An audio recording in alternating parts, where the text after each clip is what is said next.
At the prestigious Cantria Supreme Mage Academy, the absolute best training ground in the Empire, our 13-year-old main character Kirio stands right outside the massive gates. He is surrounded by a massive crowd of applicants. Kirio, slow down, don't leave us behind. His parents pant. They finally catch up. His anxious mother keeps repeating two critical things. First, did you bring your academy token? And second, make sure you hide your hair color. Kirio has heard this so many times. His ears are practically bleeding. Do not worry, mother. I have the die. I have the token. Yet she still worries. She knows that applicants have actually died in this exam before. If someone targets Kirio because of his unusual hair and eyes, it could be pretty dangerous. But Julian gently shrugs, saying only magic can solve their son's condition. Right, Laciella? Kirio's father pats her shoulder to reassure her. Besides, this is the only school in the Northern Empire that lets regular commoners take the entrance exam. Of course, Kirio is not about to back down now. Cantria Supreme Mage Academy is a legendary royal training ground, ranking as one of the 10 greatest academies in the entire world. This place trains mages under the direct guidance of the strongest grandmasters in the Empire. Over the last 10 years, many powerful guardians from quite poor backgrounds have made a name for themselves, and almost all of them graduated from this very school. That is why Kirio's father believes this is the absolute perfect place to master magic. Julian is completely right. You must become a grandmaster to grow stronger and take back our orphanage from the greedy church, Kirio says, tightly holding his mother's hand. Laciella is completely stunned by his maturity, and she cannot help but wipe away her tears. He has truly grown up, but I can't even cure your condition. I am such a terrible mother for making you worry. But Julian softly interrupts, reminding her she is already caring for so many other kids. You have worked so hard, Julian comforts her. Kirio nods in agreement. Yes, it is entirely thanks to my mother that I am even alive today. Truth be told, he feels incredibly grateful to Laciella. In his past life, Kirio dreamed of being the world's strongest martial artist. But severe asthma kept him chained to a ventilator, eventually driving his own parents to resent him as a heavy burden. Even so, he never abandoned his passion for martial arts. That burning obsession finally paid off when he completed his doctoral thesis on modern martial arts and how to revive their ancient glory. Kirio poured his entire soul into martial arts theory.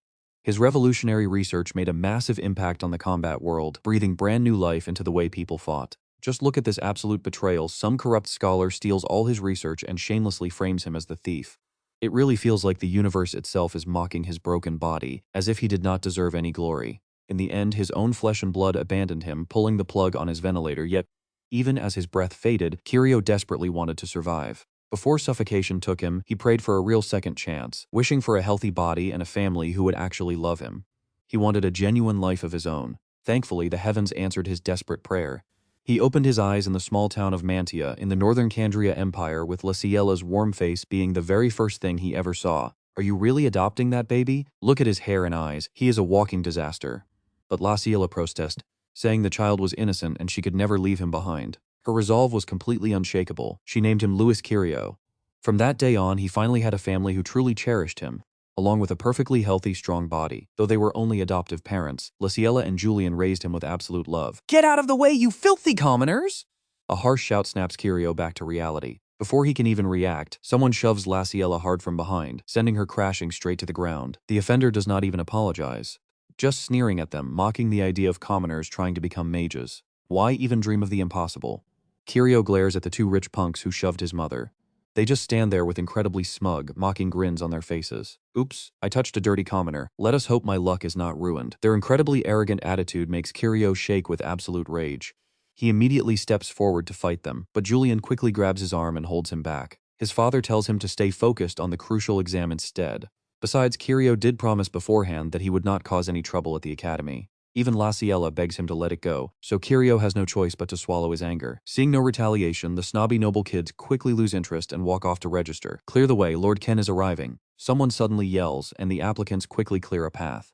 The boy known as Lord Ken is a teenager around the same age as Kirio. As the heir of the prestigious Arenka family, he radiates an incredibly bright royal aura, but Kirio is completely disgusted by him. To him, Ken is no different from those other arrogant nobles who just shoved his mother. Just you wait, Kirio thinks to himself. Seeing the pure hatred burning in his eyes, Laciella calls out to him in worry. Kirio quickly forces a calm smile and gently squeezes her hand to reassure her. Don't worry, mother, I will be absolutely fine. I am going to ace this exam and become a grand master. I will master magic and show everyone that I am the strongest one. Kirio's incredibly bold declaration immediately draws a lot of attention, including from Ken and those two annoying bullies. Naturally, most of these noble kids look down on him because of his commoner background. But Kiryu does not care. In this life, he is determined to become unstoppable, to protect everything he holds dear. Watching his back as he walks away, Luciella still cannot help but feel anxious. Only about 20 to 30 people are accepted each year, yet 20,000 candidates registered this time around. She just wants her boy to stay safe. But Julian watches him with a strange sense of absolute trust. He knows Kiryu has always been stubborn. Once the boy sets his mind on something, he will charge forward with everything he has, ignoring the doubters. Their only job now is to support him from behind. By this point, Kiryu has entered the testing grounds. The place is packed with candidates, and almost everyone looks way older than him. Up on stage, a cloaked man floats in mid-air, announcing the official start of the 160th entrance exam for the prestigious Cantria Supreme Mage Academy. This powerful figure is the headmaster himself, Aronian Smith, who is also running the test. Every single kid in the crowd knows of Grandmaster Aronian. Seeing him show up in person to run the exam leaves them absolutely shocked. Kiryu stares intently at the powerful master. In this world, there are martial mages who cultivate special sigils, and their ranks are divided into 6 distinct stages of power. The absolute lowest is beginner, followed closely by fighter master, grandmaster sage, and finally saint. Grandmaster is actually the 3rd highest tier you can reach in this system. In other words, they represent the absolute elite of this world. The exam officially begins, and Aronian announces that their first challenge is climbing the massive stairs guarded by senior students. The crucial passing tokens are placed right behind these seniors. There are only 1,000 tokens available, and you must grab one to qualify for the next round of this brutal exam. Once every single token is taken, the first round is officially over. On Aronian's signal, the kids charge forward like crazy, each one convinced they will be the first to pass. Oh, here is where it gets real. Those stoic seniors guarding the stairs suddenly flash incredibly terrifying smiles, looking down at the kids and whispering welcome to absolute hell. An incredibly heavy pressure suddenly explodes from these senior students. Hit by this massive force, dozens of inexperienced kids are instantly blown backward as the loud disqualification announcements echo across the field. The kids behind them freeze in sheer terror before they can even take a step. Oh my god, was that an attack? That guy was last year's top student, truly terrifying. Wait, is that Seth, the pampered young master and son of the finance minister? The terrifying display has the other kids hesitating, with nobody daring to step forward. But suddenly, Kiryu's voice rings out from the middle of the crowd. That was nothing but pure intimidation, Kiryu says, casually stepping forward. That was absolutely not a real attack. He is just flexing his aura to suppress all of us, so do not let him get into your heads. Anyone with a weak mind is going to freak out and pass out on the spot. Kiryu delivers this bold claim with total confidence as he finally reaches the bottom of the stairs. Up above, Seth raises an eyebrow and lets out a mocking laugh. Pretty accurate, you actually have a little spine, he sneers. But we have plenty of talent here. Besides, there is absolutely no room in this place for lowly commoners like you. Typical noble arrogance looking down on regular folks. Kiryu glares at Seth with eyes full of cold anger. Up on the stairs, Seth has absolutely no intention of letting this insolent kid off easy. Since Kiryu made it all the way up here without flinching, Seth decides he needs to put this commoner in his place once and for all. Without warning, the young master unleashes another wave of force. Whether it is a real attack or just another cheap scare, several kids instantly collapse, gasping for air. But look at our boy.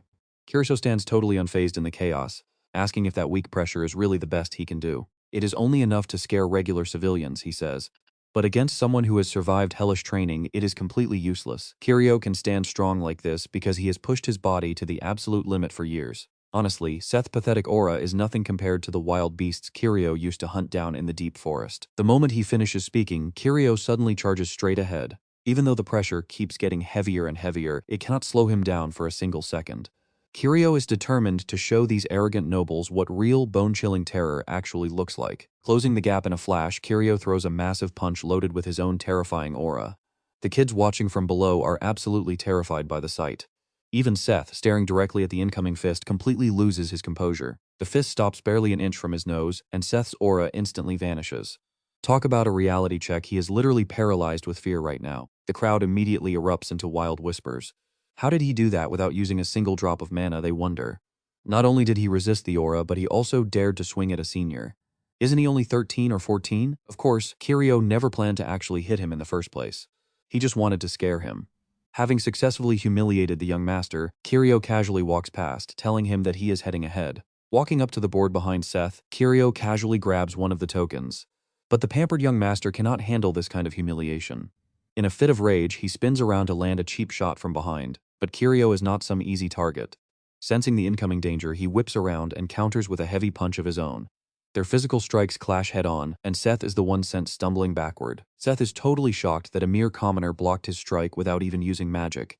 Blinded by rage, the young master is about to lose his mind entirely when Headmaster Aronian finally steps in. The boy has passed the first trial, Aronian announces. But wait, he is just a commoner. Seth stammers, completely unable to accept the reality. Candria Academy treats every single candidate with absolute fairness, Aronian replies. Nobles and commoners are exactly the same when facing monsters. With the headmaster putting his foot down, Seth has no choice but to back off. Kirio bows deeply to show his gratitude. Unlike most arrogant nobles, Aronian is incredibly kind and gentle despite being a powerful archmage. Congratulations, Louis Kirio, the headmaster says warmly, but then his tone suddenly goes icy cold, making Kirio's heart skip a beat. Your hair color is honestly a bit concerning, Aronian whispers, and those eyes of yours as well. A cold sweat runs down Kirio's neck, but he forces himself to stay calm. Looking the archmage right in the eye, he asks what he means. Aronian just places a heavy hand on his shoulder. If you pass, I can brew a special elixir to hide your unusual traits, he offers.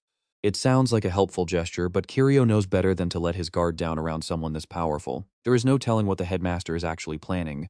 But passing this exam comes first. Understood, I will go prepare for the second test now, Kirio says before making a quiet exit. To outsiders like Seth, that little chat looked way too friendly. It leaves the young master absolutely furious, grinding his teeth in the background. After all, this is the first time the headmaster has ever personally stepped into an exam, let alone for some random commoner. Seething with jealousy, Seth promises himself he will never forget the name Louis Kirio. A bit later, over at the second training ground, the next stage of the academy entrance exam is about to begin. Out of the 20,000 hopefuls who started this journey, only 1,000 elite candidates have made the cut. Unsurprisingly, almost everyone here is from a wealthy noble family. Regular commoners have been completely weeded out, leaving Kirio with virtually no allies. That makes our boy stand out like a sore thumb. Naturally, those two jerks from the school gate walk past, deliberately shoving his shoulder. Let us see who protects you next time, you filthy peasant, they whisper. Kirio doesn't even bother wasting his breath. Instead, he just fires back a cold glare that promises violence. The other idiot points a finger right in his face, claiming he only survived because of the headmaster. Now check this out, Kirio promised his mom he would behave, but these guys are just too stupid to ignore. You guys really are complete idiots, Kirio chuckles. Before they can explode with rage, he calmly adds that the archmage simply has a much better eye for real talent than a couple of mindless nobles. That brutal reality check completely triggers the two snobs. They roll up their sleeves, trying to look intimidating, but Kirio just gives them a mocking, sarcastic smirk. He is totally unfazed. That smirk is the final straw and the guy swings a wild punch. Staying totally calm, Kirio waits for the absolute perfect moment and counters with just 2 fingers. With a precise pressure point strike, the bully is instantly paralyzed, unable to move a muscle. Kirio then follows up with a heavy punch, sending him flying backwards while his friends watch in absolute horror. The arrogant noble crashes hard onto the ground, instantly drawing the attention of every single candidate standing nearby. He struggles to sit up, clutching his chest and desperately gasping for air. Even worse, his arms are completely numb and he cannot even lift them up. He glares at Kirio with pure unadulterated hatred burning in his eyes. Did you poison me? You bastard. He screamed. I am reporting this. Kirio just walks over and tells him it is not poison, it is pure martial arts. I tolerated your garbage because I promised my mother, but everyone has a limit. If you are going to pick a fight, you better be fully prepared to get hit back. Otherwise, keep your mouth shut. Kirio raises his hand, making everyone think he is about to deliver another beatdown. But out of nowhere, someone grabs his wrist tightly, and it turns out to be young Lord Ken. We are in the middle of an exam. Are you not worried about getting disqualified? Ken asks calmly. Kirio frowns at him. Ken looks about his age and build, showing a strange quiet confidence. But honestly, the guy has a point. Grudgingly, Kirio lowers his fist and turns to walk away. But the 3 sore losers are not finished yet. They start screaming at Ken to get out of the way so they can beat Kirio up. This only annoys the young lord even more. He gives them a deadly glare and warns them that they know exactly who he is. So they are the worst ones who need to get lost. Ken's sheer authority is so heavy that the 3 bullies, despite being furious, do not dare to utter another word. They are forced to swallow their pride and scramble away. Even though Ken just saved him, Kirio still figures all nobles are the same arrogant snobs who do whatever they want. But after chasing them off, Ken suddenly walks over, asking if he is Louis. Ken tells him he is incredibly strong and brave, asking to team up. He reaches out for a handshake, but before Kirio can even reply, a swarm of wealthy noble kids completely surrounds the young lord. They beg Lord Ken, asking if he is looking for partners. One shouts to choose him since he is a master note, while another from the C family begs him to team up. The massive crowd quickly cuts Ken off from Kirio. Even though the young heir is only 13 and not yet incredibly powerful, he is still the sole successor to the highly prestigious and legendary Aranka family. Simply being on Ken's team guarantees a pass. so everyone is absolutely desperate to partner with him. But Kiryu remains completely indifferent, looking pretty annoyed by them. While the crowd is still buzzing, Aronian suddenly appears floating right above their heads. He announces that the second round is about to begin, and this time it is a test of their spiritual energy. Suddenly, a glowing earth element crest appears right on the chest of every single candidate. Its heavy magic is quickly felt as their bodies grow heavier with each passing second, forcing quite a few people to collapse instantly. Aronian slowly lands on the ground and explains that in this second round, they must fight right here on this stage, while constantly enduring the crushing pressure of his earth magic. The kids are completely shocked. This is their very first time experiencing earth magic cast by a grandmaster. Just standing up under this gravity is brutal. So how are they supposed to fight like this? But check this out, young Lord Ken is still standing remarkably strong, even if his body is shaking quite a bit under the heavy pressure. However, someone else is doing way better, and that is Kiryu. He is actually walking, each heavy step leaving deep footprints in the solid ground. Dragging his heavy body, he walks straight up the stage to face Aronian. The Grandmaster smiles with deep satisfaction at this poor commoner kid who has taken the lead once again. Below the stage, the crowd goes wild, whispering that he was the fastest one in the first exam. Is it really him again? Ken cannot hide his sheer shock. If the first time was just luck, then this second time proves it is pure, undeniable strength. Ken never expected Kiryu to stand so incredibly firm under this massive pressure. Even Ken, who has gone through 3 long years of master-level training, can only barely keep his feet on the ground. How on earth is this guy doing it? Only the candidates still standing can advance to the next phase. While the crowd below keeps gossiping about Kiryu, Aronian suddenly waves his hand, summoning a long row of weapons out of thin air. He tells the kids to go over and choose whatever weapon they prefer. Kiryu quickly picks out a sword that feels pretty comfortable in his hand. But unlike his calm attitude, the rich noble kids struggle to even lift their heavy weapons. Aronian announces that they can choose anything they want, but leaving the stage means instant disqualification. If you are ready, he says, then let the exam begin. With a sharp snap of his fingers, he releases a swarm of spirit slimes and then vanishes. The kids have no idea what these slimes are, but Kiryu quickly senses movement above. Something is falling from the sky, hitting the ground with loud, squishy splats. It turns out that the spirit slimes Aronian mentioned are actually real, gelatinous slimes, which are well-known low-level monsters. Inside the arena, blocking a slime attack earns you 1 point, dodging gets you 2, and defeating 1 rewards you with 5 points. Their final rank depends entirely on their score, and only the top 100 candidates will move on to the third round. That is a tiny number, representing barely 1/10 of the current crowd. These slimes look pretty dumb and do not even attack at first. Some are just bouncing around while others are lazily yawning, making the rich noble kids assume that taking these things down will be a complete walk in the park. Scoring 5 points seems like child's play, but they are totally wrong. The moment these slimes sense the candidate's hostile intent to kill them, their goofy attitude vanishes, and they instantly shift into aggressive battle mode. Their speed shoots up instantly. And if you get hit by these slimy things, losing a few teeth is pretty common. Enduring the heavy earth magic makes moving around quite a struggle for the candidates. Meanwhile, the crazed slimes are charging at maximum speed, quickly knocking out several people and sending them packing. The stage quickly turns into absolute chaos. Watch out, they are still falling, one kid making everyone panic even more. Meanwhile, Aronian and the other judges watch safely from the sidelines, carefully keeping track of the total scores. Suddenly, the woman standing to Aronian's left asks the headmaster if they might see a brand new record today, especially with young masters from the Sage clans, Aranka and Durahan all participating this year. Hearing this, Aronian looks down at the stage and sees Ken along with the young lady of the Durahan family fighting the slimes with incredible skill. The man standing on Aronian's right adds that there are also quite a few outstanding commoners, asking if the kid the headmaster helped earlier is a commoner as well. Aronian replies that the boy is a very interesting kid who might show them something worth watching, but the man points out that the boy has not made a single move yet. Indeed, while everyone else is desperately struggling with the slimes, Kiryu just stands completely still, a statue. Many kids mock him, thinking the monsters are simply too fast for him, proving that a commoner will always be a commoner. Right at that moment, a slime charges at him from behind with insane blinding speed. It is moving incredibly fast, yet Kiryu's face remains totally blank, showing absolutely zero emotion. He simply tilts his head slightly to dodge, letting the slime fly right past him and smack some poor kid standing directly in front of him. A nearby noble gasps in complete shock, wondering how on earth he actually dodged that. But hold on, it is about to get even crazier. Not just one slime, but 3 of them are charging straight at Kiryu now. The watching nobles quietly celebrate, fully convinced there is absolutely no way he can dodge this brutal triple strike. But suddenly, Kiryu calmly closes his eyes, remembering a time from his past when he trained on a snowy mountain with his young neighbors. Kiryu had asked the 3 of them to throw large rocks at him all at once, Initially, the kids hesitated, worried that it was far too dangerous and could seriously injure him if a rock hit him. But since he insisted that he really needed to practice this technique, the three children had no choice but to go along with it. As rocks rained down on him, Kiryu focused all his attention on their movements. In his past life, he had developed a theory, training his brain to transmit information incredibly fast from his parietal lobe to his cerebellum. By calculating the trajectory of an attack, if he could react instantly, he could easily dodge anything.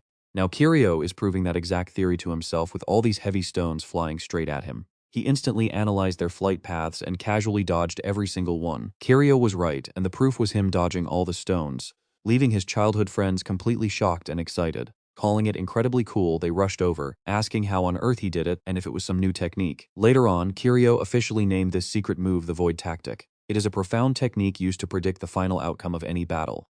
Right now, his situation is not much different, except the things flying at him are fast slimes instead of rocks. Using the same exact method from the snowy mountains, his brain calculates with mind-blowing speed. Although these slimes possess decent speed and power, they can only charge forward in a straight line. Meanwhile, Kiryu has already calculated their bounce angles and speeds, easily predicting their entire attack paths.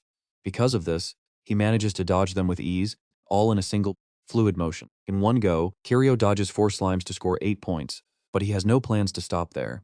Gripping his sword tight, he immediately launches a counterattack. Using his signature close combat sword slash, he immediately grabs the attention of everyone watching, including Lord Ken and the judges, who shockingly ask each other if this kid is actually predicting every movement of the slimes. Exactly, that rapid-fire assessment is just like a seasoned soldier. Ken looks at Kiryu with pure respect, thinking to himself that this guy is an absolute combat specialist. He definitely needs to team up with him. Kiryu is not in the mood to care about anyone's admiring looks right now. Another slime is already charging straight at him.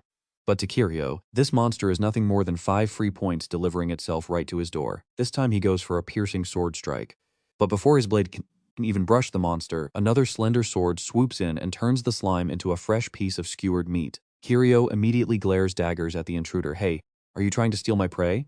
"Something like that," Ken casually replies, "but I am not taking points from you, I am taking them from those guys." With that, he tosses the skewered slime right toward a group of noble kids standing nearby. Turning back to Kiryu, he formally introduces himself once again and drops a very tempting proposition on the table. "I am Ken, care to steal some points together?" Ken flashes a warm, friendly smile, but Kiryu remains completely stone-faced as usual. Seeing the lack of reaction, Ken quickly continues speaking. "To be clear, I just want a higher rank. Let's compete to see who snags more points. Show me what you can do. You seem pretty confident in your skills, don't you?" This actually sparks Kiryu's interest. "Fine, if you are that persistent, I will show you what I have got. How about this? The loser has to do whatever the winner demands. Sounds fair enough?" Ken laughs. "You are the first person who has ever dared to negotiate terms with me." Back to back, they forge a brand new alliance. Even as slimes swarm them, the duo remains eerily calm. Watching this, the two nobles Kiryu humiliated earlier grow furious. They received strict orders from their leader to teach Kiryu a lesson during the chaos. "Look, he has teamed up with Ken. We should strike while things are chaotic, right?" One of them asks. "Definitely. Let's take them down." Another adds with pure, malicious excitement. Finally, the noble Kiryu, knocked over earlier, speaks up with a sinister grin on his face. "Alright, let's do it." Right then, a rogue slime darts past them, heading straight for Ken and Kiryu. Perfect opportunity. Raising their weapons, all three of them draw their bows, pretending to target the passing slime while actually aiming straight for Kiryu. Spotting the monster, Kiryu instantly cleaves it in half with a single swing, but immediately 3 arrows fly right at his face. A split second later, Ken feels Kiryu's back slam hard against his own, bracing for impact. Bullseye, or so those three think as they celebrate. Watch their smug faces instantly pale in absolute terror while Kiryu just lets out a cold smirk. Because he did not get hit at all, he actually caught every single arrow with his bare hands. The nobles are frozen in shock, unable to comprehend his lightning-fast reflexes. Ken spins around, asking if he is okay. Did those bastards play dirty? Do not worry about it.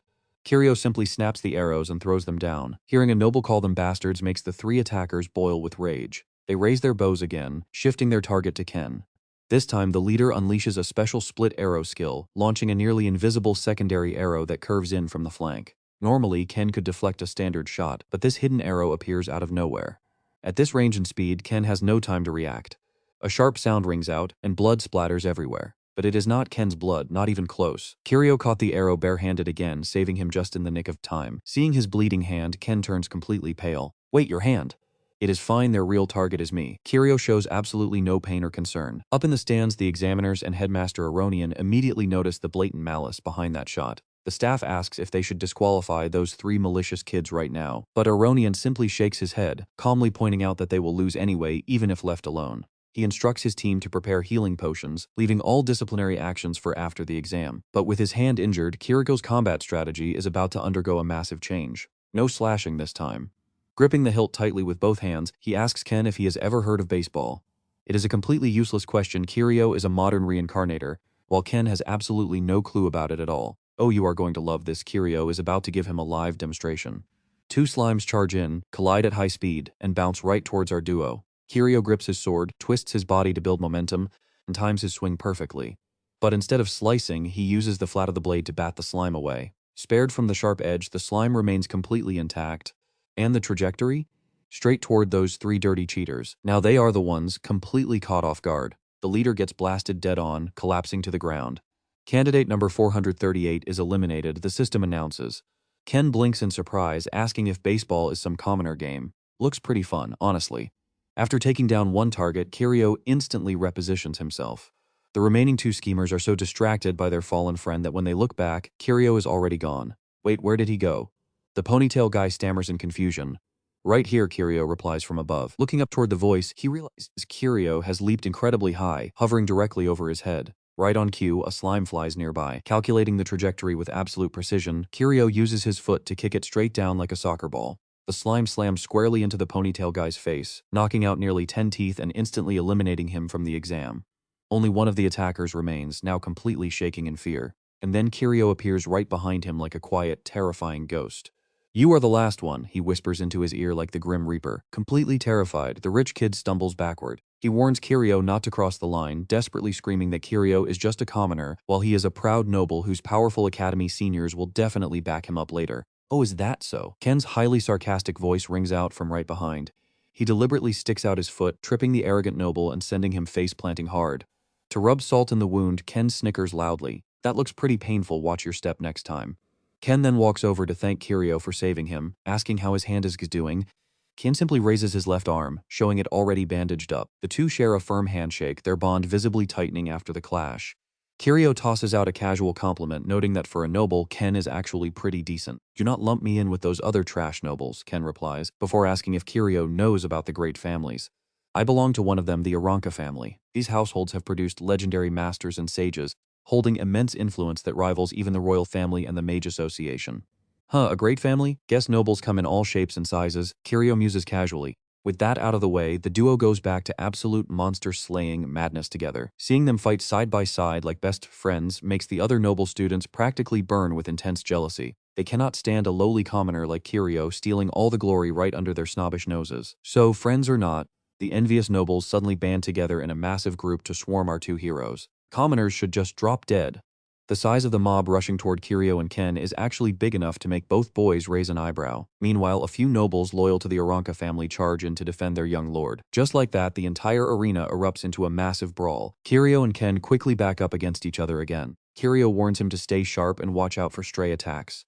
Got it, I am not letting my guard down again, Ken replies instantly. Watching the chaos unfold from the sidelines, the young lady of House Durahan finds this incredibly entertaining. Her companion is a commoner boy named Miliana, and she is eager to make those arrogant nobles regret ever looking down on her friend. So she and Miliana quickly jump into the massive brawl. Right in the middle of it, Kiryu is dodging attacks with insane agility. He knows too many eyes are on him right now, so scoring more points would only make things worse.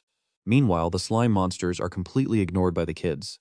Instead of hunting slimes, they are all focusing on beating the absolute crap out of each other. A energetic red-haired boy who is busy clearing slimes bursts out laughing as he watches the arrogant nobles get sent flying one by one. Ha ha ha. Now this is what I call a real show. Beating up people is way more fun than squishing slimes. With that, he lifts his massive warhammer and charges straight into the crowd. No one knows where this guy came from, but his talent is absolutely off the charts. Even under the heavy gravity of the earth magic, he handles that massive hammer like it is light as a feather, spinning it in his hands like a toy. Wherever his hammer swings, people get smashed.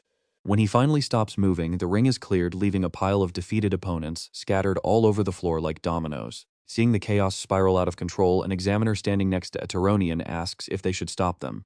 The headmaster just smiles and replies, "Do not worry, youth must run its course. But if all the nobles get eliminated, will that not cause a massive political backlash?" The blue-haired woman next to him asks. Still, Aronian remains completely unbothered, stating that this academy has its own rules and they should ignore the gossip. With reassurance from a legendary grandmaster like the headmaster, the examiners shut their mouths. After letting the candidates duke it out for a while, Aronian makes a dramatic entrance, landing heavily right in the middle of the arena. He loudly declares that the second phase of the exam is officially over. The scores and rankings of those who passed will be revealed shortly. At that exact moment, the gravity magic finally wears off. Exhausted students drop their weapons and collapse onto the cold ground, while the injured are quickly given healing potions. This is Kiryo's first time using magic healing potions, and he is pretty surprised by how fast they work. Still, he cannot help but complain under his breath. Even a basic potion costs 3 silver coins. That is way too expensive. Hey, what is wrong? Ken says, walking over to slap him on the shoulder. Even if I beat you, I promise I won't bully you, so just relax. Honestly, Kiryo cannot help but laugh at how cheeky his new friend is. It is a genuine, warm smile, totally different from the mocking smirk he gave Ken during their very first meeting. And just like that, the rankings for the second exam are posted. The board lists the successful candidates, but it surprisingly stops at 6th place. Seeing this, a few spoiled rich kids burst out laughing, haha, that dirty commoner is not even on the list. But wait, Aronian kept the top 5 secret to announce them himself. 5th place goes to Miliana Royce, 4th is Ken, and 3rd is Lady Vifei of the Durahan family. Hearing this, Ken starts sweating bullets and totally panics. Hey, are you really not on there? Did you seriously get disqualified for beating up those noble punks? Kiryo stays quiet, but his expression is looking pretty damn grim. But then, 2nd place is revealed it is Kiryo with a whopping 887 points. His tense face instantly relaxes. Ken is shocked to see such a massive score, but he lets out a huge sigh of relief. Hearing the name Lua Kiryo, the nobles in the back start whispering in utter confusion. Who the heck is that? Well, of course they wouldn't know. They only ever called him a filthy commoner or trash, never bothering to learn his actual name. Hearing the whispers, Ken nudges Kiryo and mutters with a sneaky grin. Who else could it be? It is that exact commoner they were just mocking. Heh, let's keep them guessing, Kiryo responds. Ken shrugged his shoulders. Fine, keep your secrets. Either way, you won our bet. What do you want me to do? Kiryo tells him there is no rush. He will decide after the entire exam is over. Ken happily agrees. Everyone is absolutely dying to know who grabbed that coveted first place. Aronian finally announces the name, and it is another complete stranger named Gun, scoring 888 points, beating Kiryo by just a single point. He is that giant red-haired dude with the oversized warhammer who sent half the arena flying earlier. The noble kids go completely wild with disbelief upon seeing this result. Oh my god, it is that giant brute. No way, are 1st and 2nd place seriously both commoners? They even ranked higher than Lady Fei of the prestigious Durahan family. He is way too strong. While they gossip, Gun just gives a smug grin and slowly stands up. Unlike him, Fei is not happy at all. When Miliana looks over at her, Fei's arm is literally shaking with sheer frustration. I want to fight him, she says. Fei is absolutely furious simply because her #1 spot was snatched away. Meanwhile, the other noble kids are absolutely seething with rage because they lost to commoners they always looked down on. Their leader glares at his followers with an icy look and begins mocking them. Listen up. You are all a bunch of useless trash, a complete embarrassment to the nobility. The fact that Gun and Kiryo took the top 2 spots leaves the examiners utterly stunned, as this has never happened in the entire history of the academy. To make it wilder, both of them actually came from orphanages. Aronian, however, does not seem surprised at all. He simply asks, do you know why the Mage Association runs orphanages in the first place? It is because true power has absolutely nothing to do with social status. Right now, Gun and Kiryo stand face to face, locking eyes. There is no hatred between them, only pure respect between two beasts. They look like a fierce lion and a lone wolf sizing each other up. Before any fight or sparring match can break out between them, the headmaster quickly speaks up. Those who pass the second test, please proceed to the next area. They all start moving out. Ken is super curious because Kiryo and Gun have almost identical scores, and he cannot help but wonder which of them is truly stronger. Kiryo just uncaps his water bottle, takes a massive gulp, and shrugs it off. Who knows? Soon they arrive at the 3rd training ground inside the Candria High Arcanist Academy. And here is the final showdown, the 3rd and last exam. It's a brutal survival battle where everyone has to steal each other's badges. As Aronian speaks, a rain of badges starts falling from the sky. Every single candidate receives 1 badge. After that, the upperclassmen will use magic to teleport everyone to random locations in this dense forest. The goal is simple: collect as many badges as you possibly can. Any method is allowed, which means direct stealing is definitely going to happen. Lose your own badge and you are immediately disqualified from the entire exam. Only the top 10 hoarders with the most badges will qualify to become official students at Candria High Arcanist Academy. It looks like we have to split up and fight solo for now. The top rankers are going to be prime targets, so please be extremely careful, Ken warns Kiryo. Don't worry, I will do my absolute best to survive until the very end, he replies. He easily figures out they deliberately announced the rankings of the second exam just to set up this chaotic free-for-all. Well then, show your true strength and survive until the very last second, Aronian declares, and the teleportation process immediately begins. Kirio stays alert, but he is not feeling particularly stressed about it. The academy gates are now just one single step away, so no matter the cost, he is absolutely determined to crush this exam. Almost instantly, Kirio runs straight into his very first opponent. The enemy steps out from the trees, blocking his path confidently as if he knew his location all along. "Hey, you filthy commoner, we finally found you. You brought massive shame upon us nobles, didn't you?" He is a giant brute wielding a heavy double-bitted battle axe. Looking at his smug face, he clearly thinks he can squash Kirio like a bug. Perhaps his confidence comes from the fact that he is not alone, because Kirio suddenly senses several more presences creeping up from behind him. Sure enough, a whole pack of them shows up with incredibly smug grins on their faces. That heavy hammer bastard is not here, so no one is coming to save you now. One of them sneers, and they quickly encircle him. But those three guys aren't the only ones, because Kiryu quickly senses an even bigger threat lurking right above his head.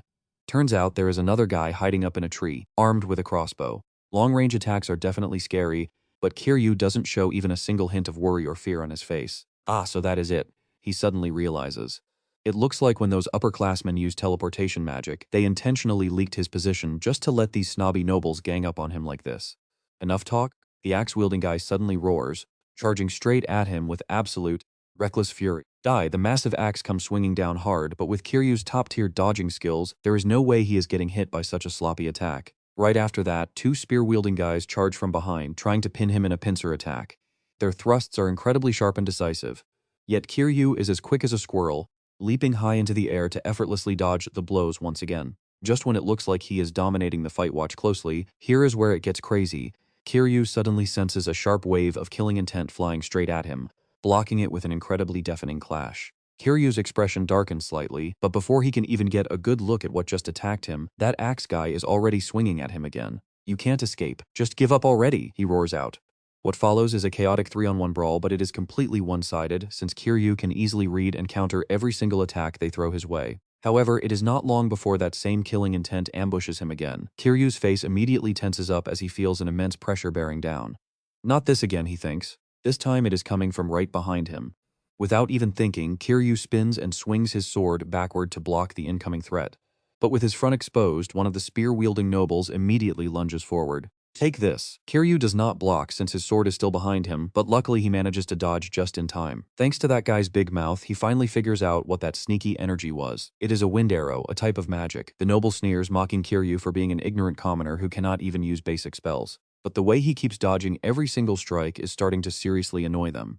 On the flip side, Kiryu is not having an easy time either, because unlike physical attacks, he can't easily predict the trajectory of magic. Just now, a third wind arrow launched at him and he could only dodge at the absolute last second. This is slowly pushing him into a corner. Kiryu quickly calculates if he can't predict its path, he will just use Sen no Sen, countering before the opponent even finishes their move and turning their own power against them. Seeing Kiryu look a bit distracted, the nobles shout to coordinate their attacks. "Don't drift off now. All together." With that, all three close-range fighters on the ground charge at him at once. This time, he does not look stressed at all. Instead, a dangerous smirk creeps onto his face. "Perfect timing," Kiryu says, before suddenly bursting forward to meet them head-on. Those three wind arrows weren't fired back-to-back, meaning there is probably a cooldown between spells. In that case, he will just take down these three amateurs first. Thinking he has finally found the perfect opening, the axe-wielding guy swings downward with all his might. Kiryu easily slips to the left without taking a single scratch, hooks his own blade into the opponent's axe, and hurls it straight up into the air. Kiryu's strength is on a whole different level, completely lifting that big guy right off the ground. He screams in terror, losing his grip on his weapon as it flies out of his hands. Carrying that momentum, the axe flies forward and digs straight into the chest of one spearman. As for the big guy, he falls directly onto his other ally's spear, instantly dropping his combat capability to 0. The remaining spearman realizes things have gone horribly wrong and desperately rushes Kiryu. But if they couldn't win a 3-on-1 earlier, what makes him think a solo match is going to help now? Kiryu grabs his arm just as another wind arrow shoots down. Honestly, you have to love his quick thinking here, because he instantly pulls the spearman in front of him to use as a human shield. The arrow pierces right through the guy's left shoulder, sending him crashing to the dirt as he screams curses from the pain. Kiryu is still far from finished. Next, he swiftly snatches up the fallen spearman's weapon and hurls it like a javelin straight toward the branches, where he felt that killing intent originating. A sharp, painful scream echoes from the thick leaves, showing his blind throw hit the mark perfectly. Finally, he moves with blazing speed to completely knock out the three groaning on the ground before they can even think of fighting back, snatching their badges. Your badges are mine now, Kiryu boldly declares. Holding the badges high, Kiryu stands victorious. Don't get cocky, full power magic attack! The sniper up in the tree suddenly roars, preparing to unleash one final desperate strike, but his loud shouting abruptly cuts short. Next, Kiryu hears a very familiar confident voice calling out from above him. Who exactly do you think you are talking to? Right as Kiryu recognizes the voice, the sniper comes crashing down from the tree, landing flat on his backside. Up on the branch sits a smug, proud-looking teen casually holding the stolen crossbow, none other than Ken himself joining the party. Too bad you won't be using any magic anymore, he says to the fallen guy after breaking his crossbow. Seeing Ken show up, the remaining nobles are absolutely terrified. Ken, why are you here? Weren't you supposed to be held back by our teammates? Trying to buy time with those weaklings? Ken laughs, his voice dripping with pure sarcasm. I already made them spit out your entire plan. You seriously underestimated the proud Aranka family. Beaten to a pulp by Kiryu and now completely exposed by Ken, those noble kids are absolutely losing their minds. That sniper still wants to keep screaming curses. But the very moment he opens his mouth, Ken chucks the broken crossbow straight into his face, silencing his whining instantly. Then Ken casually leaps down to the ground. Way too noisy, he grumbles while brushing the forest dust off his clothes. Ken, glad to see you are safe, Kiryu smiles. It is just some low-tier nobles who barely learned a bit of magic, no big deal, Ken replies calmly. He then tosses a shiny badge straight into Kiryu's hand. Here is your prize. However, realizing things might get quite messy if this keeps up, Ken asks Kiryu if he wants some help moving forward together. Ken expects him to agree, but Kiryu flatly turns down the offer, stating he wants to handle his own problems. Well said. As expected of someone I acknowledged. Suddenly clapping in a clear voice echo from behind them. It is none other than Lady Fei who has been watching them this whole time. She confidently strides forward with a long spear resting casually behind her back. Wearing a challenging, mischievous smirk, she looks right at Louis Kiryu and demands a duel. Arms crossed, he observes the newcomer, Fei Duran. She is the Grand Master's daughter. Pointing at her, Kiryu asks his friend if he has ever fought her before. Ken quickly denies the association, claiming that simple-minded, muscle-brained girl is definitely not his friend. Ignoring their chattering, she slowly walks over to where they are talking, adding that she actually fought him once. Back then, he says, I just let my guard down a little. Kiryu bluntly points out that he lost. Pointing her spear straight at Kiryu, Fei Duran tells them to stop flirting and give her an answer. Meanwhile, Ken whispers some quick advice to him about this wild girl. She can already use magic, even if it is just beginner level. I think it is better to just ignore her and keep collecting badges. Fei Duran glares at them, mocking him for trying to run away with his teammate because he cannot win. What a coward. Stung by the truth, Ken cannot deny it, while Kiryu confidently raises his weapon to face her. Fine, I also want to see how the heir of a great family fights. Fei Duran takes her stance, spinning her spear to create a sharp ring of light, a cocky smile on her face. That is the spirit. To keep it fair, I won't use magic.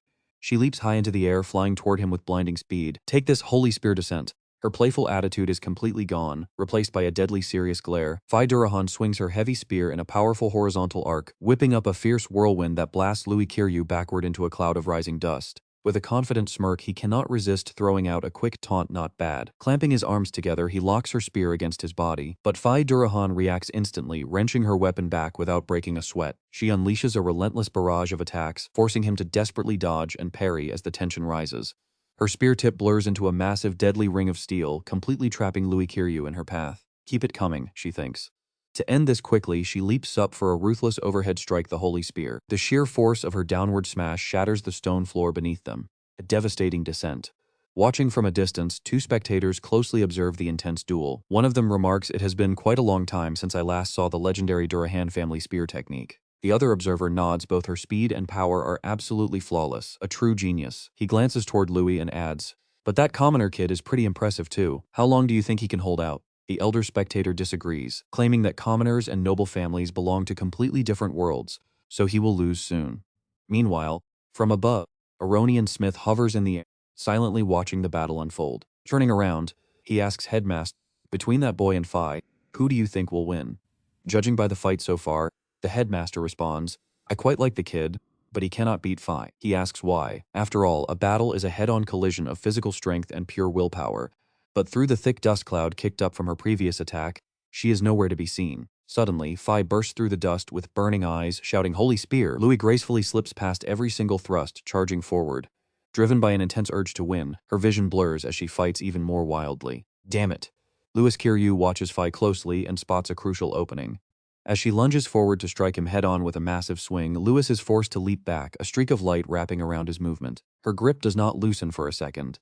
Instead, she shifts her hand placement to gain better leverage. Fi pulls her weapon close, preparing for her next strike. Just as she tries to blow past him, Louis slips away, causing her to miss entirely. She lands gracefully despite the failed hit, resting her spear across her shoulders with that same confident smirk on her face. She cannot believe he dodged everything, noting even Master Veronka could not pull that off. Louis simply waves his hand in response. It is not that hard, you just have to watch very closely. Neither of them wastes any time. Fi drops back, challenging him then, how about this?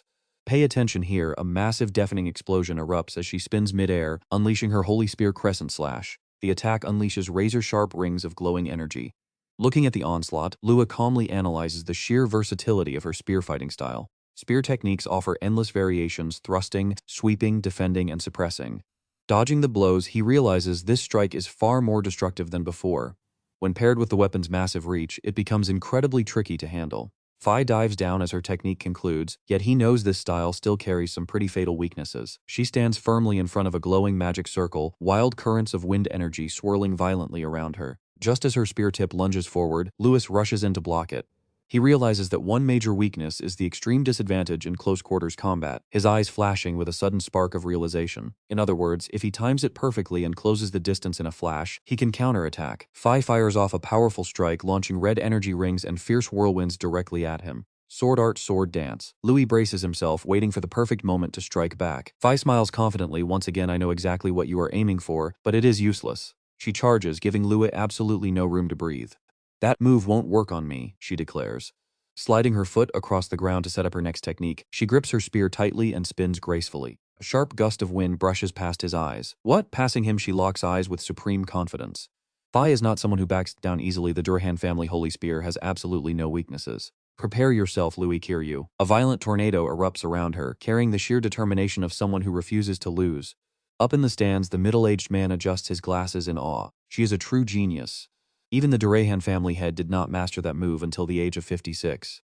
Am I right? He nods, combining magic with spear techniques. Fi has already surpassed ordinary apprentices. That kid put up a great fight, but it is a shame. Down on the field, Lewis struggles to defend himself with his sword. Sword art, the blade fragments spin wildly, forming a protective shield. Sword web. While blocking, he keeps searching for a way out.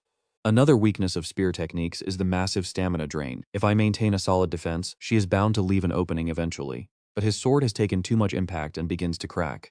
As she halts her steps, Lewis's eyes widen, finding the perfect window. He aims his blade straight toward her chest. Look at that.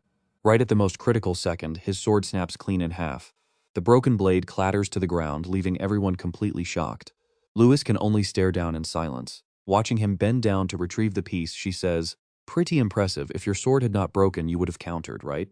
Picking up the fragment, he sighs. "Guess my luck is just terrible today." Fi points at him with a look of pure annoyance, demanding to know if he is still holding back.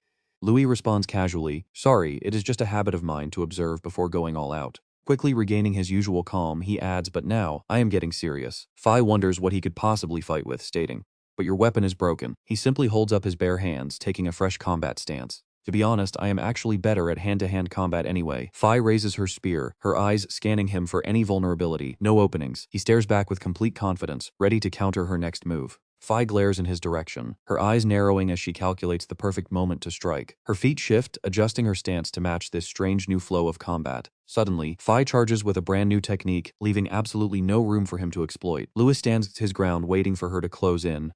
But out of nowhere, another student yells out a loud warning. That is her spinning charge strike. If you block it head-on, you will be severely injured.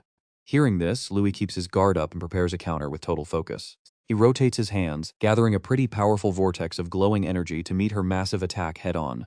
As the clash connects, Louis unleashes his full power, their colliding energies creating a spectacular and chaotic shockwave on the field. He lets out a loud shout, pouring every ounce of focus into his strike. Kenaranka watches from the sidelines, completely stunned that Louis Kiryu could actually pull off such a feat. On her side, she is equally shocked, staring at him in disbelief. What is that? He uses his bare hands to catch her spear tip effortlessly, leaving her gasping in absolute shock. This is impossible. Watching the match unfold, one spectator cannot help but ask his neighbor, "What on earth did that kid just do?" "Headmaster, was that thrust not supposed to completely pierce right through any defense? What is going on here?" Aronian Smith watches quietly, wondering what he just witnessed. Meanwhile, Fi's fierce pride refuses to let her back down, pushing her to fight until the very end. It is not over yet. She kicks her weapon forward, aiming a powerful strike directly at him. The sheer force of the move throws her own body off balance, but she refuses to quit. If a single-point pierce does not work, then let us see how you handle this. Leaping away from Louis Kiryu, she prepares her next strike. He narrows his eyes, trying to predict her next move. She unleashes a massive flurry of strikes, her spear carving out a series of powerful glowing rings around him. Louis Kiryu is completely surrounded by her relentless onslaught, yet she shows absolutely no signs of stopping. Thrusting her weapon forward, she aims right at the center where he stands. But instead of showing fear, Louis Kiryu simply flashes a pretty mysterious, knowing smile. With laser focus, he unleashes his ultimate defense. What if she is surrounded by energy? Waiting for the perfect timing, Louis Kiryu reaches his arm out, almost touching the very tip of her blade. He sweeps his arm upward from below, directly clashing with the incoming blade right before his eyes. In an intense struggle, Louis Kichu completely neutralizes her strike and counters with a massive barrage of glowing, interwoven spears. Aronian Smith watches in absolute shock as the boy retaliates. Wait, he notices a highly rare technique being used to freeze the spinning spear. He comments, "I have never seen a technique like that before. It constantly surprises me." The principal standing nearby is equally shocked, who knew a commoner could counter the Durahan clan's spinning charge. With eyes ablaze with pure determination, Louis Kiryu focuses entirely on his next move, swinging his arm out for a massive, powerful counterstrike. Watch closely. This exact moment is where they clash again, but this time he completely flips the tables and blows her away. That brutal force pushes her back so hard she has to plant her spear into the ground. Eyes burning with rage, she grips her weapon tightly and curses under her breath. Damn it. She leaps back up, pointing her weapon straight at Louis Kiryu, demanding to know what that bizarre technique is. He casually explains it is a martial arts parry, using rotational force in the same direction as her spear tip to completely neutralize the spin. Completely baffled, she asks, "Rotational force?" Spotting her massive opening, Louis Kiryu clenches his fist to counter, telling her to think of it as a simple defensive skill. That is when she realizes her mistake. Instantly, she aims her deadly spear straight at the boy who is charging right toward her. He darts forward, veering toward the center. As the weapon lunges, Louis Kiryu dodges with insane speed, keeping the tip far away from him. With pure bloodlust in her eyes, she tracks his every single move with her spear. Louis Kiryu moves in a flash, dodging a massive sweeping strike raining down from above. Ken Aranka watches in disbelief. Is he seeing things, or is this real? That movement. There is no mistaking it. It is just like a butterfly. Meanwhile, she is completely losing her mind after missing so many times. He is standing right there, so why can she not hit him? He looks pretty much like a pro boxer stepping into the ring. This legendary footwork, moving back and forth so incredibly fast, is the butterfly step. Quick, light footsteps echo as he closes the distance. This fluid footwork has a completely unpredictable rhythm that is impossible to read. Catching her off guard, Louis Kiryu slips inside her guard before she can even raise her defense. It is the perfect opening. Delivering a devastating blow right to her chest, he sends her flying back. Watching this brutal assault unfold, the student is speechless. He is actually overpowering Faye.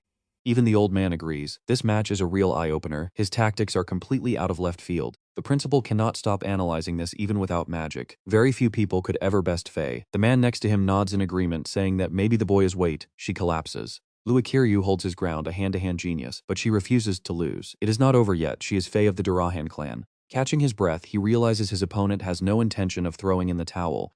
Widening her stance, this noble-born warrior prepares to fight Louis Kiryu once more. She unleashes a high kick, spinning with the pride of her clan on the line. No way she loses like this. Seeing her change tactics, Louis Kiryu wonders, did she really just drop her spear? Martial arts adapted from spear techniques? Charging at him to finish this quickly, she strikes. But from the moment she moves, Louis Kiryu recognizes it. That is Wing Chun. As she closes the gap, he uses his previous move, the Bong Sao defensive arm. She immediately counters with a shout, unleashing her first dance Ice Fist. Their attacks clash, locked in a fierce stalemate. No winner is in sight. Their arms are literally smoking from the impact, remarkably resembling the 1-inch punch. Brushing off his arm, Louis Kiryu praises her move, calling it quite impressive. She snaps back, boasting that the Durahan clan masters more than just the spear, before launching her third stance Ice Fist. Unfazed, Louis Kiryu tells her to bring on whatever she has. He counters by switching his stance to boxing. The fight heats up as both trade explosive blows, determined to settle the score right here. With fire in his eyes and unwavering confidence, facing such a strong opponent brings him pure absolute joy. This is the dream battle he always wanted. But beneath those positive thoughts, a slight dark thrill surges through him, electrifying his cells. Yes, it is still not enough. His eyes widen with a dangerous glint, launching his body high into the air as if preparing an entirely new strike. Let this battle drag out even longer. Look at this. Louis Kiryu looms over her like a shadow, looking like a battle-hungry monster. What on earth is he doing? Her eyes widen in sheer terror as her body freezes up. With his fist closing in, she desperately tries to block with both hands. The immense impact blows her backward, completely stunned. Aronian Smith recognizes the technique he used. That devastating kick sends her flying backward before she can even recover her stance. Slamming hard into a massive tree, she crashes to the ground and struggles to crawl back up. Jess and his buddy stand nearby, watching Faye collapse. He cannot help but curse under his breath. Who knew a mere commoner could push Faye to the brink? Standing next to him, Brian suddenly feels dizzy and starts throwing up, raising concerns. Shaking, Brian leans on a tree to steady himself, complaining about a strange sensation. Meanwhile, Jess punches a wall in pure frustration. Their entire plan has completely failed. He never expected that commoner to be this strong. Spitting blood, Brian wheezes that they must eliminate him no matter what. Brian narrows his eyes with a sinister look, thinking that if the old legend is true, the kid cannot be left alive. Meanwhile, Louis Kiryu moves with terrifying speed right toward Faye. Before she can even process what is happening, she watches him barrel toward her in panic. His raw power completely bypasses her defense, sending her flying. The devastating blow makes her cough up blood, losing all balance. Before she can even catch her breath, Louis Kiryu leaps into the air with a razor-sharp gaze. Roaring, he aims his furious fist at her, shrouded in blinding red light. The massive pressure crushes down on Faye, causing the entire ground around her to shatter. The strike craters the earth, forcing her to accept reality. His speed and power are on a completely different level now. There is absolutely no way she can win. Staring blankly at the lethal blow hurtling toward her, she watches his flaming fist approach. In sheer desperation, she crosses her arms in a weak defense, realizing she will literally be killed if this lands. But there is no way she will just stand there and take it. Activating her secret martial arts, she unleashes a flaming fist to counter Louis Kiryu. The two massive forces collide, lighting up the entire area, but even this desperate clash is not enough to stop him. Faye is completely overwhelmed by Louis Kiryu. She is instantly sent flying backward with a painful shriek. The sheer shockwave of his attack is so brutal that she crashes through several massive ancient trees. Meanwhile, at the battlefield, the ground is completely cratered with trees blown everywhere and thick dust filling the air. Louis Kiryu finally snaps out of it, reflecting on his actions and muttering to himself that it just happened again. Looking down at his slightly scraped hands, which are still smoking from those intense blows, Louis Kiryu whispers that this must be what real magic is. Seeing the fight wrap up, Kenaranka steps over to check on him, asking if Louis is alright. The kid hesitantly replies he is fine, but worries about Faye. Suddenly, Seth's arrogant voice cuts in out of nowhere, catching both of them off guard. Examining number 3947, you lost your badge. Seth snaps, coldly declaring him disqualified. Wearing a highly smug grin, he burns the paper badge completely, leaving Louis Kiryu staring in absolute shock. What just happened? The tiny paper holding his badge burns to ash before anyone can save it. Seth starts barking like a tyrant, shouting that he lost and needs to get lost. But Kenaranka quickly steps in front of Louis Kiryu, arguing that it was obviously just a freak accident. Seth fires back with a smug sneer, noting that the principal saw everything, asking if Ken is seriously trying to help a commoner cheat. Over in the distance, the principal and staff are silently observing the scene. Seth completely ignores Ken's defense, getting right in Louis's face. Stop interfering. Trash like you should just pack up and leave early. Right then, Faye's weak voice suddenly echoes across the field, calling for them to wait. Her voice instantly grabs everyone's attention as they all turn to look at her, completely puzzled. Seeing her walk over, Louis Kiryu stammers, barely able to get his words out, asking if she is actually still alive. Clutching her injured arm, Faye keeps walking toward him to confirm his disbelief. Seth is utterly shocked, asking if she is seriously trying to protect examinee number 3947 and if she's willing to get disqualified just for breaking the rules. Facing down Seth's taunts, she snaps back, telling him to shut up because she already knows Louis's badge got burned. Right after, she turns to Louis to apologize, admitting she went too far and accidentally used magic. This catches Kenaranka completely off guard, wondering if Faye is actually apologizing, but Louis tries to clear the air, saying he was the one who lost control. Faye just crosses her arms, turning away. Whatever, since you forced me to use magic, you win. She tells him to wait until they both enroll so they can have another round. Hearing this, Seth mockingly sneers, asking how she expects to enroll with a measly 4 badges. Without hesitation, she rips off a large piece of cloth and hands it to Louis, telling him to take it as his reward for beating her. It leaves him absolutely stunned as he looks inside to find 10 glittering badges. Faye explains he now has 14 badges. Now watch this, she turns back to Seth, defiantly asking if Louis's burned badge is still valid, since it only got destroyed after his victory. Seth grinds his teeth in pure rage, glaring at her. Completely ignoring his temper, Faye turns around and playfully pats Kenaranka on the shoulder, teasingly calling him a pretty boy. This leaves him totally flustered and unsure of how to react. Faye glances around at the crowd and loudly speaks up, asking what is wrong with this system where the weak pass while the worthy fail. Walking over to her weapon, she kicks it high into the air, catching it with absolute confidence and pride. No way, she boldly declares that she will never accept such an unfair outcome. Pointing out that only 10 people will pass, Ken smiles at her confidence and agrees that it is quite a coincidence since he was thinking the exact same thing, before they both suddenly charge forward. He playfully teases that she actually thinks about things besides fighting, but she fires right back, telling him not everyone is as dense as he is and urging him to hurry so she can grab more badges. Seeing everyone fired up makes Louis Kiryu feel pretty happy. But the examiner suddenly appears right behind him, quietly announcing that since Louis has lost his badge, he is officially disqualified from the exam. The examiner offers to escort him out. Understood, Louis quickly nods in agreement, but watching them walk away, Seth still fumes with rage. This isn't over. Standing nearby, Brian points out that if Faye defeats the other contestants, Louis will easily pass. Seth clenches his fists in anger, declaring that he never wants to see that guy's face ever again. He starts plotting a ruthless plan, whispering that it would not be strange if a candidate tragically died in a sudden accident. This dark reaction is exactly what Brian wanted, encouraging Seth to go right ahead. He mutters that he hopes Louis is not as weak as the others, his eyes turning cold as he stares at the kid's back, wondering what his true identity actually is. Outside, while handing over his badges to the examiner, Louis reflects that martial arts are indeed powerful, but they still cannot match the sheer force of magic. He looks up at the massive, mysterious academy waiting to be discovered. He wonders what would happen if he could learn to combine magic and martial arts at this school. Soon, night falls, bringing a gentle breeze and a bright moon that makes the empty forest feel incredibly quiet. Louis Kiryu sighs as he walks along, complaining about his completely ruined clothes and wondering how to explain this to his mom. He scratches his chin, realizing that telling her the truth will only make her worry and ask endless questions. The kid mutters that it is a pretty tough situation. Suddenly a dark shadow zips past, spin stab. A sharp blade thrusts directly at his chest. But in a flash, Louis Kiryu kicks the attacker's hand, sending the sword flying into the air. Too slow. The assassin is blasted backward, struggling to regain his balance and demanding to know how Louis detected his presence. With a razor-sharp glare, Louis coldly replies that the assassin could not hide the distinct scent of blood. His comrades step out of the shadows, taunting Louis for being way too relaxed for a guy who is about to die. As things quickly turn serious, the group surrounds him from all sides, forcing Louis into a defensive stance. He realizes these guys are pretty skilled, meaning he will have to give this fight absolutely everything he has. Louis also spots another figure hiding in the shadows. Trust me, you can feel the tension as this dangerous killer prepares to strike. Right then, a masked attacker channels power into a short sword, screaming that even a single second of distraction will cost Louis his head.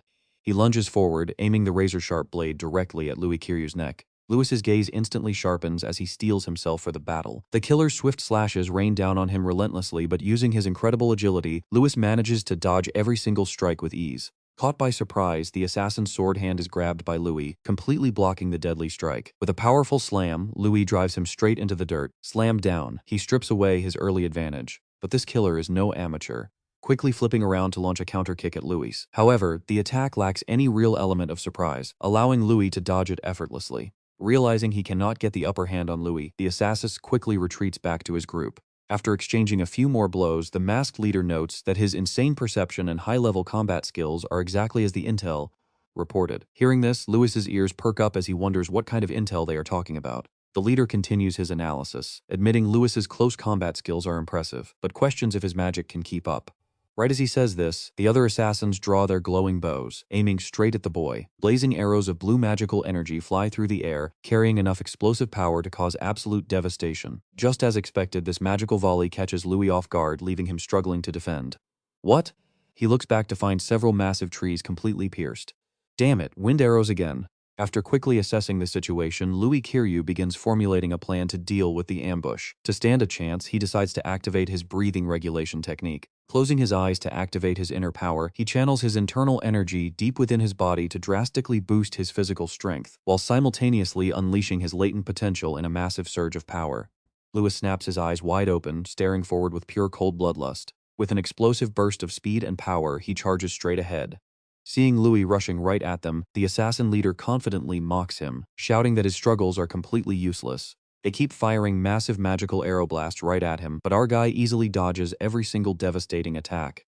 The assassin realizes that Louis Kiryu has effortlessly slipped away from all those deadly wind arrows. The hitman stammers in absolute shock. He is way too fast. Wait, where did he go? Before he can even finish his sentence, Louis Kiryu drops right down on his head and suddenly grabs hold of his weapon. The guy tries to push Louis Kiryu off, but before he can even react, a swift kick slams him straight into the dirt.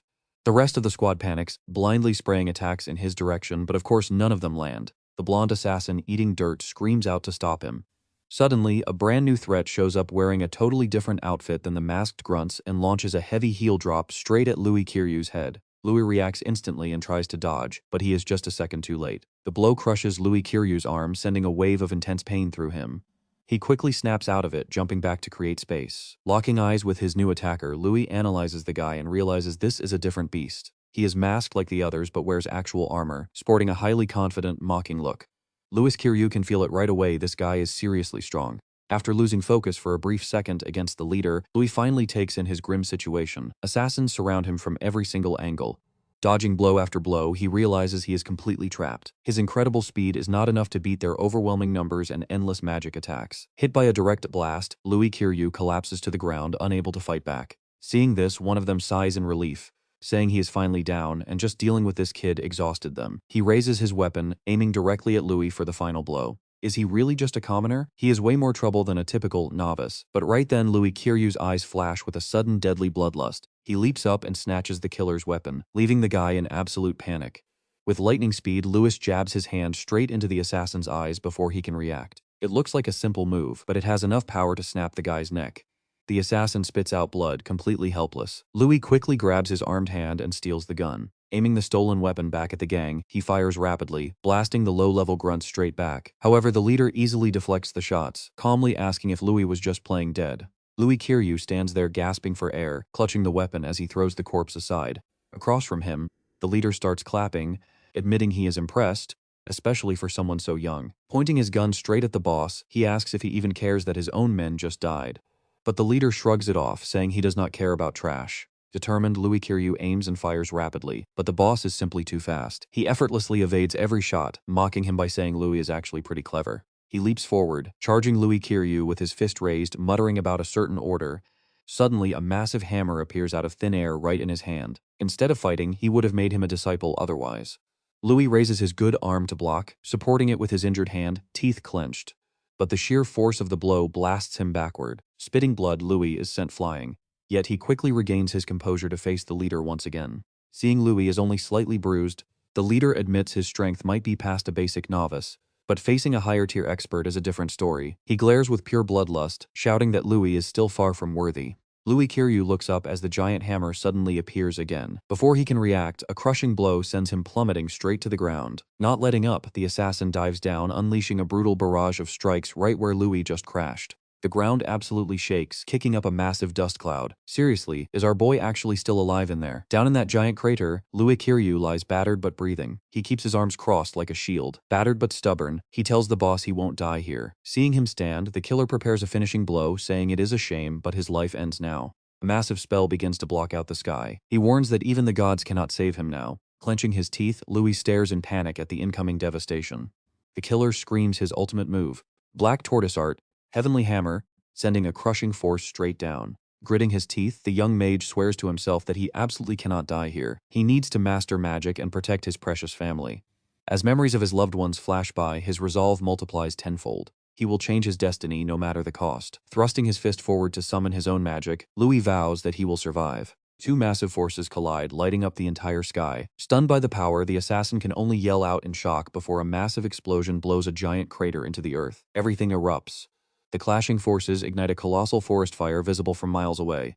Louis barely clings to life, coughing up dust on the ground after that near-fatal impact. Even so, the fact that Louis Kiryu survived that hit feels totally bizarre to the assassin. He walks over, muttering that it feels like he is fighting an equal. With eyes burning with pure murderous intent, the killer finally understands why his client targeted Louis in the first place. Raising his massive hammer once again, he prepares to crush him from point-blank range. He screams for the monster to die, but a calm, mysterious voice suddenly echoes out, saying that is quite enough. A massive spiral of magic surges directly at the killer, forcing him to halt his attack. Forced to abandon his target, the killer leaps sideways to escape the blast. But even though he manages to dodge, that powerful energy refuses to let up, pursuing him with relentless fury. The sheer scale of this power completely overwhelms him. Shaking with panic, he stammers, wondering what on earth this could be. Green tornadoes wrap around the assassin, trapping him completely as he takes the full, brutal impact. The massive force leaves him screaming in pure agony. Shielding his eyes, Louis is almost blown away by the absolute shockwave.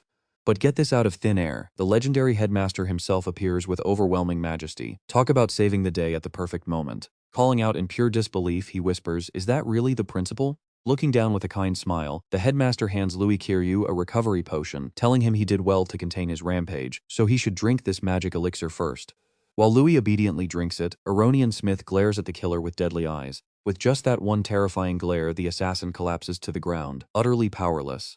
Aronian Smith looks down and demands to know who ordered him to attack a student from his academy. Struggling to crawl up from the dirt, the assassin mocks the Grandmaster and warns him that he will not be able to protect that monster forever. The headmaster's eyes grow deep and unreadable as he glances at Louis Kiryu. The killer flies into a psychotic rage, blood vessels popping as he laughs and screams that this is just the beginning. Suddenly, he self-detonates, spraying blood everywhere and shocking both of them. Aronian Smith mutters that it must be the work of the Assassin Guild, hoping his bad feeling is wrong. Behind him, Louis Kiryu stands back up, amazed by the high-grade recovery potion. He is fully healed, looking as if he was never even in a fight. Even my broken bones are completely healed. Louis Kiril walks up to Aronian Smith and asks Principal, "You did not just happen to be passing by, right?" His steady eyes look straight at him as he asks, "Why do you keep saving me?" Surprisingly, Aronian Smith replies, "We can talk about that when we get to your house." That answer suddenly snaps him back to reality. Oh no, it is super late, Mom must be worried sick. He immediately books it, running like there is no tomorrow. This is bad, really bad. Once Louis Kiril is gone, Aronian Smith summons a small dragon and quietly commands handle the cleanup. Then he silently follows behind, heading straight toward Louis Kiril's home. Over in Mantazam town, a loud, arrogant voice suddenly screams, "Who gave you permission to fix that weird mill?" Those two bullies from the school gates are aggressively grabbing Lachiela. One yells, "How much milling tax are you trying to steal? Do not think the church can protect you from the Lord." Terrified, she replies, "I am just waiting for the kids." The guy sneers arrogantly, glaring at her, "Do not lie to me. Looks like you need a harsh lesson." But right then, Louis Kiril flies in and delivers a brutal kick straight to his face, making him spit blood. Both thugs crash into each other and go flying from the force of the kick. Seeing him back, she is incredibly relieved. "Louis, you are finally home." But as she looks at Louis Kiril, Lachiela gasps in absolute shock. "He only cares about her safety though, Mom. Are you okay?" Gently touching his face, she asks, "What on earth happened to you? Your clothes are torn, and there is blood." Flustered, he tries to explain, "I am fine. My clothes just got caught on some tree branches during the exam." But this excuse is pretty hard to believe. "Really?" One of the noble thugs crawls back up and points at Louis Kiril, screaming, "You again, constantly breaking the rules. You think you can actually stand up to the Lord?" He steps in front of his mother, facing their threats. They boast about calling Warrior George and reporting him to the Lord. Right then, Aronian Smith floats down from the sky, speaking in his usual calm voice. It seems there is a slight misunderstanding here. Landing gently next to Louis Kiril, he places a friendly hand on the boy's shoulder and addresses the noble thugs. "I am Aronian Smith, the principal of the Candria High Mage Academy."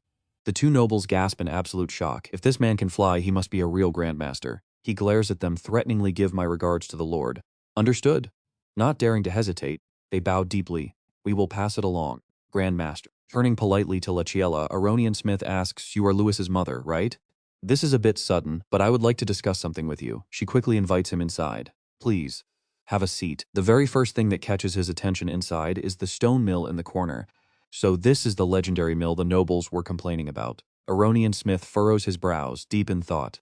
Looking closer, these weird inventions are literally everywhere, from the ceiling down to the chandeliers. Louis Kiril stands nearby, playing with some weird gadget. Lachiela brings out fruit and explains, "I do not know how he came up with these, but Louis built everything. Thanks to him, our lives here have become so much easier." But as Louis Kiril brings out drinks, she asks, "Did my boy cause some trouble during the exam for you to come here?" But get this, his answer completely flips the mood. He says the boy's talent is so absurdly high, it is only ever written about in the Gaia Holy Scriptures. A flashback reveals the holy texts. Back when humanity was brutally oppressed by savage monsters, a legendary genius suddenly rose from among the common people. Guided by the gods, he understood the very core of the elements and created legendary martial arts. 5 years later, alongside his companions, he defeated the monsters and saved humanity from the brink of total extinction. That historic day marked the birth of the Holy Calendar, now celebrated as Liberation Day. Everyone cheered in pure joy. "We finally did it." In the scriptures, he is known as the first hero. Lachiela gasps in excitement, "A true savior." But Louis Kiril is a bit confused. "Wait, folklore does not mention any hero saving humanity, right?" Aronian Smith quickly answers, "No, that hero actually appeared in a very different form. He pauses before whispering, "A man with black hair and pitch-black eyes." This utterly shocks both Lachiela and Louis Kiril. Aronian explains that this massive secret is only known to the highest elites. The hero did save humanity, but by then, complete madness had already consumed his soul. Vague memories of that man show him screaming in pure rage, "Kill, kill, kill them all." This hero committed a sin so horrific and unforgivable, they wiped his entire existence from human history. That inner madness is depicted like a terrifying curse. Aronian's words deeply trouble Louis Kiril. He stares at his hands, wondering, could my own dark impulses stem from that ancient era? Now think about how crazy this is. Because of that curse, every single nation immediately hunts down and executes anyone born with black hair and dark eyes. Aronian Smith gently pats his head, exposing a secret kept hidden for years. Did you honestly think dyeing your hair would fool everyone? Terrified, Lachiela desperately takes the blame. I made him dye it. I just feared something terrible would happen. He is a sweet boy, so please. But Louis Carril calmly reassures her. It is okay, Mom. He still does not fully get the principal's motives, but Louis Carril knows one thing for sure: if the man wanted him dead, he would have done it long ago. Coming all this way definitely means he has another plan. Ian Smith is secretly impressed by his quick wits. You are incredibly mature for a 13-year-old. You did not just resist the madness, you tamed it. That was when I saw the true potential of a brand new hero. Stunned, Louis Carril asks, a new hero? Aronian Smith nods in agreement. Yes. Aronian Smith levitates an apple into his hand. Gazing out the window, this world looks pretty peaceful on the surface, but a deep, terrifying darkness is always lurking just out of sight. He continues, lost in thought. Seeing you today makes me realize those seemingly ridiculous legends might not be so wild after all. He stares outside, deeply contemplative. Turning back to the boy, Aronian Smith makes a serious offer. I want to guide you on the right path for humanity's future. Suddenly, he tosses the apple, and Louis Carril catches it effortlessly. He explains to them that thanks to Faye and Ken's interference, almost every student failed the final test. In other words, Louis Carril has officially passed. Extending a hand, he asks with a warm, gentle gaze, would you like to become my direct disciple at Candria High Mage Academy? Stubbornly asks back, are you really betting on me? What if I go completely mad one day? The principal's gaze suddenly turns freezing cold as the apple in Louis's hand instantly shatters. If that day comes, I will kill you myself. Later, a friend tosses a wrench to Louis Carril and asks, did you really get a personal invite from Aronian? But that was not the only reason he visited. Louis Carril feels pretty tense. Yesterday felt like a warning, even though his friend is just amazed. What a huge honor. Let us see tuition, plus dorm fees. But as the costs pile up, Louis Carril is still left wondering, what is my actual connection to that legendary hero? Aronian Smith asked him back then, did he really think just dyeing his hair could fool everyone? Clenching his fist, the principal gave him a dead serious warning: if that secret ever leaks out, I will kill you myself. That warning left Louis Carril feeling pretty skeptical about whether he should trust the principal. He couldn't hold back and asked straight out, why did you let my mother hear all of that back there? His mother looked terrified, but Aronian Smith? Completely calm. He calmly replied that if she stays in the dark, she'll only end up becoming a burden. Hearing that made Louis boil with anger as he shouted back that his mother is absolutely not a burden.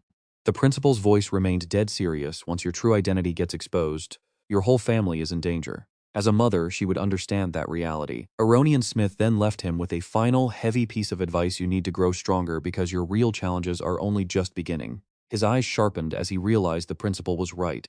He had to get way stronger. The very next day, as soon as the village kids saw Louis Carril returning, they ran out shouting for their big brother Louis. He quickly knelt down to pull Lana into a warm hug. Right then, tears welled up. She begged to know if he would visit. Often she absolutely hated being away from him. Louis Carril promised her that he would definitely return during his school breaks, since this place will always be his home. But the little girl still doubted him, so he quickly reassured her, I promise, so do not worry at all. Right then, an old friend approached with news. A noble family's butler is looking for you. This left everyone standing there completely shocked. A noble?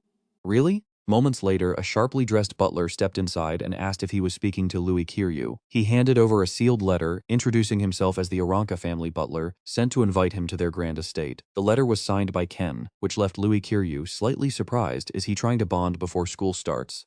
Not wanting to waste a single second, the young man simply replied that he understood. Politely gesturing toward a luxurious carriage, the butler welcomed him aboard. It did not take long before they arrived in Hazin, a bustling city in the Candria Empire. As Louis Carril stepped out of the carriage, the butler proudly explained that the prestigious Aranka clan essentially built the prosperity of Hazin City. Looking at the massive, jaw-dropping mansion before him, Louis realized just how incredibly powerful this noble family must be. Right on cue, Ken Aranka ran over, shouting his name. He immediately threw his arm around Louis Carril's shoulder. Classmates.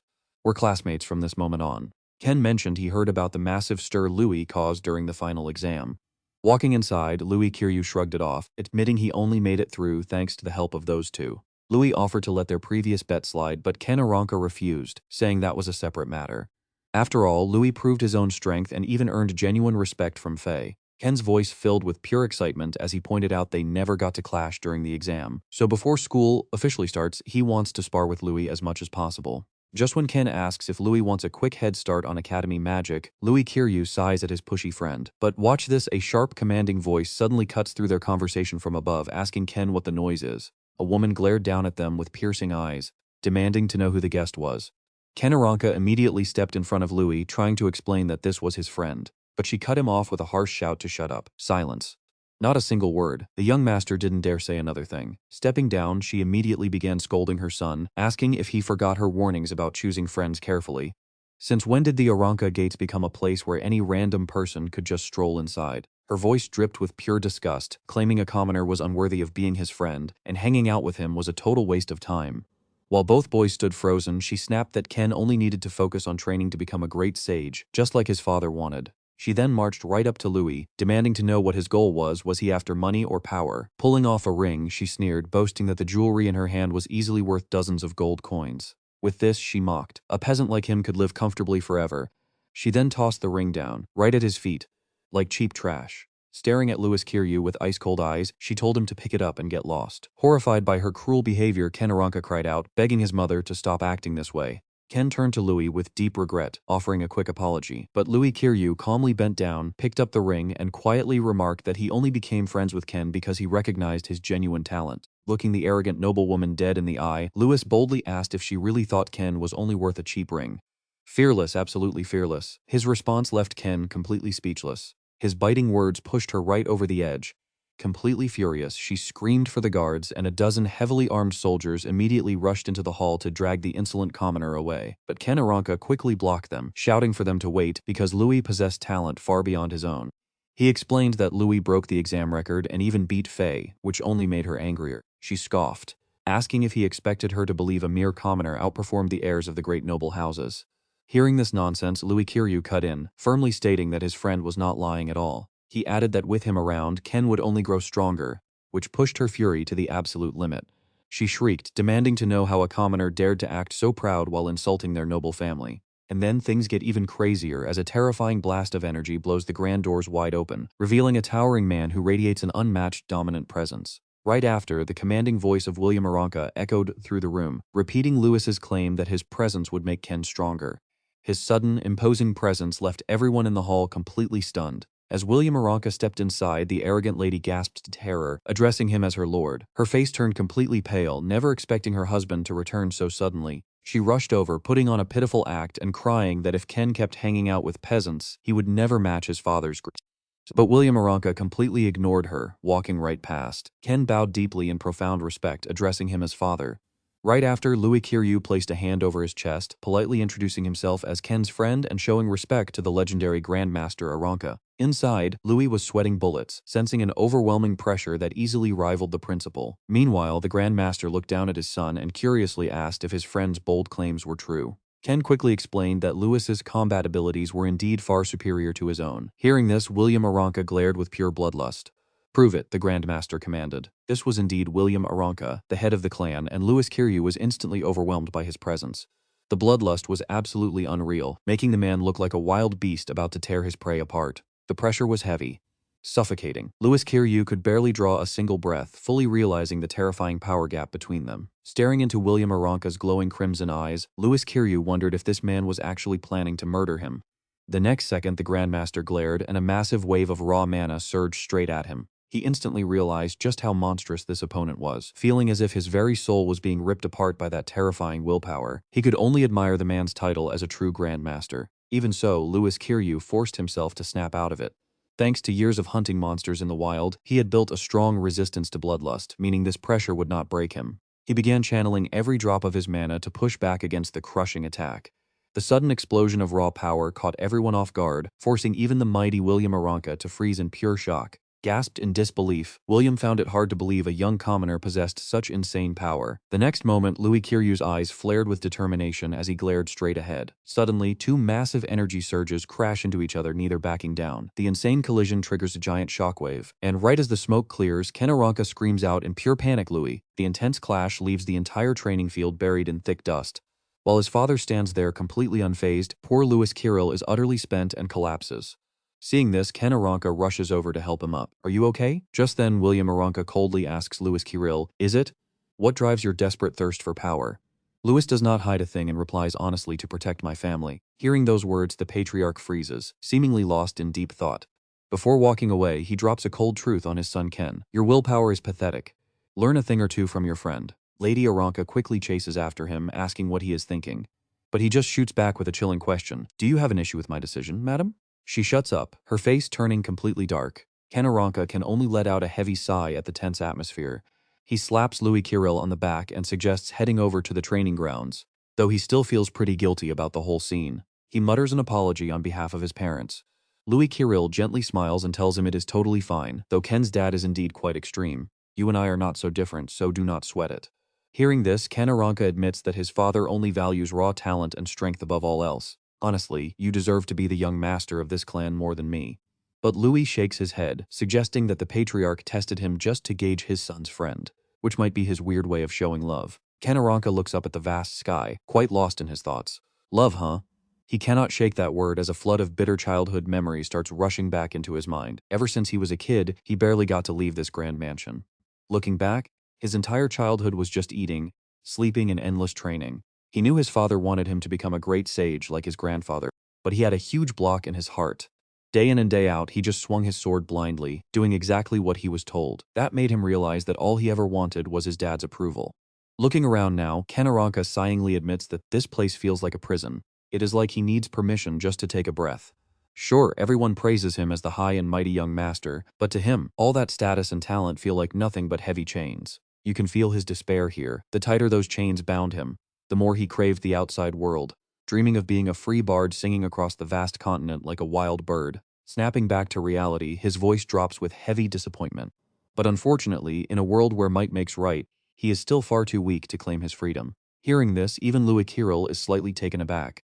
Stepping forward, Ken Aranka explains that it is not about wanting raw power but swinging his sword. He grabs a training sword, calling it his only tool to break those chains.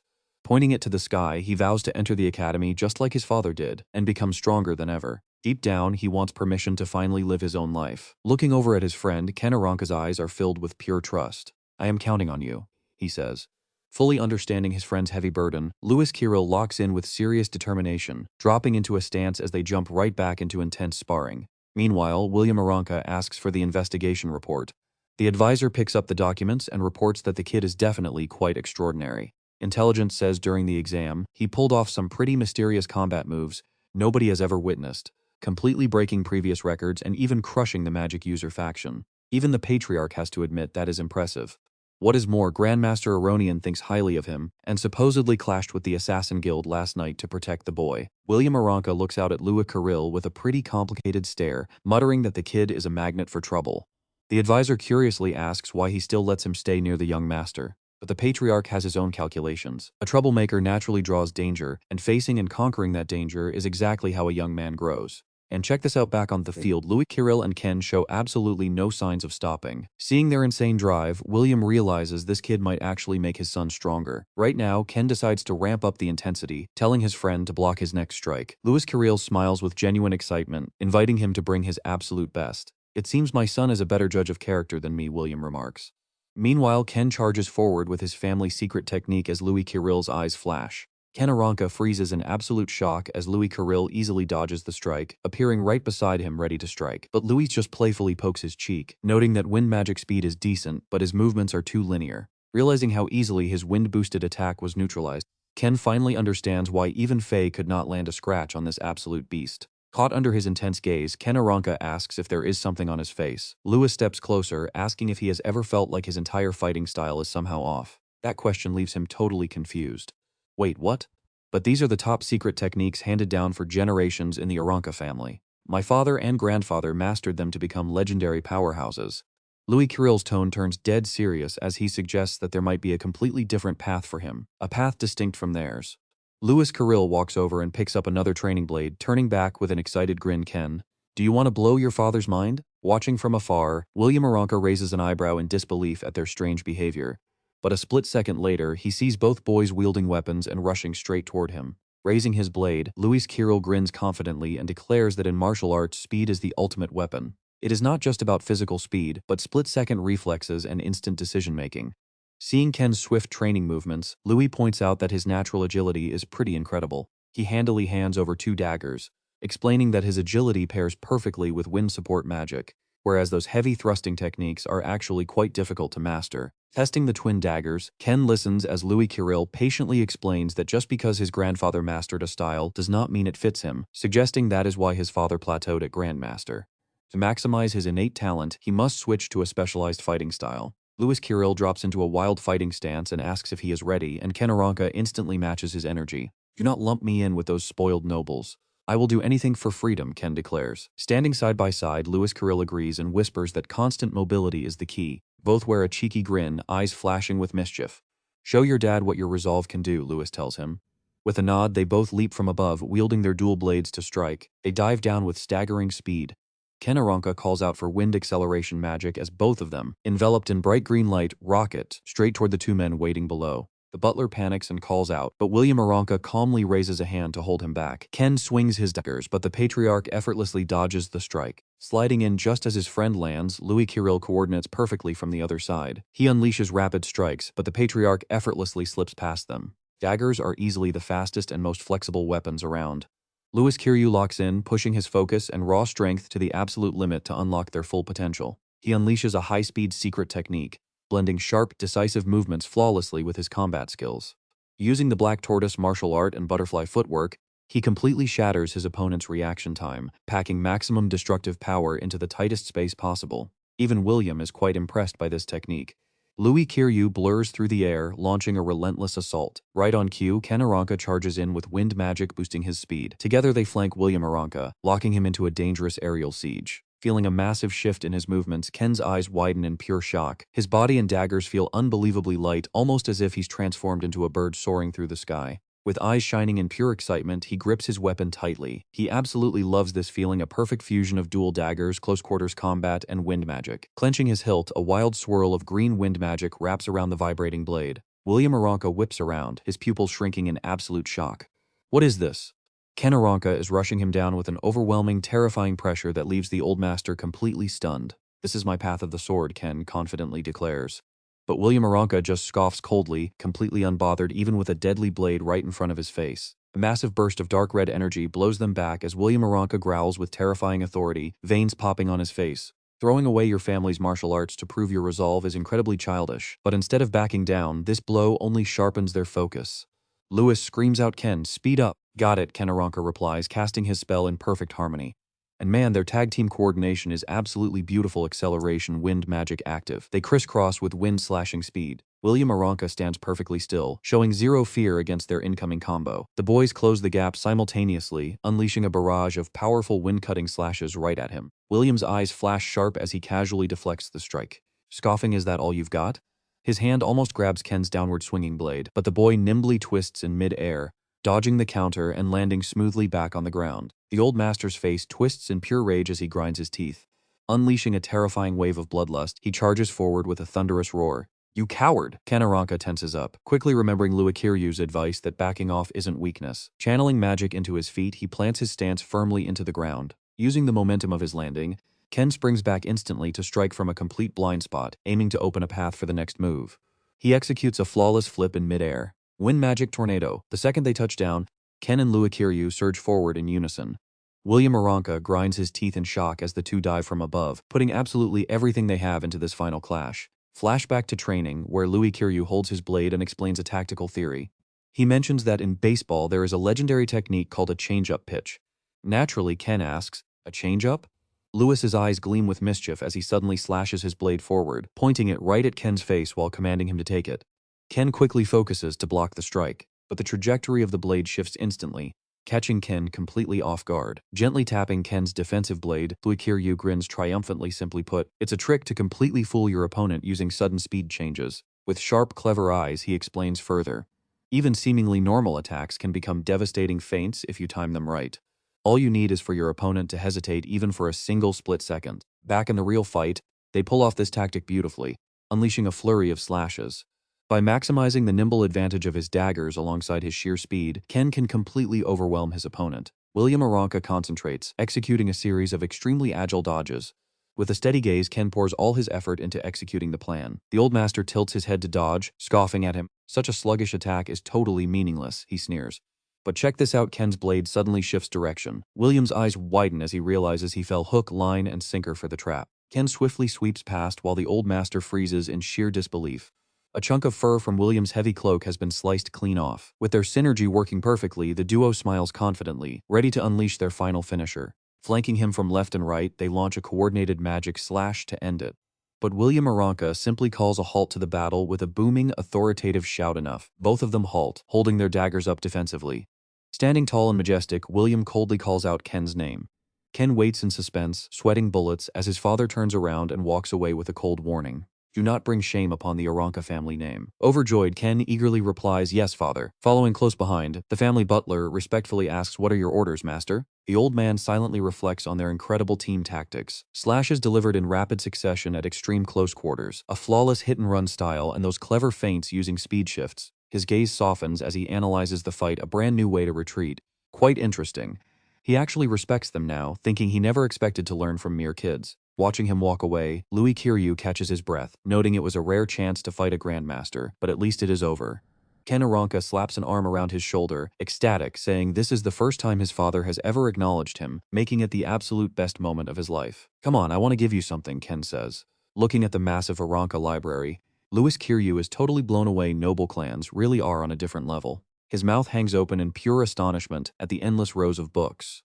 Holding a gift box, Ken sincerely thanks him, admitting that without his help, he never would have found his true path so quickly. Looking down into the gift box, Louis Kiryu is completely shocked, gasping at how incredibly valuable the contents are. Picking up a book, Ken winks with a bright smile, explaining these aren't just guides on the Kandria Academy, there are secret magic books that commoners never get to see, which will surely help him. Louis holds one up, reading the title Basic Theories of Magic and Mana. While the Academy's curriculum changes every single year, it generally splits into magic and martial arts. Most importantly, every single freshman must go through a magic awakening ceremony first. Louis Kiryu asks in confusion, a magic awakening ceremony? Ken patiently explains that it is a special ritual to help people sense the natural elements through the statue of Gaia. "I actually went through it at the church," Ken excitedly shares, "but even noble kids have to pay 10 gold coins for it." Breaking into a cold sweat, Louis nervously asks if that amount equals years of living expenses. 100 gold coins is enough to run an entire orphanage, so will I have to pay while working at the academy? Ken laughs and reassures him, saying, "Don't worry, academy staff get it completely free." "That's exactly why everyone fights so hard to get in," Ken continues explaining, "though other daily expenses and library book rental fees can still add up to a pretty hefty sum. You can also pay on credit, but seriously, just take this gift and never hesitate to rely on me whenever you're in a pinch." Pushing the box over, Ken casually adds, "Oh right, about our promise earlier, can we just call it even now?" "Sure," Louis Kiryu quickly agrees, silently realizing he needs to make money. Julian did mention that magic pharmacists can make some serious gold. A brilliant idea strikes him, wonder if there are books about that here. If he can invent things using knowledge from his past life, he could get rich incredibly fast, right? Louis Kiryu turns serious, asking if the Aranka family has connections with merchants. Confused, Ken asks why he's bringing that up out of nowhere. Louis just flashes a mysterious smile. "It's a secret, but you'll find out soon enough." 1 week later, walking confidently into the Kandria Academy entrance ceremony, Louis Kiryu feels proud that this long-awaited day has finally arrived. Just then, Rose brushes past him, dreamily whispering that scent. She stops dead, completely frozen. She turns to size up Louis Kiryu while wondering if he is wearing some famous brand. Judging by his rich scent, he must be from at least a noble count's lineage. With that in mind, she happily rushes over to introduce herself. "Hey, there. I am Rose, a student from the 105th class. Congrats on officially getting in, freshman. Want me to show you around the academy?" He politely places a hand over his chest to accept. "That would be wonderful. My name is Louis Kiryu." Rose gives him a playful wink and tells him to follow her, though deep down she starts to wonder, Kiryu? Never heard of that name. Could he be the secret child of some high noble? Shaking it off, Rose guides Louis Kiryu away, explaining that as he might already know, over the last 2 years since the king became old and frail, she quietly whispers that princes and royal heirs have been locked in a relentless power struggle with nobles and massive clans right here inside the academy. But as she frankly points out, thanks to Principal Aronian Smith keeping them down, the surface looks as calm as a peaceful lake. Her voice rises. Out of nowhere, she warns that behind the scenes there is a brutal cutthroat war going on for cultivation resources. Regular students just have to pass classes and earn points to advance. But if you get targeted or fall behind on credits, you are kicked out. Saying this, Rose suddenly turns and gently lifts Louis Kiryu's chin. "And trust me, you do not want to miss this." She looks straight at him, warning that he is the main target now, leaving Louis Kiryu totally flustered. Cutting him off instantly, she raises her voice to ask about his family. Rose leans in incredibly close, slowly whispering which faction do you stand with. This sudden intimacy leaves Louis Kirio completely frozen, unable to utter a single word. Out of nowhere, another student steps in, brushing her aside while speaking up with a questioning look. Are you the famous commoner who shattered the entrance exam record, Louis Kirio? Wait, a commoner. Rose panics instantly, her face turning pale. No way, she thinks. She scowls in disbelief, questioning how that is even possible since she clearly smelled expensive perfume. With a huff, Rose stomps away, muttering about what a total waste of time he was. Louis Kirio quickly turns back to the boy with a polite nod. Nice to meet you. Brian frowns, telling him not to mind her. After shaking hands, the boy explains that simply put, this academy is like a miniature empire. People like her are all over the place. As a commoner, the road ahead of you is going to be incredibly tough. From down the hall, Ken Aranka runs up shouting out Louis Kirio's name. Spotting him, Brian quickly waves and turns to leave. I should go greet the other freshmen, but find me if you ever need help. This sudden exit leaves Louis Kirio highly confused. Brushing it off, he walks over to Ken Aranka. Ken immediately pulls him aside, dying to know what he was just discussing with Brian. Frowning as he watches the boy walk away, Louis Kirio says it was just a quick greeting, asking if Ken knows him. Ken's face goes serious. He is actually the headmaster's son, though we are not close at all. Suddenly, a voice cuts into their conversation. Well, at least he is not a bad guy. Faye Durahan waves with a friendly but mocking smirk, adding that she just cannot stand weak-willed people like him. Hearing this, Ken immediately jumps up and points his finger. Unbelievable. Why do you always have to throw shade at everyone like that? Miliana Royce simply waves with a gentle smile and says hello. Nearby, Faye Durahan crosses her arms mockingly, scoffing that if he were as strong as Louis Kirio, maybe she would acknowledge him. Louis Kirio speaks up softly, thanking her for her help during the entrance exam. She casually waves her hand, telling him there is no need to be polite since he passed using his own strength. But then, Faye Durahan clenches her fist competitively, declaring that she will definitely win next time. The moment she finishes, Ken Aranka pushes Louis Kirio behind him and yells at her not to ignore him. Faye Durahan narrows her eyes mockingly, challenging him to defeat her first if he wants attention, calling him weak. Not backing down, he snaps back, calling her a total musclehead. Suddenly, Miliana Royce grabs her arm and drags her away. Come on, Faye, we need to finish our enrollment. Still fuming, Faye Durahan looks back and yells, just you wait! Watching her leave, Ken Aranka smugly sticks his tongue out to mock her. He then pulls out a heavy pouch of coins and happily hands it over to Louis Kirio, who is absolutely stunned by how much gold is inside. Ken Aranka cheerfully confirms that it is all from the sales at the Berna Village Merchant Guild, just like he instructed. Holding up a small vial, he asks curiously, so, this perfume is your big secret? Holding up a tray of perfume vials, Louis Kirio calmly explains that it is a brand new fragrance he created, which is much lighter than ordinary scents.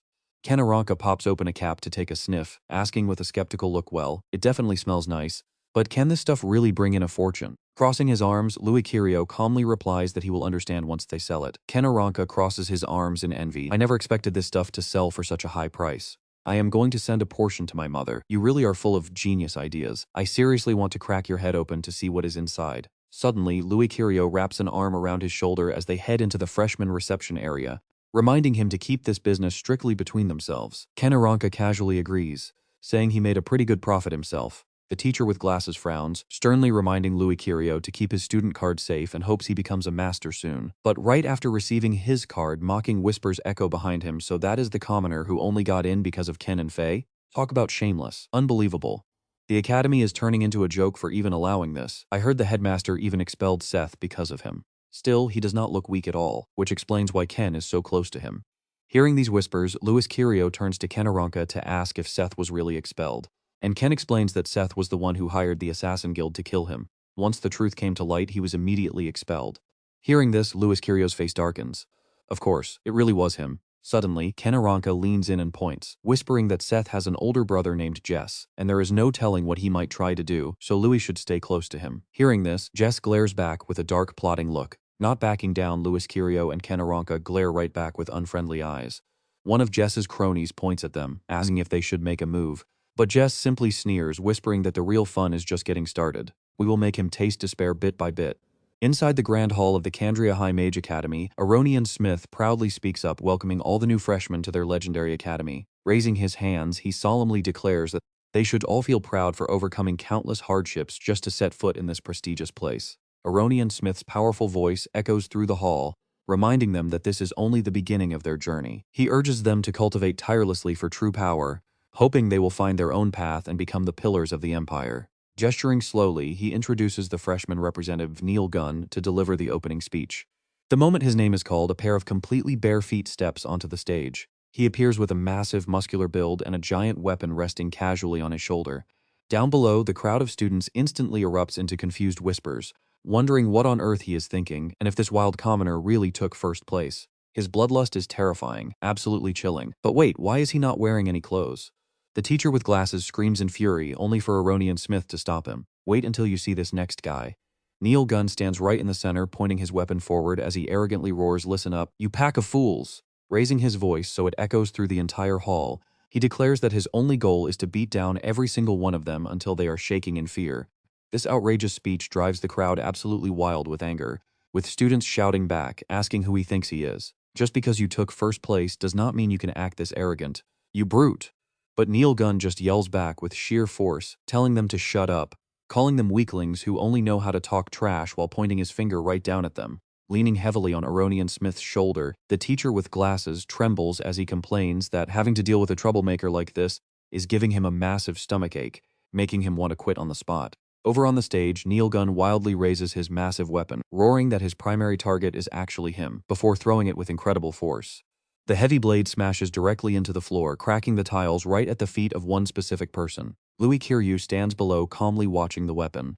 Up above, Neil Gunn seriously calls him out. With that said, he leaps right onto the wooden hilt of the weapon and sneeringly tells him that it is going to be just you and me. He looks straight into Louis Kiryu's sharp eyes to challenge him to a fight. Kenaranka quickly steps in to protect his friend, yelling right in Neil Gunn's face that the entrance ceremony is not over yet, so he needs to back away from Louis. He tauntingly raises his voice without a single shred of fear, asking if Louis is scared and mocking him for hiding behind that loud-mouthed coward standing right next to him. While Kenaranka gnashes his teeth in pure rage, Neil Gunn points right at his face and asks if he is all bark and no bite. Hearing that insult makes Ken shake with anger as he replies that he is going to show him everyone is equal. Kenaranka decides to let his fists do the talking and screams for him to take this. Right at that moment, Louis Kiryu steps in to stop him, giving Neil Gunn a cold, annoyed look while telling Ken to calm down. Not knowing his place, Neil Gunn arrogantly challenges them both, saying he does not mind taking on two cowards at once. Luckily, Brian is also around and steps forward to intervene, asking if his name is Neil. You and Louis are among the very few commoners with actual talent here, so for your own good, you should try to get along. He means well, giving Neil Gunn a friendly warning that if he keeps acting so selfishly, he won't last long at this academy. But the guy just ignores the advice completely, letting out an annoyed grunt and telling Brian to get lost, because he has zero interest in dealing with small fry. Kenaranka turns to look at Brian's furious face with pure amusement, while Louis Kiryu looks a bit tense watching the kid. Things get even worse when Brian hears the surrounding crowd gossiping, making him feel incredibly embarrassed. First, one student whispers to his friend, wondering how a commoner dares to talk to senior Brian like that, muttering that those lowborns really have no manners at all. Another guy squeezes his fists tightly and agrees, questioning why the academy even let someone like that enroll. Meanwhile, Kenaranka adds fuel to the fire, telling Neil Gunn that he brought this humiliation on himself by meddling, and some people just never learn without a good beating. Hearing this, Neil Gunn responds with utter arrogance, saying he will just beat him up first then. But just as the fight is about to kick off, an instructor suddenly appears, pats his shoulder, and warns him that fighting is strictly forbidden. The rules are clearly written, did you not read them? He lectures Neil Gunn with a dead serious expression, explaining that combat is only allowed during classes, exams, or official tournaments, and a professor must always supervise. Anyone who breaks this rule gets expelled on the spot. Neil Gunn respects him enough to hold back, while the instructor asks in a deep, commanding voice if he understood. Not wanting to cross the instructor, Neil Gunn laughs awkwardly and scratches his head, admitting that getting expelled would be pretty annoying. He walks away but still grumbles that it looks like this fight will have to wait. Walking away, Neil Gunn turns back to threaten him, telling Louis Kiryu to just wait. Our main character responds with an incredibly determined look. Right after that, the instructor commands the crowd to disperse. Alright, the entrance ceremony is officially over. Enjoy your free time today, but classes start tomorrow. Anyone who shows up late will have to face the consequences. Once the crowd clears out, Louis Kiryu scratches his head and asks Kenaranka why Neil Gunn suddenly picked a fight with him. Ken sighs heavily, guessing it is all because of that muscle-brained girl's fault. Right on cue, Federahan smacks Kenaranka, calling him an idiot because the two of them almost got expelled from the academy. A second later, she looks quite embarrassed and confesses that, to be honest, she is partly to blame for this mess too. She explains that she actually fought Neil Gunn during the final exam. Since time ran out, their match ended in a draw, which is the real reason Neil Gunn is so desperate to test his skills against Louis Kiryu now. But check this out, he heard rumors that she actually lost to Louis, so his hands have been itching for a fight ever since. Seeing they didn't clash, she is just relieved things didn't escalate. She adds that she would feel terrible if Louis got expelled because of her. But being the nice guy he is, Louis does not hold a grudge against Fedora-han at all. Hearing the reason, Ken Aranka pulls Lua Kiryu away from her, telling him they should get moving. Left with no choice, Lua follows his friend, who grumbles that they seem to have gathered quite a few haters already. Next up, we are at the Academy store, where Louis Kiryu checks out the prices and gasps at how expensive everything is. A clerk gently responds in a warm voice, assuring him that the prices are actually quite fair. She eagerly shows him a soft feather pillow, telling him it only costs 30 silver coins, which still sounds pretty steep to him.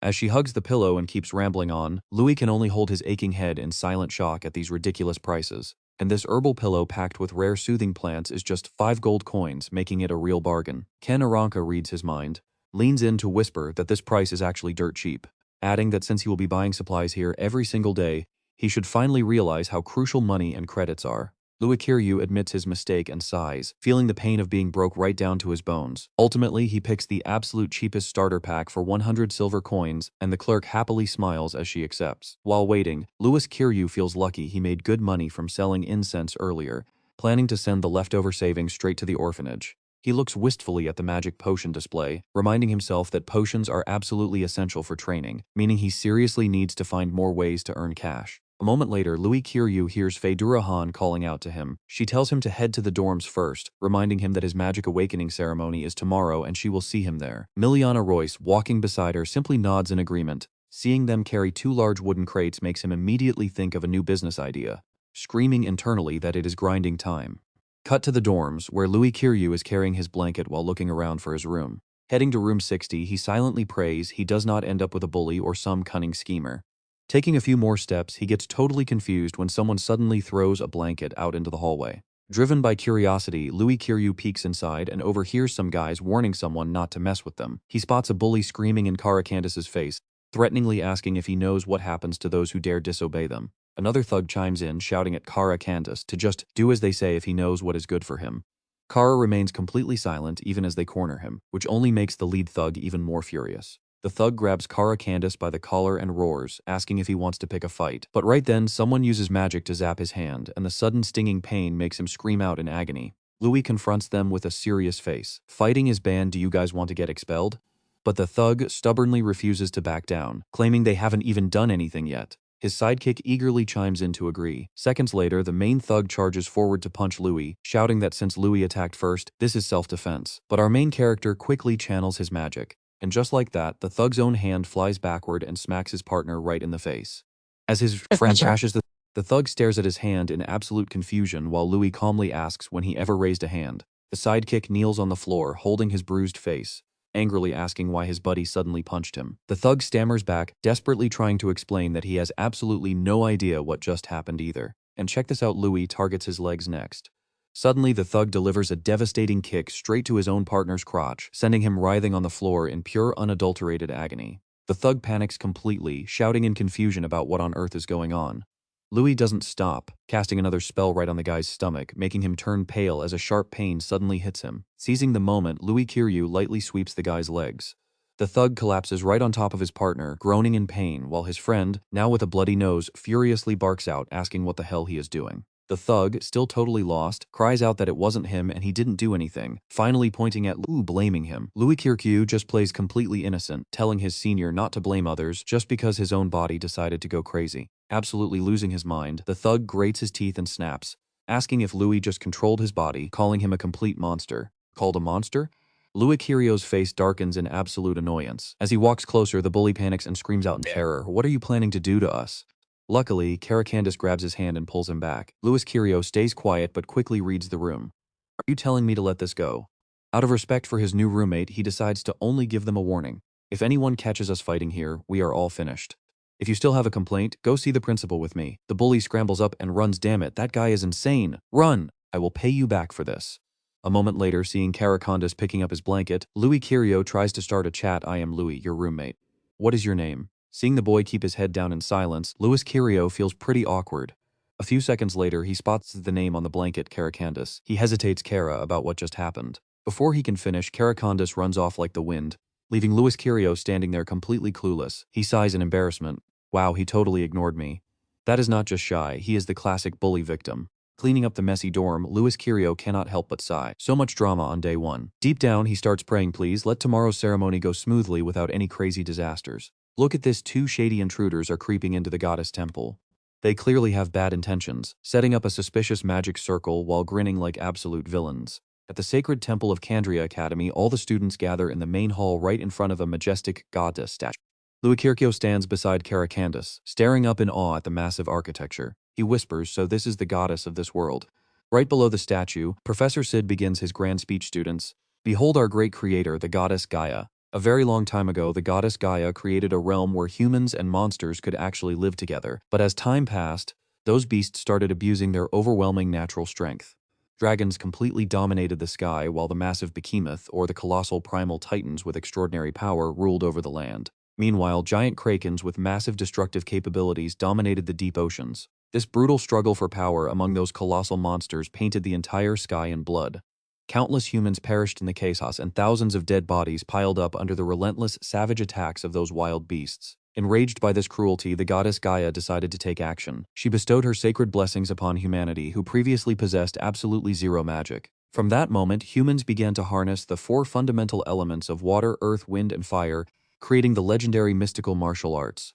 After many brutal wars, they finally escaped extinction and became the new rulers of the world. Back in the Academy Hall, Sid continues his speech with extreme pride and confidence. Hear this. You too will receive the blessing of the goddess, awakening to the true nature of this world just like your ancestors did.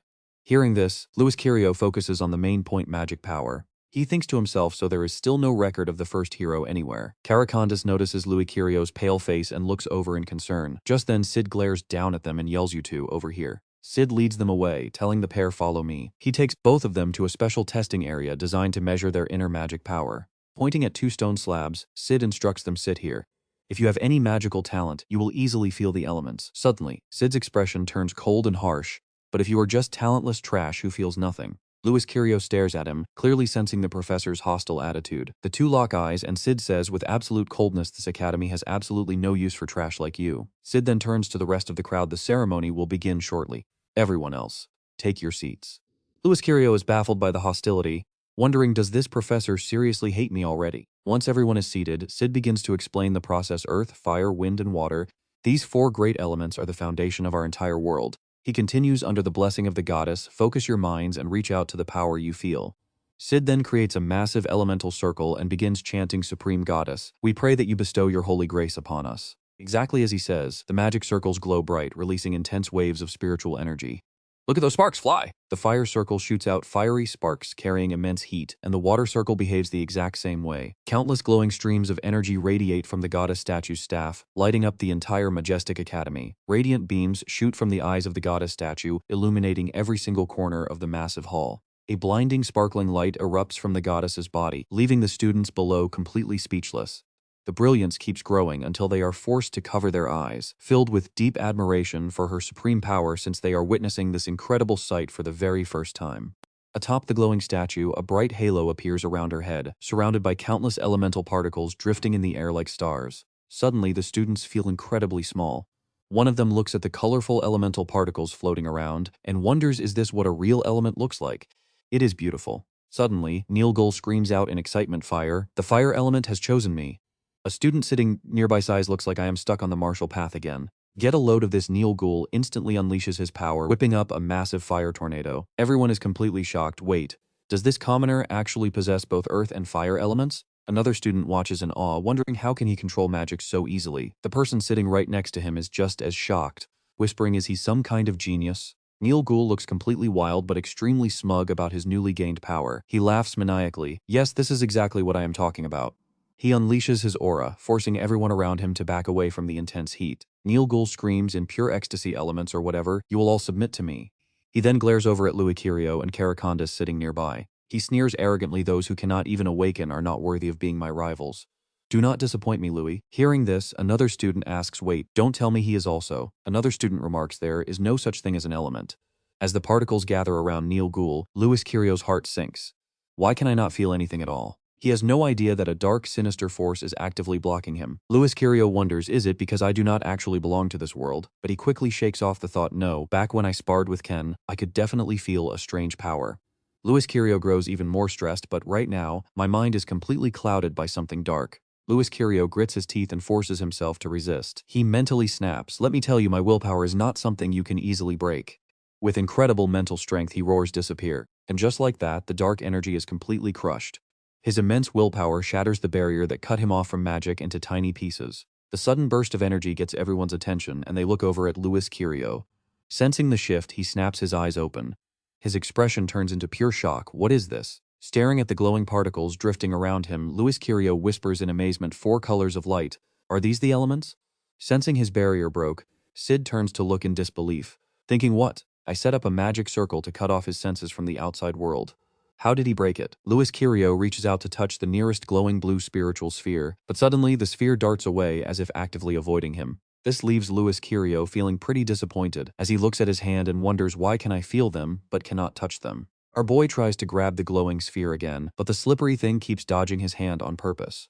Honestly, this is starting to get pretty annoying for Louis Kirio, and it seriously hurts. Watching from the shadows, Zich sneers in delight, thinking that escaping mental isolation is enough to awaken is your first big mistake. He has set up a confinement barrier, a special magic circle that completely blocks the flow between spirits and elements. On top of that, he is using a magic-suppressing orb to weaken the human connection to elements. Six sports a nasty smirk, watching the dark energy swarm Louis Kirio while gloating that certain people want him crushed at all costs. Honestly, he only has his own long list of enemies to blame. The villain chuckles while stroking his shiny gem-studded rings, thinking he cannot back down now after accepting their little bribe. He needs to see this ritual through to the end, leaving Louis Kirio to rot in despair. Night falls, and the half-hidden moon behind the thick mist perfectly mirrors our hero's cloudy thoughts. Down at the academy, more than half of the students have already left, each carrying a completely different mood on their way home. The lucky ones who awakened are celebrating, while the rest can only hope for next time. Meanwhile, a group of snobs who clearly hate Louis Kirio start mocking him, whispering that the guy turned out to be a total flop. Another tells them they should keep an eye on Niel instead, since those two are still struggling hard. The last guy just locks his hands behind his head, scoffing that he actually expected a genius but got absolute disappointment instead. Watching closely, Karakondas notices that Louis Kirio is looking pretty rough. He gets lost in thought for a second, then suddenly tugs on our boy's sleeve, pointing right down at the very spot where Louis Kirio is sitting. Confused, Louis Kirio asks what is wrong with the floor. Karakondas looks dead serious and gives a one-word answer trap. Hearing this, our hero's expression instantly darkens, his gaze turning sharper than a razor blade. Without hesitating, Louis Kirio leaps up. Crash! He slams a heavy punch right into the stone tiles, completely shattering the sneaky magic circle hidden right underneath his seat. Staring down, Louis Kirio is absolutely shocked to see a strange object hidden below. He gasps out, "What is this?" his eyes widening as he spots a dark magic orb glowing right back at him. Karakondas walks away, calmly telling him to grab the item quickly. Understanding the silent hint, Louis Kirio mutters a quick thanks while staring at the sphere, wondering why such a dangerous tool is even placed here. Is this a simple coincidence, he wonders. His mind immediately races to a darker theory, shifting his cold gaze towards Sid, who is leaning against a nearby pillar. Louis Kirio sighs, muttering that the real show starts right now. Check this out, his elemental senses suddenly go completely wild, drawing golden streams of energy that swirl around him in a blinding, glorious hurricane. The remaining students freeze in absolute shock and terror, unable to tear their eyes away from the insane spectacle surrounding Louis Kirio. They whisper in disbelief, asking how a commoner is creating a massive storm just like Neil did. As Louis Kirio absorbs the raw energy, Sid watches with a pale, panicked face, wondering how on earth the kid is actually awakening. He knows not even a grandmaster should be able to shatter that sealing array and magic-suppressing orb. But suddenly, a heavy hand grips his shoulder from behind, breaking him out of his panic. Turning around, Sid Iser quickly bows and steps aside to clear a path for the principal. The other students look on in confusion, whispering among themselves about why the most powerful man in the academy is suddenly here. One student guesses he is here to check on the commoner, who still seems to be struggling to awaken. Another chimes in, wondering if there is some kind of hidden relationship between the principal and the kid. Nobody knows for sure, but Sid Iser is absolutely furious, cursing the principal for showing up at the worst possible moment and nearly ruining his entire secret plan. He slips away to the empty courtyard, which is now completely deserted as the crowd thins out. Sid walks over to a quiet stone pond where Jess is already sitting and waiting for him. Sid tells him the plan failed and warns him to stay away to avoid getting caught.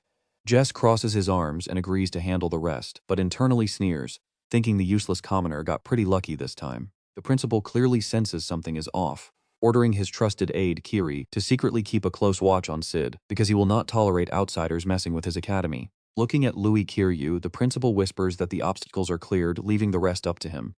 Thanks to the principal's silent support, the elements begin to gather, forming a massive vortex around our hero. This multicolored storm looks way more intense than Neil's awakening.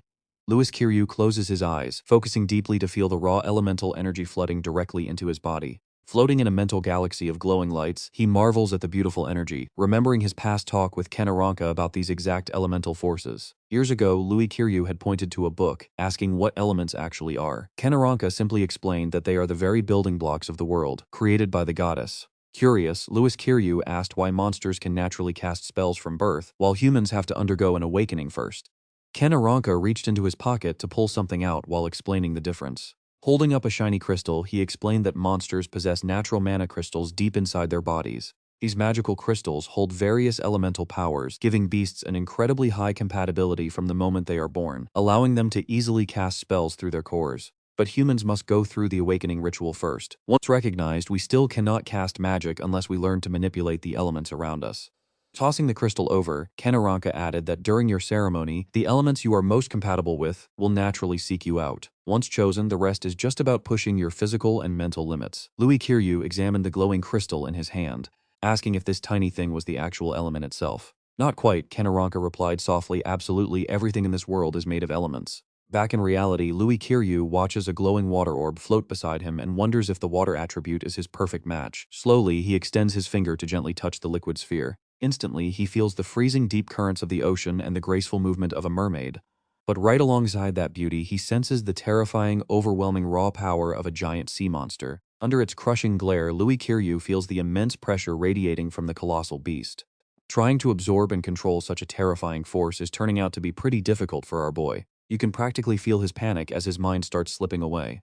With red eyes and a wild look, he grits his teeth, shaking as chaotic energy erupts all around him. The burning flame consuming the light slowly fades, revealing the true nature of this world. Right there, a new orb appears, surrounded by calm elements that show no signs of violence, following the goddess's will. Louis Kiryu's eyes snap wide open, turning wildly unfocused as his sanity slips away. Seeing this terrifying explosion of raw power, the principal immediately realizes that things are looking bad. Our hero struggles desperately against the massive energy trying to hijack his body.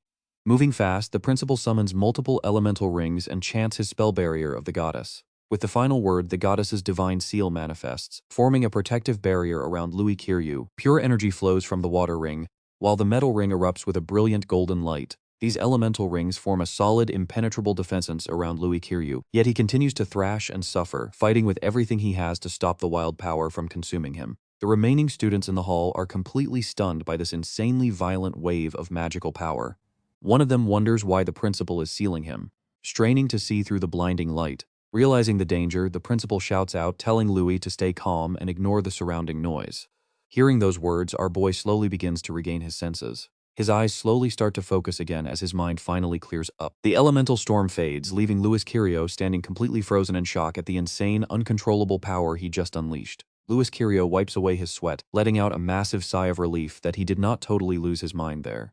Looking closely at the glowing sphere, he realizes these swirling elements act just like subatomic particles. Holding the unique elemental sphere, he thinks if elements are just like basic particles, he only needs to control their frequency. Suddenly, the sphere glows, radiating the fundamental forces of earth and sky. Suddenly, the elements inside collide violently with each other.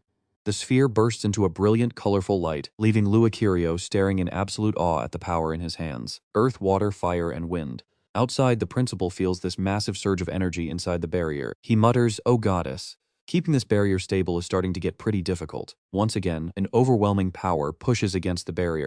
The students are completely terrified, muttering that they have never seen anything like this and wondering what that commoner is doing. His aura is even scarier than Neil. Watching this, the principal smiles proudly, thinking that the boy has truly surpassed his wildest expectations. Staring at the swirling energy, Louis Kiryu finally has a breakthrough. Magic is basically like subatomic particles, meaning humans can scientifically learn to control spells just as easily as monsters do. The elements suddenly fuse into a brilliant stream of light, flowing right into his hands. The energy surges deep into his veins and muscles, constantly moving inside his body just like real scientific particles do. Coordinate that movement with breathing. Then the elemental flow becomes much smoother. Guiding the spiritual energy up to his head, he realizes he can actually form a magic crystal inside his body, casting spells like a Qigong master. The wild energy seems to be finally getting used to him now. The fusion is complete. Louis Kiryu snaps his eyes open, revealing a six-pointed snowflake glowing in his pupils. Ice immediately starts spreading from right beneath where he sits. And check this out, the ice grows so fast that the barrier starts cracking. The principal is left completely stunned, too shocked to even react to this wild display. As the seal shatters, a brilliant light explodes from Louis Kirio. Swirling vortexes of wind and ice lift him high into the air, and the principal looks up, his face full of satisfaction and deep anticipation for the boy. Louis Kirio is completely lost in the ice element flow. Meanwhile, the other students see the ice spreading fast. They run for their lives, screaming for help, but they are too slow. They get frozen solid right on the spot. The entire hall is plunged into a bitter cold as massive ice crystals take over. Aronian Smith stares ahead, his brow furrowed in deep concern as he realizes he must suppress this power immediately. Pulling out a mysterious glowing artifact, he begins chanting a prayer to the goddess above to hear his plea. Blinding light erupts instantly. The entire hall is illuminated by the artifact. With a booming voice, Aronian Smith channels the blazing power of Gandia. He forms a rapid hand seal, epically shouting the spell name, Flame Barrier, as a massive goddess manifests in the air, looking down at the chaos. Two kids trying to escape are suddenly paralyzed by the intense pressure, while another student trips and crashes hard onto the floor. But Louis Kirio stands fearlessly against Aronian Smith's overwhelming magic. He spreads his arms wide, absorbing the intense heat, as a massive beam of light suddenly shoots down from above onto the academy. In the study room, someone whips around. Outside, Sid asks what that light is, while Killy looks out to see what is going on. As Aronian Smith and Louis Kirio clash, neither of them has any intention of backing down. The principal demands to know what kind of element feels this icy, but Louis Kirio stays completely silent. He just stands there, feeling the immense energy. He notices something strange: the elements are spinning at high speed and seem to be naturally fusing together. He realizes a brilliant scientific concept depending on the combination. A chemical reaction can actually occur, creating an entirely new element from scratch. Looking down at his hands, he realizes that the mixing wind and water elements are completely filling up his mana pathways. Unsure of what to do next, Louis Kirio whispers that he really needs to talk to someone. Suddenly, Louis Kirio spots Aronian Smith and wonders what the principal is doing here. Looking around in sheer confusion, he asks himself what just happened, prompting the principal to cancel his spell. The floating goddess returns to the artifact. With a serious voice, Aronian Smith asks Louis Kirio if he even understands what he just did. He looks around and notices a group of students knocked out on the floor, quickly realizing his mistake. Scratching his head, he admits he just caused some major trouble, thanking the principal for saving him. Once everything is settled, Aronian Smith calls over his staff, instructing Kank that he is heading back to his office, and leaving the massive cleanup work in his hands. Turning around, he tells Louis Kirio to follow him, knowing the boy must have plenty of questions. Louis stays silent, quietly following him back to the office, completely unaware that someone is secretly watching them from the shadows as they walk away. Back in his office, Aronian Smith congratulates Louis Kirio on his awakening. He notes that if his senses are correct, the boy has actually awakened all 4 elements. Louis Kirio happily confirms it, opening his hand to show the swirling elements, saying, "Here they are." Aronian Smith stares at the magical forces in deep, quiet thought. He admits it is unbelievable that an apprentice who just awakened can control elements so perfectly, calling his talent truly extraordinary. He then reaches up to grab a book from his shelf. He explains this book contains everything he has learned over the years, which will definitely help with his magic research, and wants him to use it as a reference. Handing the book over to Louis Kirio, he explains he only uses wind and earth, so for fire and water, he should ask Faye and Miliana. Louis respectfully accepts it with a thank you. Aronian Smith adds they both come from prominent noble families and already know him, making them the perfect choice. He then calls for Killy to enter, and she steps in with a polite bow. Introducing her to Louis Kirio, Aronian Smith explains Killy is his trusted assistant who will protect him from now on. Killy softly acknowledges the principal with a quiet nod. She suggests they move to a different spot to talk, quickly leading Louis Kirio to a secluded area. When Louis asks where they are, Aronian Smith suddenly joins them, explaining this is his training ground. He mentions he reinforced the walls with earth magic. Killy then steps forward, asking if he can show her that special element. Louis Kirio brings out his elements, telling her he stumbled upon this unique trick during his awakening. He explains that by rapidly accelerating 2 elements and fusing them together, a completely new power is born. He proudly introduces it to Killy, calling it the ice element. Aronian Smith mutters to himself, completely stunned since he has never heard of anyone fusing elements like this before. Killy repeats the name with a strange smile, whispering to the goddess that just as the principal said, this truly is an incredibly chilling element. Suddenly, Killy lunges forward, demanding to see what he is made of as she instantly launches an attack. But Louis Kirio reacts quickly, effortlessly blocking her strike. Refusing to back down, Louis Kirio immediately throws a heavy counterpunch right at her. Killy is almost caught completely off guard but manages to leap back in the nick of time, realizing that his physical movements have suddenly gotten incredibly fast. No, it is me who slowed down. Is this really the power of the ice element? Killy turns to Aronian Smith and asks, merging two elements, has anyone ever done this before? He immediately answers her with a flat no. Aronian Smith explains further, ever since magic first appeared, humanity has been constantly researching its power, and he goes into deep detail about it. Countless geniuses throughout history have dedicated their entire lives to magic, but absolutely no one has ever successfully fused different elements together. Aronian Smith emphasizes that most people can only control a single attribute, and only an extremely rare few are ever blessed enough to awaken multiple elements. Even the Empire's absolute strongest saintess, Aronian Smith, mentions the legendary Lady Miliana, a once-in-a-century genius from the East, could only control 3 attributes.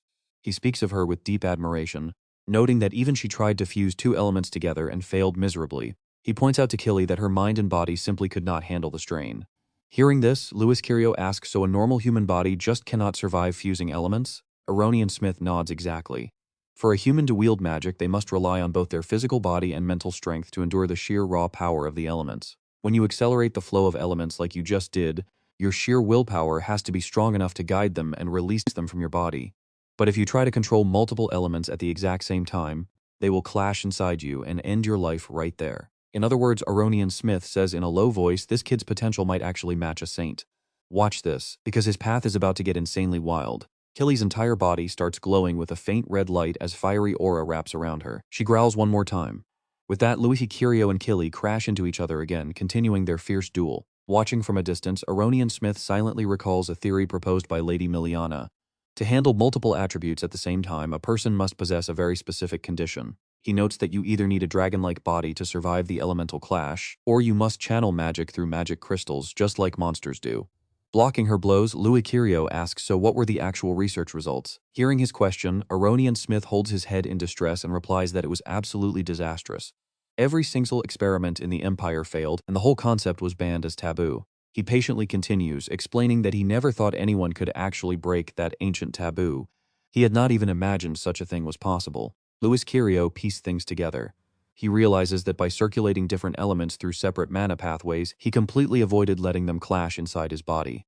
But in that brief second of distraction, Killy seizes the opening and charges right at him. She warns Louis Curio not to get cocky, asking if he even knows what this implies. Blocking her strike, he answers that he knows it could lead to real trouble. Killy agrees, if your secret gets out, who knows what they will do to you. Stepping back, she gives Louis Curio a cold warning. Principal ordered me to protect you, but I absolutely hate trouble, so do not go doing anything reckless.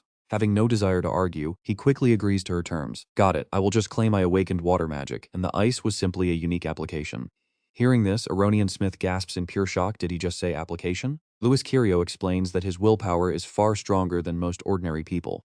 He then makes a bold request, Teacher Killy, please launch another attack on me right now. Killy obliges and immediately charges at him once again. Louis Curio channels his water element to demonstrate, saying, see, this is just normal water. He swings his hand, releasing the magic, and explains that when put under immense pressure, he uses it as a shield to block her incoming attack.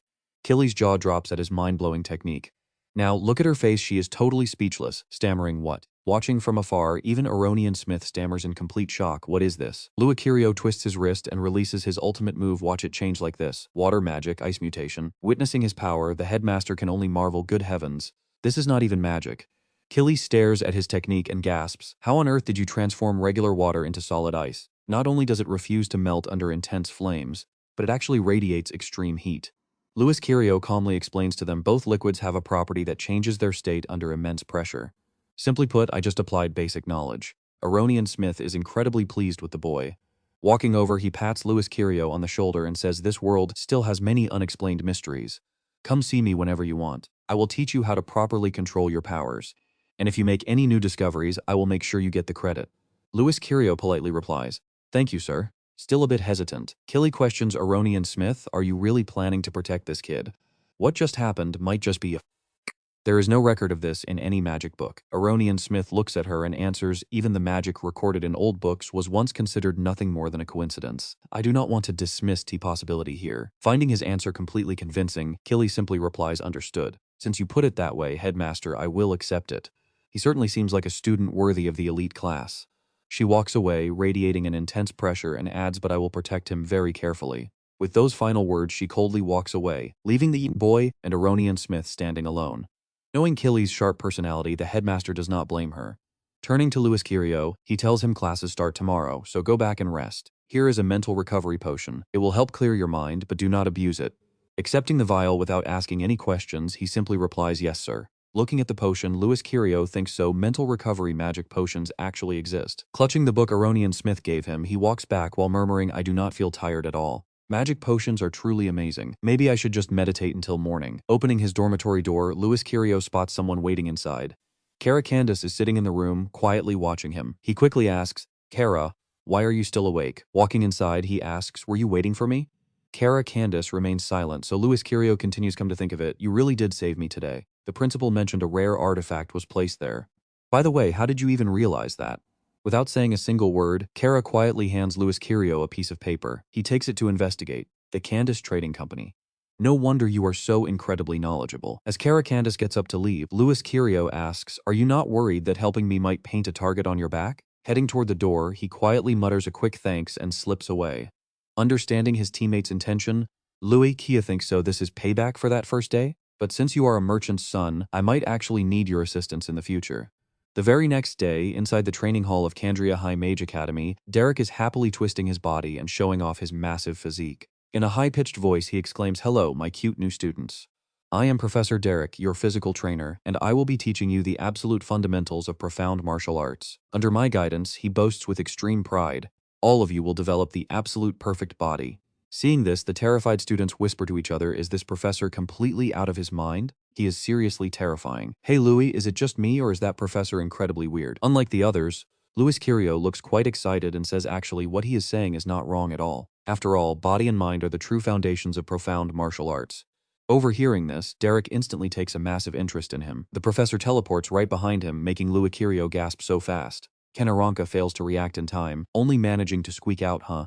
Derek whispers to Louis perfect. He starts touching Louis Kirio in a highly bizarre way, marveling that every single part of him has been thoroughly trained. You are a true masterpiece created by the goddess. His creepy tone sends cold sweat down Louis Kirio's neck as the teacher adds, I absolutely adore students who put in real hard work. In sharp contrast, Derek's attitude toward Kenaranka is incredibly cold, snapping not a single ounce of muscle on you. What a useless rich kid. Shattered by the harsh insult, Ken can only stammer, wait. What? Derek quickly brushes it off. It is nothing, he says. Just thinking how the great noble families have really started declining in quality lately. He quickly gets back to the class before starting. Upperclassmen will show everyone how to use the training gear, but suddenly an older student walks up with a sneer, muttering that this year's freshmen look incredibly weak and unreliable. Seth arrogantly adds that they are worse than the noble families even below commoners. His buddy Jess sneers, wondering how it feels to stand at the top and look down on so-called geniuses. We will show them the massive gap between a novice and a real warrior. They mock Louis Kirill, laughing that it is academy tradition anyway. Derek, sick of their talking, cuts them off enough. Show them now. Jess volunteers to go first. Stripping off his jacket, he steps up to a machine and shouts, this is a chest press, mostly for training your arms and chest. Jess grips the handles, bragging that the weights are magically enhanced with earth magic. He proudly emphasizes the heavy load. Each of these plates weighs exactly 1 ton. Seeing Jess flex, the freshmen start whispering in awe, lifting 1 ton like it is nothing. What kind of crazy strength is that? They look over at another machine, amazed that the senior is spinning so fast while keeping perfect balance. Nearby, another group cheers. Look, that senior is running smoothly with 250 kilograms on each leg.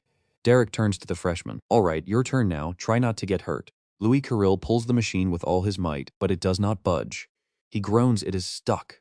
On the spinning wheel, other students collapse, crying that they are done. Over at the treadmills, a kid falls, unable to lift his feet. The seniors sneer at the sight, did your mom baby you? We expected something from this class, but you are all just weak. But one senior spots something bizarre, yelling, hey, there is a monster here. They stare at Louis Kirill in shock. 10 tons, he is lifting 10 tons like it is normal. Tell me this is a joke. Next, he dashes onto a treadmill, and everyone starts screaming, wait, the machine is literally smoking. The speed is past the limit, it is going to blow. In a flash, Louis is on the wheel, spinning so fast it creates a literal tornado. Everyone screams, run.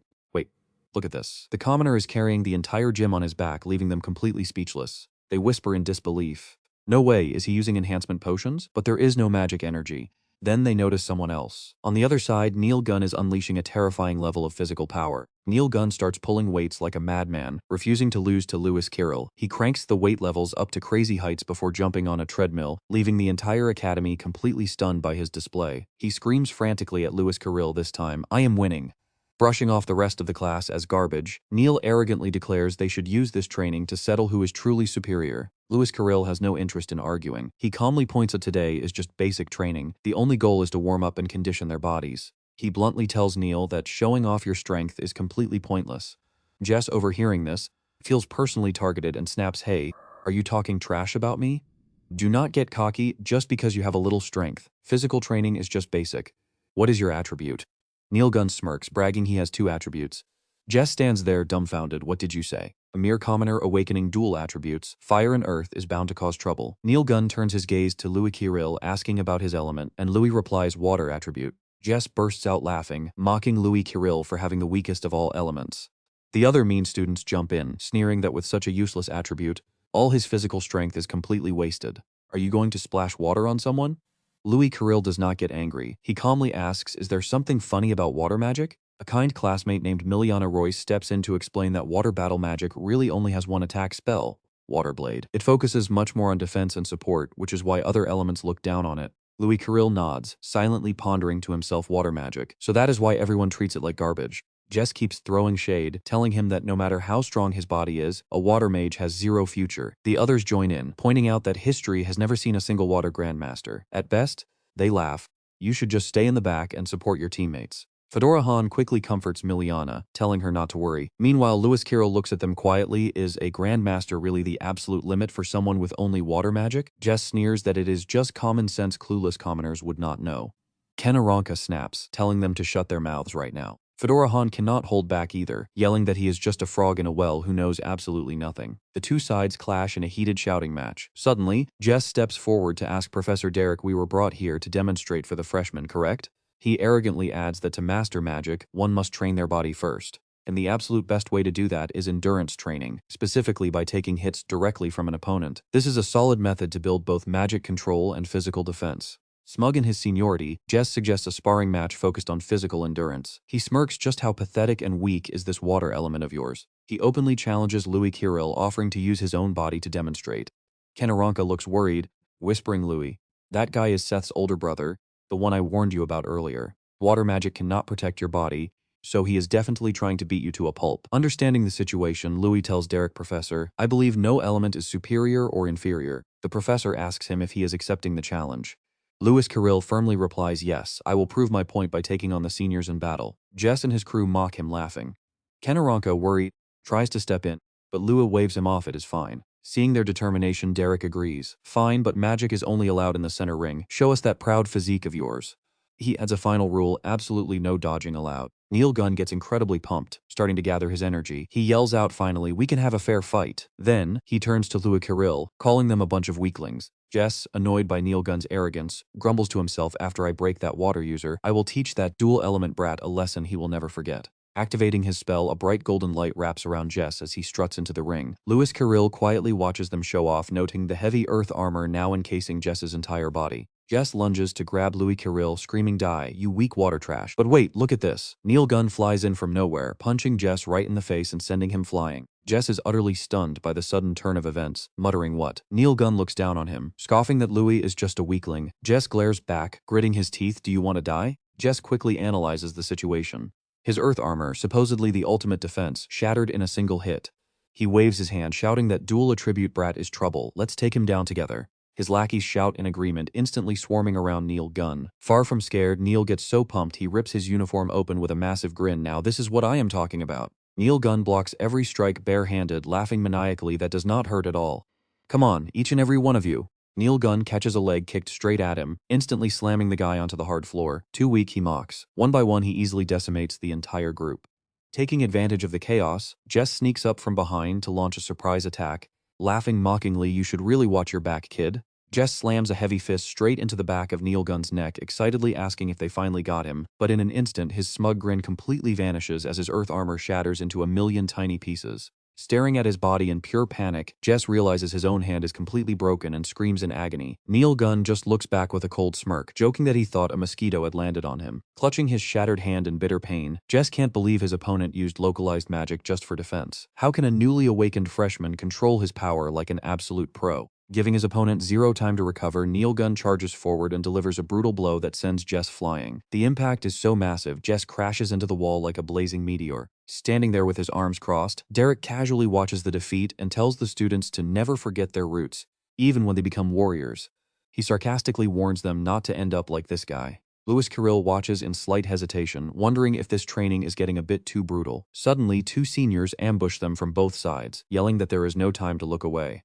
Stepping up with pure determination, Kenaranka declares he won't let anyone get past him. Federahan also charges in with excitement, eager to find out whose fire magic reigns supreme. Fire punches clash against a rising tornado as they battle the two seniors. Dropping his timid act, Louis Carroll lets out a confident smirk and prepares to make his move. Turning his gaze toward the arrogant Jess, Louis Carroll calmly offers a direct challenge to see who survives the final showdown.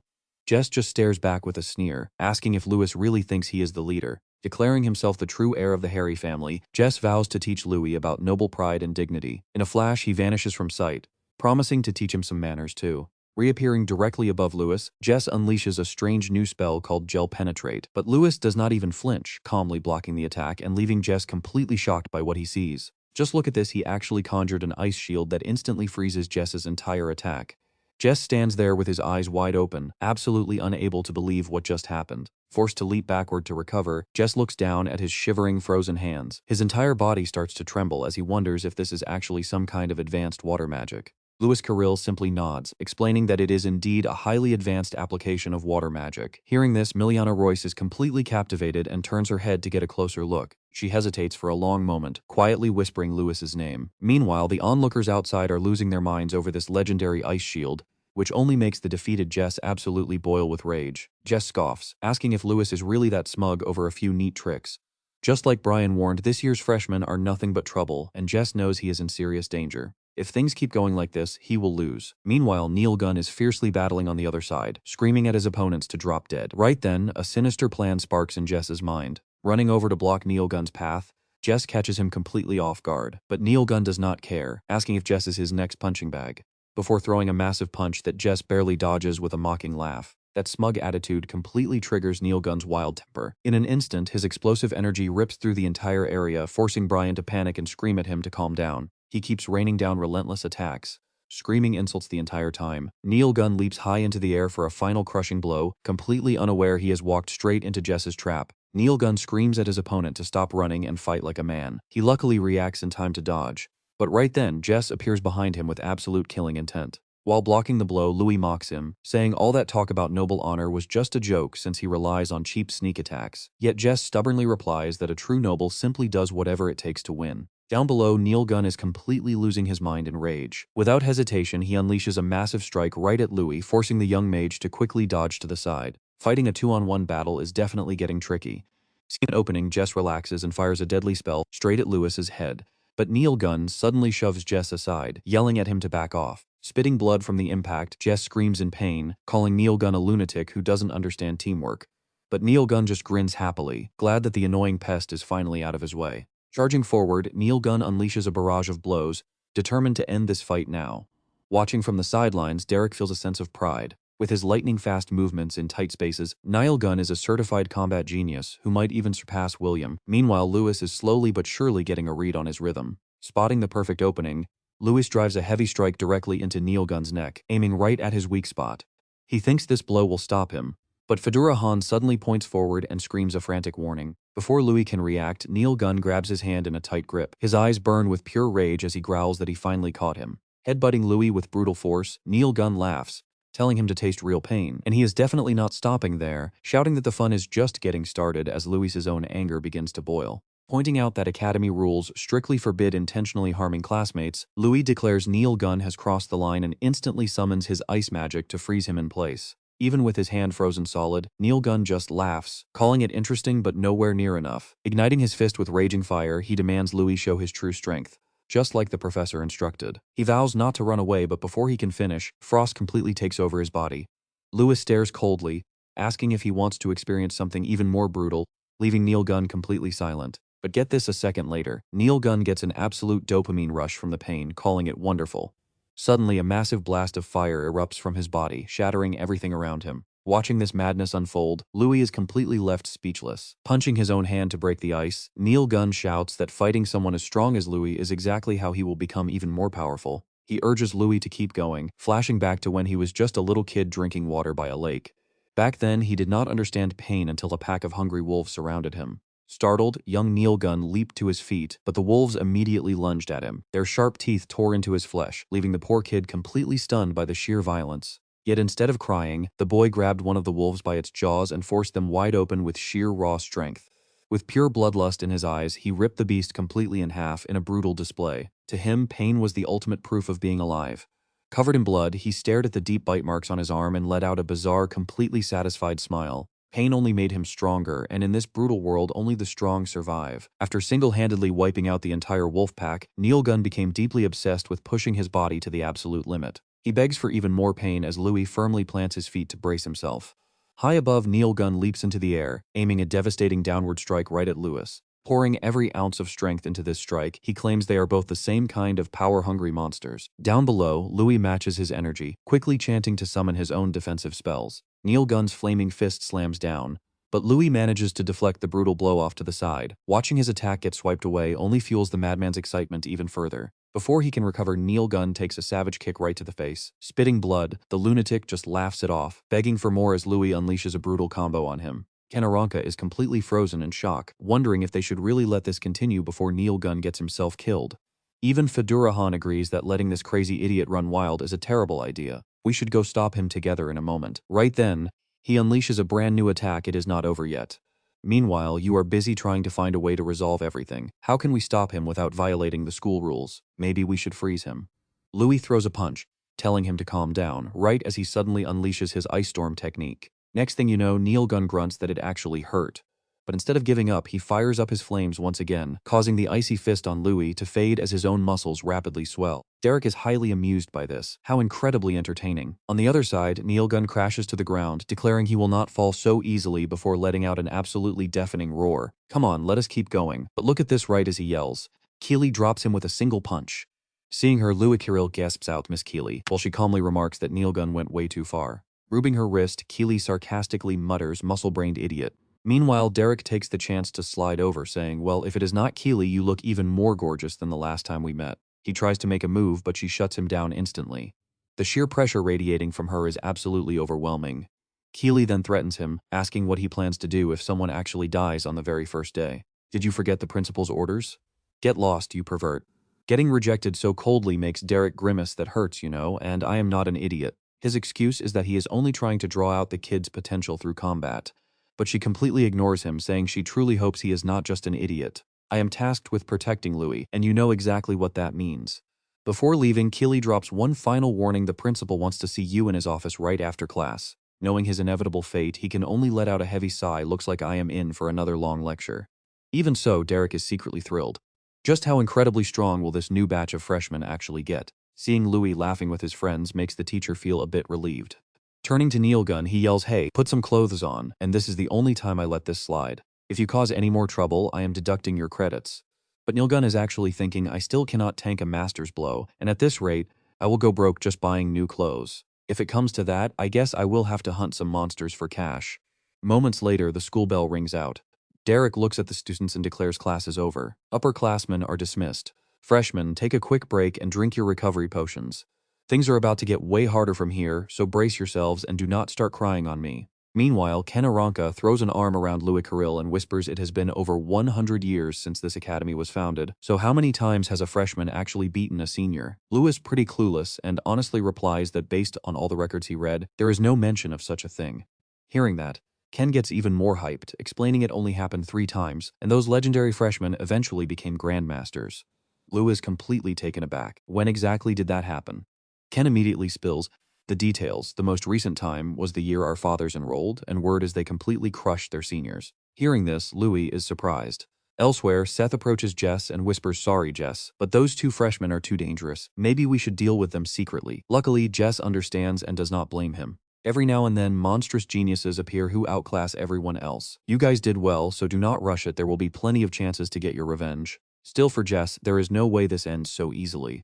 No matter how much of a genius Lou is, he is still just a subject of the Empire, and we are the ones who control their destiny. A bit later, Fadohan walks alongside Miliana Royce and asks what she thinks of Lewis's style. His water magic talent is honestly mind-blowing, and following him might actually make her stronger. She immediately shakes her head. I cannot copy that, because nobody has ever been able to cast such bizarre, mysterious spells before. It seems Miliana Royce is totally baffled by it all. Still, I really need to find some offensive water spells. Luckily, understanding her friend's struggles, Fadohan comforts her, saying there is no need to stress so much. After all, you are only 16. But she is burning with determination, saying she must do her absolute best for her family. Fadovan chuckles, replying she knew she would say that. Suddenly, Fadohan yells across, "Hey Lewis, Miliana wants to talk to you." You can guess what happens next. The crowd immediately goes wild with gossip, wondering if she is about to confess to our main character. But Louis Carril does not care about the gossip at all, simply asking if she needs something. She quickly replies that water magic you used earlier, can you teach it to Miliana? Being the nice guy he is, he agrees right away, of course. We are friends after all. Miliana Royce is completely stunned by the word friends, which actually startles Louis a bit. Out of nowhere, the girl clasps her hands together in a pleading gesture one day. I might bring major trouble your way, so are you sure you won't regret this? Louis confidently promises he will never betray a friend. Still, Miliana Royce looks pretty hesitant, whispering that she does not want to drag him into her mess. With that, she suddenly bolts, leaving Fadohan incredibly worried. Yelling out for Miliana, Fadohan runs after her, but not before apologizing to Louis Carril, saying she needs to go talk to her friend for a bit. Despite the sudden interruption, Louis completely understands, realizing everyone has their own struggles, and he might even be the troublemaker himself. He then turns to Ken Aranka, asking if he knows anything about Miliana. Ken Aranka slowly explains that she is the sole daughter of the prestigious Royce family and granddaughter of a grandmaster. Back when her grandmother was alive, their clan was incredibly powerful, but they lost all their influence after her passing. He then humbly adds that is all he knows, and Fadohan probably has more details. Hearing this, Louis turns to Karakanis, asking if he has any clues about the situation. Karakanis coldly replies that they had a major clash with the council. Louis immediately wonders if Miliana's trouble is tied to the Mage Council, asking if there is anything else he knows. Sadly, Karakanis knows nothing else and simply shakes his head. Louis falls deep into thought, murmuring that with so little information he will have to ask Fadohan or Miliana herself to find out the truth. Meanwhile, over at the training grounds of the Supreme Mage Academy, an incredibly booming voice suddenly echoes through the air, commanding everyone to quiet down and listen up immediately. Magic is a sacred blessing from the goddess and the very essence of this world. Once the students finally quiet down, Sid continues, announcing that in his class, they will learn to control mana and master martial arts under his guidance. Noticing Louis looking incredibly tense, Ken Aranka asks what is wrong, pointing out that he was totally hyped for magic class earlier. Louis lets out a sigh, admitting he was excited, but it really seems like Professor Sid already dislikes him. Right on cue, the teacher appears, snapping that whispering during a lecture is strictly forbidden, especially since he despises interruptions. With that, he coldly penalizes Louis Carril and Ken Aranka 1 credit point each. Sid then warns them that unlike some brainless muscleheads, he actually has standards, meaning if they keep breaking rules, their score will quickly hit 0. Turning away, he docks another point from Louis Carril for being rude and rebellious. He tells Louis that he needs to learn proper noble etiquette and start behaving like a respectable student of this academy. This leaves Louis Carril pretty annoyed. After taking a few steps, Sid casually begins to channel his magic, but even so, the massive pressure radiating from him is absolutely no joke. Louis gasps in surprise at the earth magic, while Ken Aranka beside him cannot help but comment on its massive scale. Across from them, Sid begins his lecture, explaining that to use martial arts in real combat, they must master both magic and physical fighting techniques. His voice echoes flatly as he says that to become a true beginner, they must first learn to manifest their mana and forge weapons. Master this perfectly, and if you can wrap your entire body in mana armor, Sid concludes, then you can truly become a powerful warrior. A second later, he channels his magic while explaining connect to mana with your mind, control it with your body, and guide it through every single movement. Just by waving his hand, an absolutely massive wave of power explodes outward. All the students standing there are completely amazed by this display. After finishing the demonstration, Sid turns back to introduce it as mystic martial arts, adding that soon, they will attack the stone statue in the exact same way. The student who inflicts the most damage will receive Karak Anna's credits. Speaking of which, he snaps his fingers to restore the damaged statue, then adds that first, he will teach them how to attack using magic. Group yourselves by your attributes. Since Neil Gunn has dual attributes, he does not need a group. Sid coldly adds that for the water attribute users, they should go to the side to practice mana armor and help warm up. And so, Ken Aranka has to separate from the main group. He bids them a reluctant farewell, saying he will see them later. The other students watch and point, whispering that water mages are famous for being living punching bags. Over on the side, Miliana Royce complains that they are always forced to practice support techniques on the sidelines, without even a single chance to attack the statue. At this rate, she mutters, "You will never become a grandmaster." With a tearful face, the girl adds that compared to that person, she must prove her strength. Hearing this, Louis Carril silently wonders to himself if that person belongs to the Council of Mages. He then speaks up to ask her what is wrong, but Miliana Royce flatly denies it, saying it is nothing and has nothing to do with him. This only makes Louis Carril lean in closer to ask more. "Miliana, why are you so obsessed with offensive magic? The water attribute has far more support magic than other elements. Disrupting enemies and protecting allies is also a very important role, you know." She turns to him and raises her voice, declaring she wants to become a grandmaster and restore the Royce family. To do that, she must master both offense and defense, sadly adding that the goddess would never create a flawed attribute. The water element must have powerful offensive spells too. Believing in this, Miliana Royce says she even enhanced her water sword with magic potions and went as far as developing a series of combo attacks. But in the end, she still cannot make up for the lack of offensive power, sighing that maybe the water element really cannot produce a grandmaster. Suddenly, a classmate comes over and yells that it is almost his turn. "Help me warm up with a water shield." Miliana Royce complies without any resistance, immediately casting it. The two of them then work together, training quite diligently. Watching this, Louis Carril silently reflects that a water grandmaster is just like his past self, sending him straight down memory lane. "You cannot even exercise because of severe asthma, yet you dare to talk about researching martial arts? Don't make me laugh." They snatch his research documents away while mockingly sneering that trash like him doesn't deserve any glory, declaring they will take his hard work for themselves. They keep throwing nasty insults, telling him to give up his impossible dream and just go die. Looking at her now, Louis Carril smiles and whispers that she knows her weakness perfectly, yet never stops chasing her dream. Maybe, he silently muses, just like with Ken, he can show her a whole new path of martial arts. Watch closely, this is where he decides to take a step forward. Louis Carril channels magic alongside Miliana Royce, completely shocking the young girl. Her training partner is Onslaught and instantly blasted far away by their combined power. He then turns to her and softly says that he also believes in the water attribute's potential. "Can you watch my technique?" Miliana just stares. Is he actually serious? Instead of replying, Louis Carril straight up asks Sid if he can try attacking the stone statue. Hearing this, the instructor frowns and warns that if he fails to leave even a single scratch, he will deduct his points. "I think you should just focus on controlling your mana right now. Don't tell me you plan on using your ice magic." The boy calmly denies it, explaining that he just came up with a pretty clever way to boost the offensive power of water magic. The other students immediately start mocking him, whispering that he claims he will use water magic to attack. If it were ice magic, it might work, but water? Unbelievable. Only Miliana Royce worries for him, warning that the statue has a very special structure reinforced with rare magic ore and earth magic. Normal water spells won't even be able to scratch the surface. What if your points actually get deducted? Hearing this, Louis Carril reassures her not to worry because he has an idea. With those words, he walks straight toward the massive stone statue. Preparing himself, Louis Carril silently thinks that while the people here might not know it, there is a famous saying back in his original world. He pauses for a beat, telling himself that softness overcomes hardness. Mixing water into the sand, he concentrates extreme pressure into the stream. As he unleashes the spell, he tells himself that shooting it out with massive force will turn it into a weapon that cuts through anything. A second later, Louis Carril suddenly leaps high into the air. It turns out he is executing a mystic martial arts move, Water Blade Slash. By the time Louis Carril lands, the statue is already sliced cleanly in half. Seriously, look at this, the other students can only whisper in absolute disbelief. With such weak-looking force, it shouldn't have left even a tiny scratch. But then, somebody yells to look closer.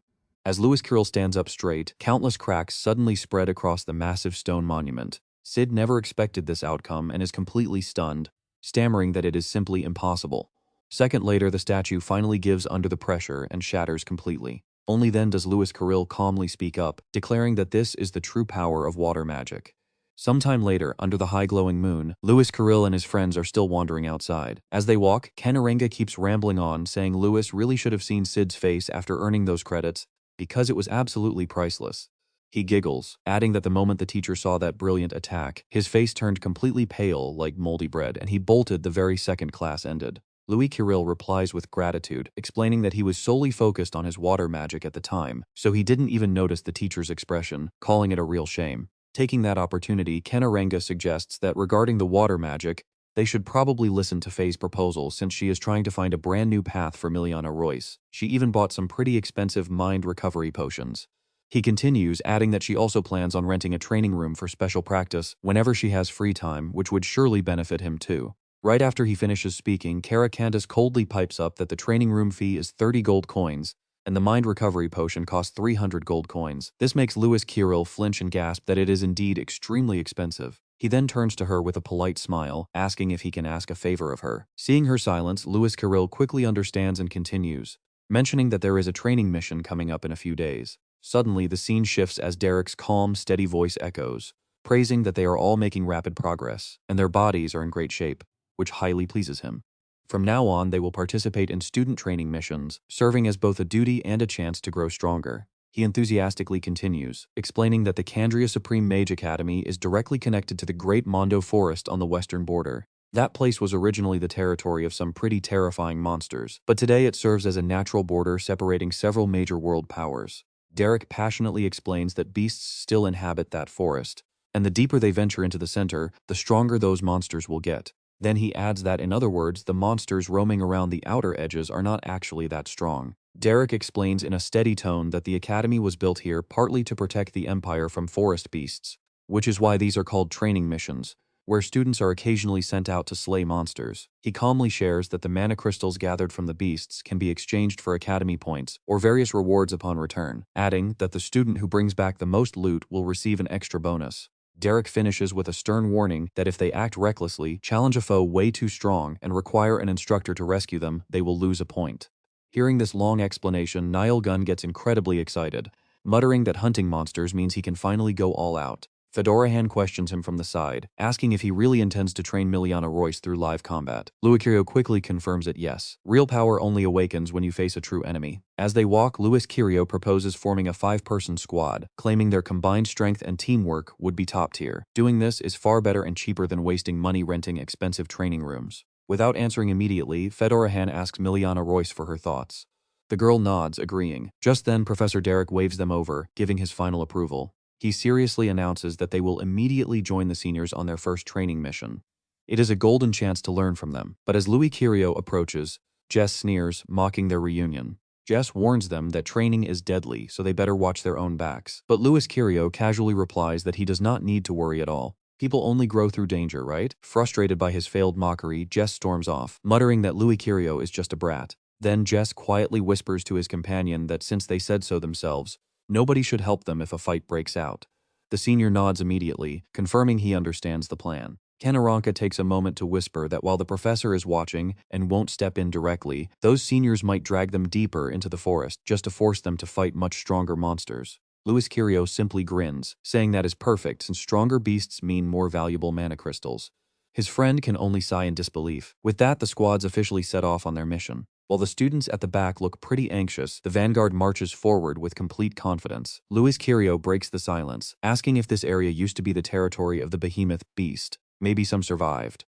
But his companion laughs it off. The ancient saints wiped them all out. Not a single one remains. The beasts near the edge are warrior tier at best, so he asks if they want to fight one. Hearing this, a senior looks back, sneering that it takes several warriors to defeat a warrior tier beast. Novices beating a warrior tier beast? Pure arrogance. But right on cue, look at that, a massive monster suddenly leaps out, catching everyone completely off guard. The senior screams in panic as he recognizes the giant bear beast, a warrior tier monster. He instantly scrambles up a tree, calling down that this should be easy for them, so he will just watch. Knowing this beast is pretty strong for this zone with high defense and stamina, the senior expects a brutal struggle. Louis Kirio completely ignores him, focused entirely on preparing his team. He commands everyone to get ready to fight. The giant bear beast lets out an earth-shattering roar, but the team does not hesitate, immediately launching an aggressive counterattack. With a single swipe of its arm, the beast flings them back. Yet Kanaranka refuses to yield, quickly slipping behind the monster for a surprise strike that looks highly promising. Absolutely no scratch. His attack fails to hurt the beast, only fueling its rage. Kanaranka is instantly sent flying by a brutal counterblow. Driven by fury, the monster targets its next victim. Before it can act, a sudden surprise attack strikes it hard. Watching this unfold, Louis Kirio calls out to praise Kara. However, the hit barely leaves a scratch on the beast. That is when Miliana Royce steps up, channeling her magic to surround the monster. A second later, the giant bear beast is firmly bound. Seizing the opening, Miliana Royce unleashes her secret martial arts. She swiftly executes her water flow shoulder throw, catching the monster off guard and sending it crashing through the air. Watching closely, Louis Kirio asks what kind of technique that is. Federahan explains it is a combination of water magic and jujitsu, her own original creation. Louis Kirio praises her impressive talent. An original technique, how interesting. Eager to match her, Louis Kirio charges forward like a lightning bolt, shouting out that he cannot afford to be left behind by her. He drives a massive strike straight into the beast's stomach. Before it can even touch the ground from Miliana Royce's attack, it is launched upward again, with Louis Kirio poised below. Waiting for the exact moment it falls, Louis Kirio unleashes his next blow. This strike is far more devastating, connecting perfectly while the helpless beast cannot even defend itself. Sharp pain surges through the bear beast's brain, forcing it to roar in agony. After thrashing wildly, it finally collapses to the ground, leaving Miliana Royce watching in absolute shock. She wonders how water magic could inflict such massive damage on a beast that normally resists other elements.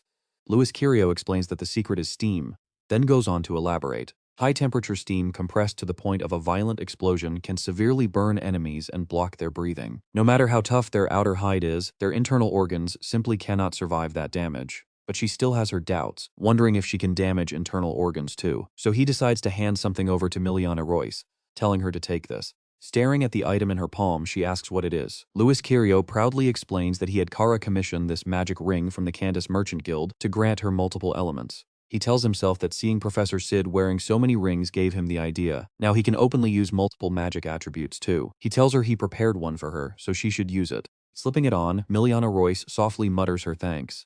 But the instant the ring fits her finger, a massive surge of magic explodes from her, catching everyone completely off guard. Unbelievable power! Even Miliana Royce is shocked by her own explosion of energy. The overwhelming force continues to expand, forming a massive beam of light. Witnessing this incredible display, she is left totally speechless.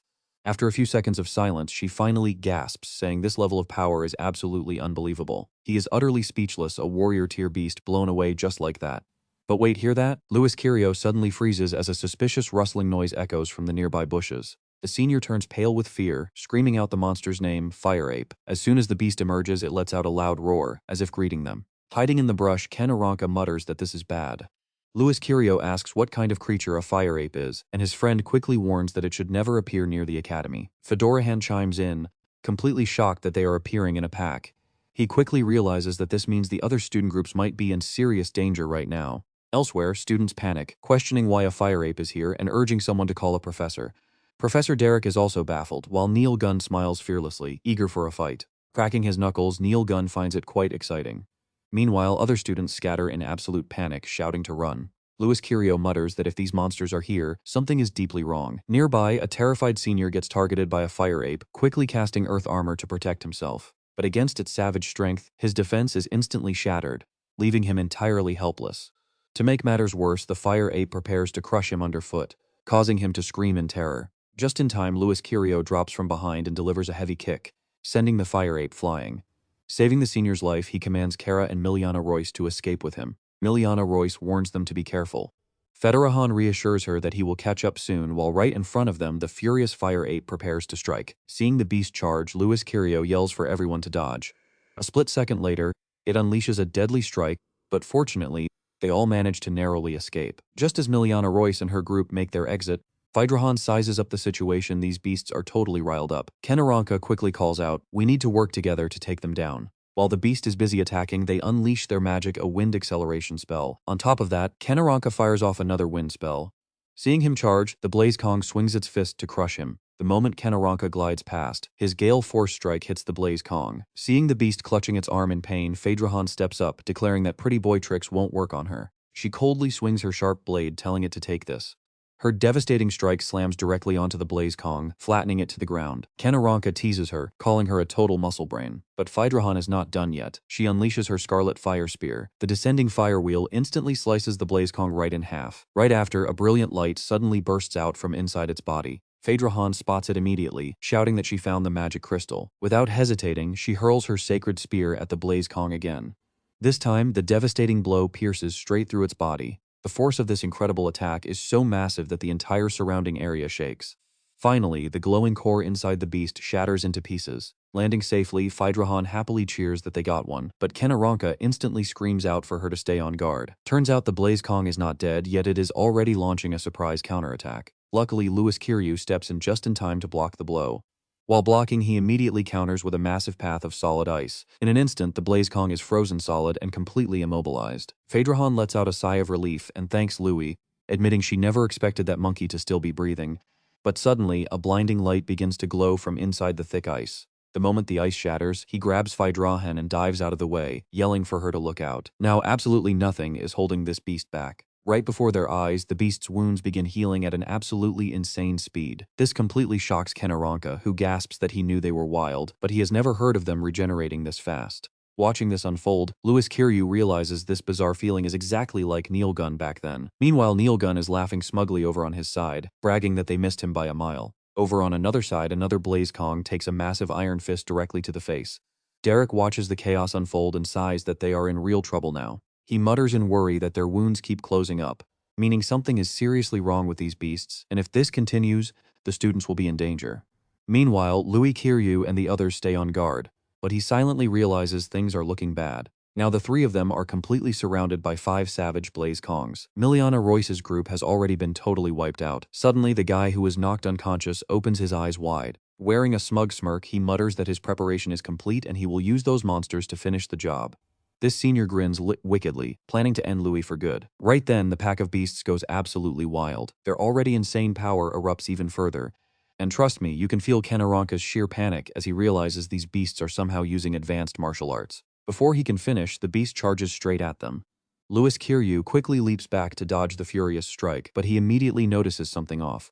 Wait, is this thing targeting me? Without a sound, the beast charges up its next move, making the incoming attack swell to a massive size. Louis Kiryu stands completely frozen as he watches this terrifying power grow. All 5 beasts lock onto one single target him. Seeing this, Phaedron and Kenaranka scream his name in sheer panic. The forest, which was dead silent just a second ago, instantly erupts into an earth-shaking explosion. He coldly watches the devastating scene unfold from a safe distance. Smiling with pure joy, he cheers that the plan is a success as a massive blast sends blinding light shooting everywhere. Brian smirks, keeping his eyes glued to the source of the blast. Even Derek, busy fighting off monsters, turns his head in shock.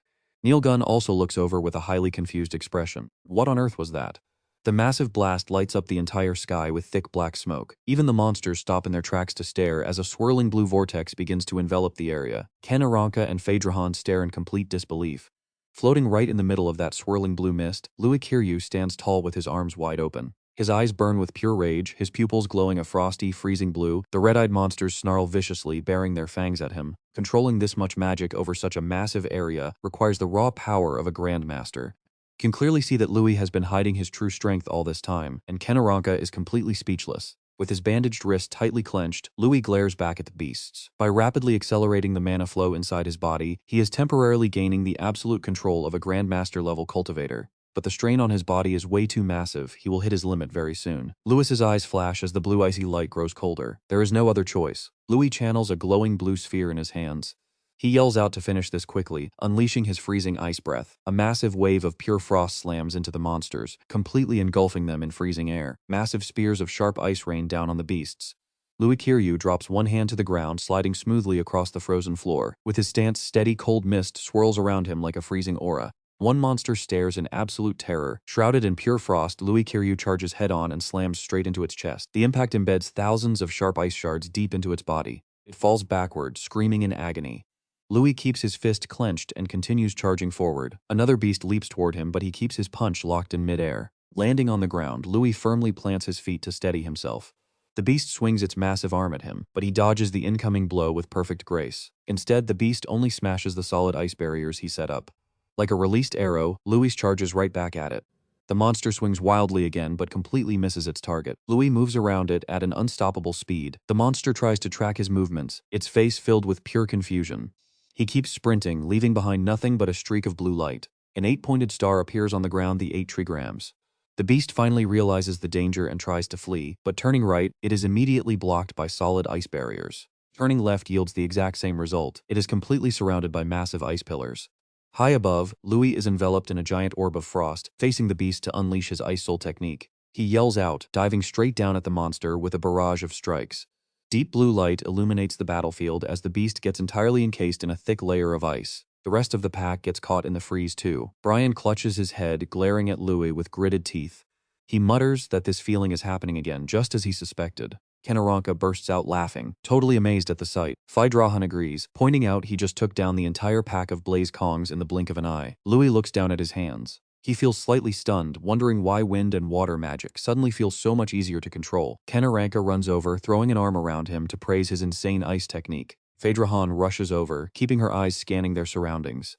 She warns them to stop chatting and move, because if they get ambushed again, they are in serious trouble. Louis looks up, a slight smile playing on his lips. He reassures her that they are safe now, because backup has arrived.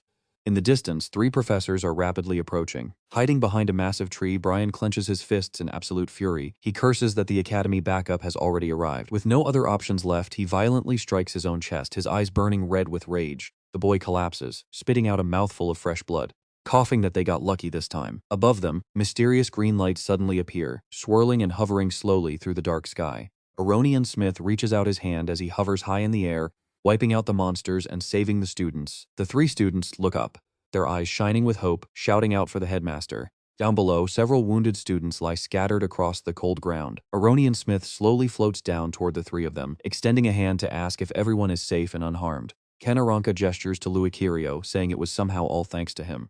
Phydrahan quickly chimes in with a proud smile, explaining how Louis single-handedly took down several Grandmaster-level Blaze monsters, adding that things would have been disastrous if he had not been there to save them. Aronian Smith knits his brows, thoughtfully rubbing his chin as he processes the news. Several Grandmaster-level beasts taken down all by himself. Louis Kirio points to an ice block he made, feeling highly skeptical. He warns the headmaster that this attack is completely unnatural. Check this out. On the ground lies the frozen head of a mutated Blaze, its jaws still locked open. The headmaster takes a close look before instructing them to head back to the academy while the staff handles the rest. Inside the shop, a cheerful female voice rings out, teasing that he must have earned a ton of points from the attack, wishing she had gone hunting too. The smiling shopkeeper happily starts setting up. She lines up several potions in front of Louis Kirio, asking why he is buying so many mana restorers when drinking too much can seriously harm his body. He simply nods in agreement, saying he knows. Killy crosses her arms, asking Louis if he has some free time. As they walk together with Louis carrying his medicine bag, she reveals that the headmaster examined the mutated Blaze corpses with alchemy and found clear signs of magic potions and artificial modification. Her words confirm his theory. Louis Kirio glances over at her, his eyes growing sharp and doubtful as he asks if this means someone deliberately staged the entire attack. Killy looks down, her expression turning serious and her gaze drifting. She confirms it, adding that the headmaster believes this was likely a calculated probe by hostile forces. This is where the political stakes get incredibly high. With the king and Lady Miliana growing older, impatient factions are moving. Since the king has not named a successor, targeting the children of rival supporters is the perfect way to eliminate competition. As a major powerhouse in the Northern Empire, how the Academy responds to this threat will be absolutely critical. Hearing this, Louis Kirio slightly furrows his brow. A war for the throne? He recalls the monsters charging right at him earlier and realizes they were definitely targeting him specifically. Killy gently pats his shoulder, offering a reassuring smile. She promises to keep investigating on her end and help in any way she can. Waving goodbye as she walks away, she urges him to get much stronger and live up to the headmaster's high expectations. Louis Kirio picks up a pale green bottle of mental recovery potion, murmuring to himself about getting stronger. With a swift flick of his thumb, he pops the wooden cap off. He downs the entire potion in a single gulp, tossing the empty glass bottle aside as he walks briskly ahead. Of course he will get stronger, that was always his plan. His face brightens with a sudden surge of motivation, declaring that he has absolutely no time to waste. Meanwhile, Brian places a hand on his chest, bowing politely to his father. He politely reports that the combat capabilities of the modified beasts did increase to a certain extent, but the overall results still fell short of expectations. Sweat lightly beads on the young boy's nervous face. Although most of the beast corpses were successfully rigged to self-destruct, Brian nervously continues, explaining that the Academy still managed to recover a few bodies. He worries about what happens if Headmaster Aronian Smith figures it out. Vaughn finally speaks up in a slow, calm voice, pointing out that those test subjects were prepared by the Butan Empire. Even if the headmaster realizes the truth, he cannot do anything about it. Holding a photo of Louis Kirio, Vaughn stares intensely at the image, wondering if this young boy is truly the fabled cursed child. Brian's face twists with anger, his eyes turning fierce as he shares his long-held suspicions, claiming that terrifying bloodlust confirmed everything. He believes the headmaster is actively hiding the boy's identity, warning that he will ultimately stand in the way of their grand plans. Vaughn tosses the photo into the burning brazier, watching it catch fire. With a cold, unbothered expression, he asks his son if he ever worries about dodging tiny insects when taking a walk. Losing his cool entirely, Brian raises his voice in a panic, arguing that the kid is the cursed child destined to destroy everything. and his mere presence could ruin even their secret weapon. Vaughn gets up and walks to the window with his hands in his pockets, calmly stating that the cursed child is nothing to fear, ordering Brian to leak his details to the high-ranking members of the association. Brian asks in confusion if he means the Magic Association. Vaughn nods in agreement as the photo continues to burn in the bright red flames. He plans to recruit the goddess's protectors, since eliminating the cursed child is a key part of their holy duty. Vaughn lets out a small smirk as he gazes out the window, reminding Brian that the enemy of their enemy is a friend, and he must learn to solve problems without getting his own hands dirty. This is Lord Vaughn, Brian's powerful father and the head of the noble faction. Back on the training grounds, Liquirio stands completely alone in the wind as a pale blue aura wraps around his body, right before an attacker leaps from behind with daggers. Ken Aranka spins gracefully in midair, but Luis Kirio easily dodges to the side. As Ken lunges directly at him, Luis Kirio remains completely unfazed, effortlessly dodging left and right. He quickly spins on the stone floor, keeping his feet firmly planted while his eyes remain closed in a state of absolute calm. Ken swings his daggers, forcing Luis Kirio to quickly snap his head around. With a sudden shout, Luis throws a rapid strike, but Ken is just as sharp, swiftly sliding to the side to avoid the counterattack. A blazing golden red light erupts toward him, but a thick wall of solid ice instantly rises to block it. Raising his injured hand high, Luis Kirio summons even more ice shields. A deafening explosion rings out as the opposing forces clash, kicking up a thick cloud of black dust that fills the room, but Luis spins and stands his ground perfectly. Small ice crystals erupt around his feet, quickly growing massive as they swallow up the glowing golden energy. Suddenly, another blast shakes the room, even more violent than the first. Shards of shattered ice fly everywhere. Gripping her weapon, Faye Durahan seriously asks if they hit him, while Ken spins his dagger with a grin, claiming that perfect combo guarantees their victory. Miliana Royce frowns slightly, reminding them that it is far too early to celebrate since Luis likely saw through their plan. Sure enough, Luis Kirio calmly walks out of the thick dust cloud, praising their efforts. Applauding as he walks, Luis Kirio highly praises Ken for getting much faster and mastering those clever poking tactics. He also commends Faye Durahan for boosting the power of her spear by smoothly incorporating unarmed martial arts movements. Turning to Miliana Royce, he commends her brilliant strategy, adding that using mud to hide their traps was an incredibly calculated move. Luis Kirio extends his hands as he walks closer, telling them that their progress is truly incredible. He admits that if his cold detection sense had not picked up on the anomaly, he would have easily been blown away. Ken scratches his head with a frustrated sigh, bummed that they failed again since Luis Kirio is completely unscathed. Realizing they still cannot catch up, Faye Durahan reaches out to touch the thin layer of ice still swirling around him. She admits that sensing an opponent's movements purely through energy is a fascinating technique.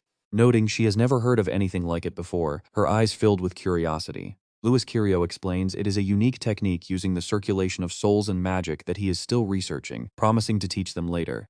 Miliana Royce then hands him a potion, telling him to take this recovery drink. Luis Kirio thanks her as he drinks it down. Watching him finish the potion, Miliana Royce looks at him and softly murmurs that sometimes she cannot help but wonder about him. Luis Kirio freezes, eyes wide as he spits his potion everywhere. She tells him he acts like he is from another world. Wiping his mouth, he looks at the young girl and asks what makes you say that. Miliana happily giggles and explains. Normally, people hide their secret techniques inside their families. But he just shares all his knowledge and skills with outsiders without holding anything back. Not a bit. Luis Kirio does not say much, only offering a gentle smile. Scratching his head, he explains that as a commoner who learns from everyone, this is just a mutual exchange for him. He asks if it would not be awesome if they all got stronger together.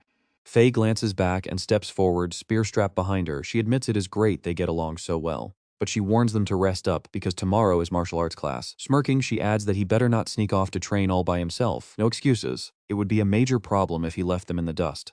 Ken walks over, pats his shoulder, and waves goodbye. As everyone leaves the training ground with Kara bringing up the rear, Luis Kirio checks his potion bag. He is shocked to find his freshly bought boxes empty with only a few pale green bottles left. Grabbing one, he sighs. He is almost out of recovery medicine. Empty. He decides he needs to restock, but as he opens his mouth and raises the bottle, a hand grabs his wrist. Killy stops him, demanding to know what he is doing. She stares straight at him with an intense, lingering gaze. She asks if he did not just drink a mind recovery potion yesterday. She warns him again that abusing these potions will turn his brain into absolute mush. Luis Kirio looks down at the vial with a flicker of fear, suddenly recalling his past conversation with La Ciela. He vowed to become a grandmaster to grow stronger and reclaim the orphanage from the association. Meanwhile, a fully cloaked figure steps forward, murmuring about that incredible strength. With blood-red eyes, William Aranka softly whispers that he finally understands why that person targeted him, challenging him to prove it. Instantly, Luis Kirio remembers those terrifying beasts closing in on him. He wonders if they are targeting him.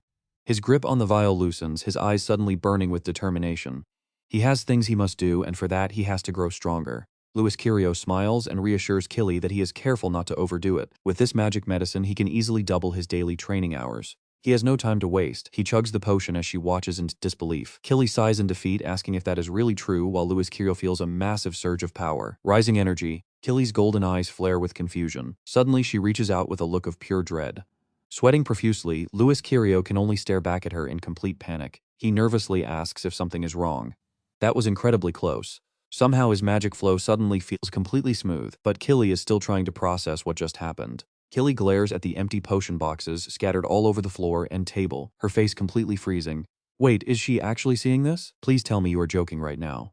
Unbelievable. She points at the boxes and screams, asking if he drank every single one of them. Wincing, Louis Kirio stammers that he did. Killy points right in his face, her voice getting even louder. She yells that according to the records, this is his 8th time exchanging recovery medicine this month. That means he is chugging at least 2 full bottles every single day. Louis Kirio looks at her seriously, arguing this is the only way to quickly become a grandmaster, especially since his body feels fine. Killy puts her hands on her hips, snapping that reaching that rank is not that easy. He does not need more potions, he needs basic training.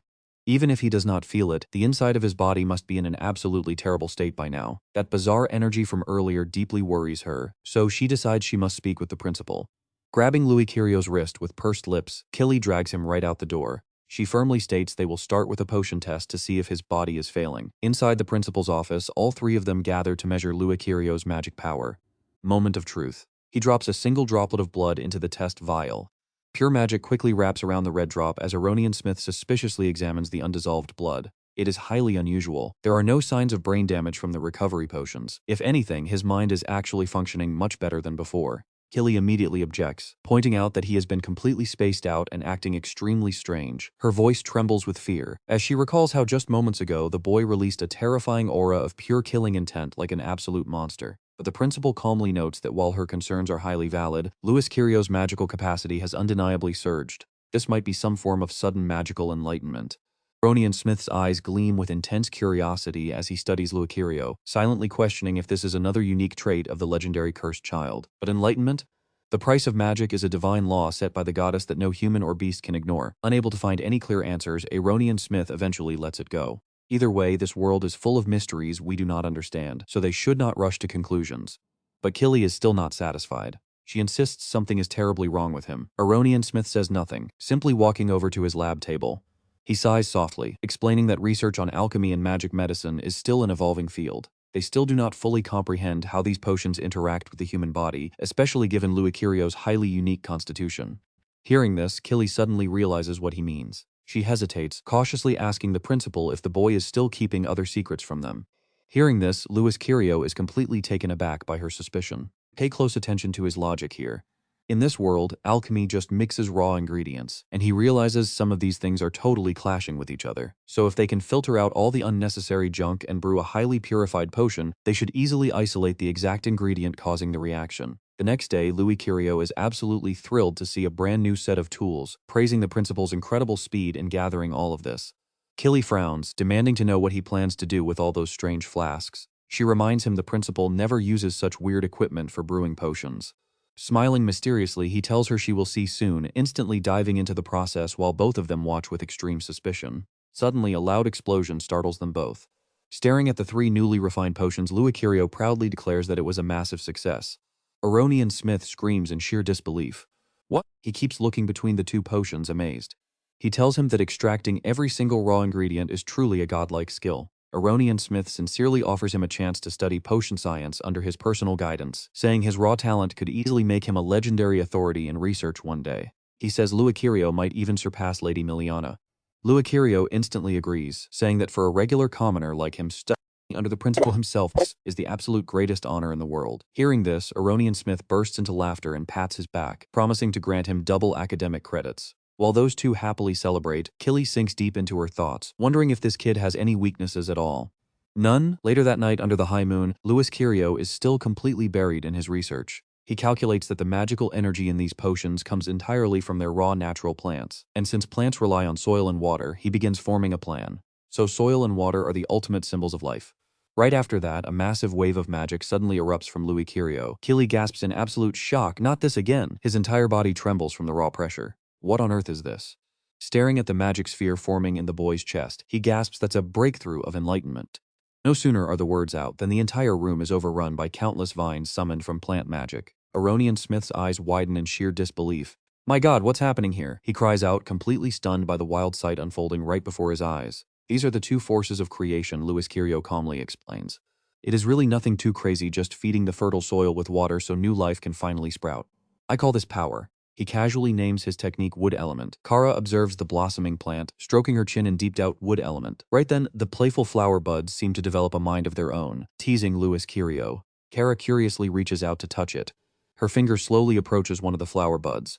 But in a split second, it suddenly mutates, snapping open a giant mouth filled with razor-sharp fangs. And oh my God, the flower just bit her. Startled by the sudden snap, Kara shrieks in surprise before her eyes instantly turn cold with pure absolute killing intent. Right after that, a violent burst of flame erupts, instantly turning the flower buds to ash. She quickly leaps backward, creating a safe distance between them to assess the situation. The wet flower buds retreat back to his side, whimpering like spoiled pets. Kara speaks up in a cold tone, not only can you spawn plants instantly, but you can actually weaponize them too? Your growth rate is absolutely unbelievable. While comforting his pet plants, Louis Kirio replies that's not even the best part. The true strength of the wood element is healing. He waves his hand, instantly bathing the flowers in life-giving magic. Aronian Smith's eyes go wide as he realizes something. Healing magic? Could the actual secret behind how recovery potions cure wounds be connected directly to the power of this wood element? Louis Kirio flashes a small smile. The chances are pretty high. You see, the major difference between normal potions and raw plants is whether they contain these active elements. The Grand Master frowns, muttering about elemental synthesis, medicine, and alchemy. Aronian Smith makes up his mind on the spot. Fine. Starting now, I'll supply your raw materials. Louis Kirio bows in gratitude. Thank you so much, Master. Waving off his thanks, the Grand Master makes a counteroffer. Don't thank me yet.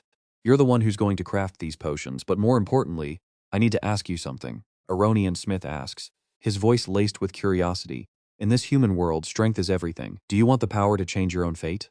Above them, bright moonlight pours down through an opening in the cave ceiling. Deep below, Louis Kirio quietly funnels his mana to nourish the plants. In no time, a tree blossoms and hangs heavy with fresh fruit. Aronian Smith reaches out in pure wonder to touch a magical apple. Honestly, no matter how many times I witness this, it's still absolutely mind-boggling. He can't help but remark on how a highly valuable plant like this can grow so rapidly through such a simple method. He lets out a tired sigh. But it drains way more mana than I expected. The rarer the plant, the higher the magic cost, so this is pretty much my current limit right now. Aronian Smith snaps his fingers, agreeing that everything comes with a price. But right in the next second, the trees suddenly undergo another massive, explosive growth spurt. With a knowing grin, he adds, yet your cost is incredibly cheap compared to anyone else. Aronian Smith paces around, explaining has refined potions, wiped out side effects, and even created brand new drugs using wood magic. His voice swells with pride. This legendary breakthrough is something only you could pull off. Right now, the two of them are hiding out in the secret underground cavern of Candria Academy. The shelves are fully stacked with premium potions, special health restores, specialized mana tonics, physical body boosters, and even rare mind recovery elixirs. Aronian Smith abruptly spins around and declares, all right, time to put your new potions to the test. He flashes a smug, confident grin. If you want to grow strong fast, fighting a high-tier master is the absolute best way. The principal raises his hand with a smirk. Why not test them against me? Louis Kirio quickly grabs a handful of bottles and grins back. I could not ask for anything more. Please do not hold back, Master. Down they go. He chugs the potions, letting the empty glass vials clink against the cold stone floor. Surrounded by a terrifying surge of aura, Louis Kirio charges onto the battlefield. The moment they clash, a massive explosion rocks the entire chamber. Keeley crosses his arms and lets out a low grunt. That kid is an absolute monster. A bit later, back in his academy dorm room, Louis Kirio dries his hair while grumbling to himself. Seriously, the Grandmaster did not hold back even a tiny bit. He lets out a weary sigh. Pure exhaustion. Without those high-grade potions I just brewed, I would probably be bedridden for a whole month. So what should I cook up next? But as he steps outside, he freezes upon seeing Kara Candace squatting in a dark corner. Wait, Louis Kirio calls out to her, sounding pretty unsure. Kara? Hearing footsteps, Kara looks up and points at the potion bottle lying near her feet. What is this? Flustered, he stammers out a quick excuse. Oh, that? The principal gave that to me. The principal's warning echoes in his mind to keep you safe. Let's just pretend I crafted these potions, and I will hand over the profit management to you. But Kara simply shakes her head, completely rejecting his sloppy excuse. A second later, Kara stands up and marches straight toward Louis Kirio, making him flinch and take a step back. Just look at her face, she's totally about to blow his cover. Louis panics under her icy stare, stammering as she points a finger right at his chest. You made those, didn't you? He is completely busted. No way, actually, it's just… Louis keeps trying to dodge, but Kara's pointing finger follows him relentlessly. Realizing there is no escape, he sighs in defeat seriously. I can't hide anything from you, can I? How did you even find out? She doesn't explain much, only dryly noting that the principal is being pretty careful. Louis chuckles, shaking his head. You really see right through everything, don't you? Just don't tell anyone. I don't want any unnecessary trouble. In a flash, Kara pulls a folded paper from her coat. Louis takes it with a puzzled look. What is this? Glancing at the text, his jaw drops. A business contract. As he reads further, his surprise turns to shock. The terms are almost too good to be true. So this means… Meanwhile, Kara is busy mixing a blue elixir into a larger beaker. Watching the liquids blend, she calmly lays out her plan. We will distribute these potions on a massive scale. Lifting the jar, she gives him a serious look. Hide your identity. Protect your work. Louis immediately catches on. I get it. If your trading guild sells these custom potions… Louis eagerly finishes the thought. It keeps anyone from finding out that I'm the real brewer. Kara nods in agreement, then points to herself, explaining that the Saintess, the principal, and their profits are all fully secured. Kara points back at him to wrap up her point. The developer's identity stays completely secret, meaning you will be absolutely safe. Louis Kirio carefully weighs his options. The Candace Trading Guild has incredibly vast distribution networks, making it almost impossible for outsiders to trace where the potions actually come from. With her backing, I can easily get every resource I need for my advanced magical research. She tilts her head, listening closely to his answer. This is a pretty solid deal, but I do have a couple of strict conditions, Louis lists confidently. First, we dilute the potions to weaken their effects before selling, keeping us out of trouble. Second, your guild must fully fund the Resera orphanage. Agree to these terms and we have ourselves a deal. Before he can finish, Kara snatches the contract right out of his hand. Leaving him utterly speechless, she sits down and immediately begins scribbling on the parchment. In no time, Kara Candace finishes writing and holds up the brand new contract for the Candace Trading Guild. Seeing that she agreed to every single condition, a relieved smile finally appears on Louis Kiril's lips. He confidently shakes Kara Candace's hand, praises a true merchant's son. Then Louis leans in close to whisper, as your business partner, I actually have some advice that will definitely help your guild out. The two of them lean close, whispering secrets. Just a second later, pure shock washes over Kara's face from what she just heard. Now watch this. He calmly turns and walks away, leaving her frozen on the spot. He tells her to rest up while he prepares the potions tomorrow, and she silently watches him leave. Kara Candace coldly watches the door close. Setting the contract down, she heads inside her room and gently pulls off her hair tie. Instantly, her short hair flows down, becoming long and beautiful. Outside the building, two birds suddenly appear in the night sky, quickly gliding inside through an open window. Suddenly, a puff of white smoke envelops them. Before hitting the floor, both birds transform into humans, landing safely and sneaking toward the lit room. The pink bird tilts its head, peeking inside. Quickly locking their eyes on the door ahead, they silently creep closer to the tightly shut room. Suddenly, the door swings open. The pink bird jumps back in surprise, then immediately lunges forward to attack. But before it can do a thing, Kara Candace smacks it hard on the head. The pink bird shrieks in pain, squatting down to clutch its head. It whines, complaining that Kara hit them again, begging to stay close after they went through all that trouble to sneak inside. The blue bird chimes in too, apologizing to the young lady. He urges her to make her request quickly so they can leave before getting noticed. But all they get is a freezing glare. Wrapping her towel tightly, Kara Candace doesn't say a word, walking over to pick up the contract under their confused stares. She tosses the paper right at them. Reading it over, the pink bird shrieks in shock. What is this? Have you lost your mind? These terms are way too generous for some random kid. It grumbles. Meanwhile, the bluebird trembles while reading, realizing this plan could actually make their guild a powerhouse in the East. You are an absolute genius, he gasps. But she coldly cuts him off. It wasn't me, he came up with it. The pink bird's eyes pop. How could a 13-year-old write this? It gasps. Kara just calmly replies that he has real potential before the bluebird cuts in. What if he betrays you and backs another heir to the throne, he warns. Knowing where this is going, she replies that she has a job for them. The pink bird agrees instantly, calling her Kara before quickly correcting to Lady Kara. Kara Candace immediately orders them to take control of the Resora orphanage. Glancing toward the door, she notes that Louis is quite a hearted soul. Task assigned, she waves her hand to dismiss them. You two may leave now, she says. Understood, they bow respectfully. Reverting back to their original bird forms, they fly off into the night. Once they disappear, she slowly steps over to the window. Gently brushing back her wind-blown hair, Kara mutters to herself, midterms are coming up quickly, meaning it is time to seriously speed up our little plan. Her voice is filled with anticipation. Show me what you can do, Louis Kiril. She gazes at the full moon as the scene shifts to the bustling exam center of the elite Candria Magic Academy. This midterm is a critical exam held right before the apocalypse holiday.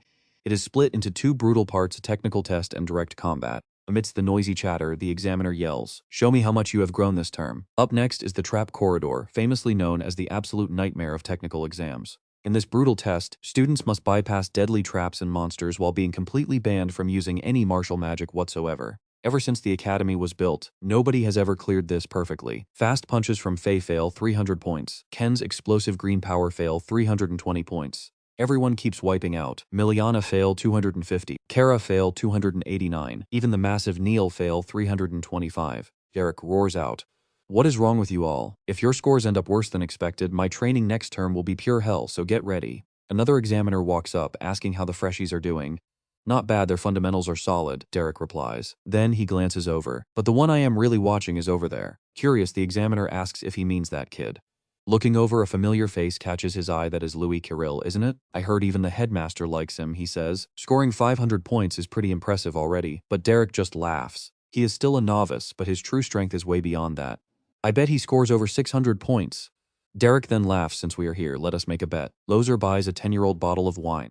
The other examiner agrees, determined not to lose this time, while Derek smiles, eager to see how this plays out. The students nearby start whispering, "Look, it is that commoner kid." Even high-ranking nobles failed this exam, so there is no way some nobody is going to pass. And check this out, here comes Louis Kirill, stepping up with complete confidence. His sharp gaze scans the floating flame spears as his cloak flutters behind him. That brilliant glow is his brand new void calculation method. Louis Kirill's eyes light up, fully focused on the task. Intense energy flows, activating his muscles.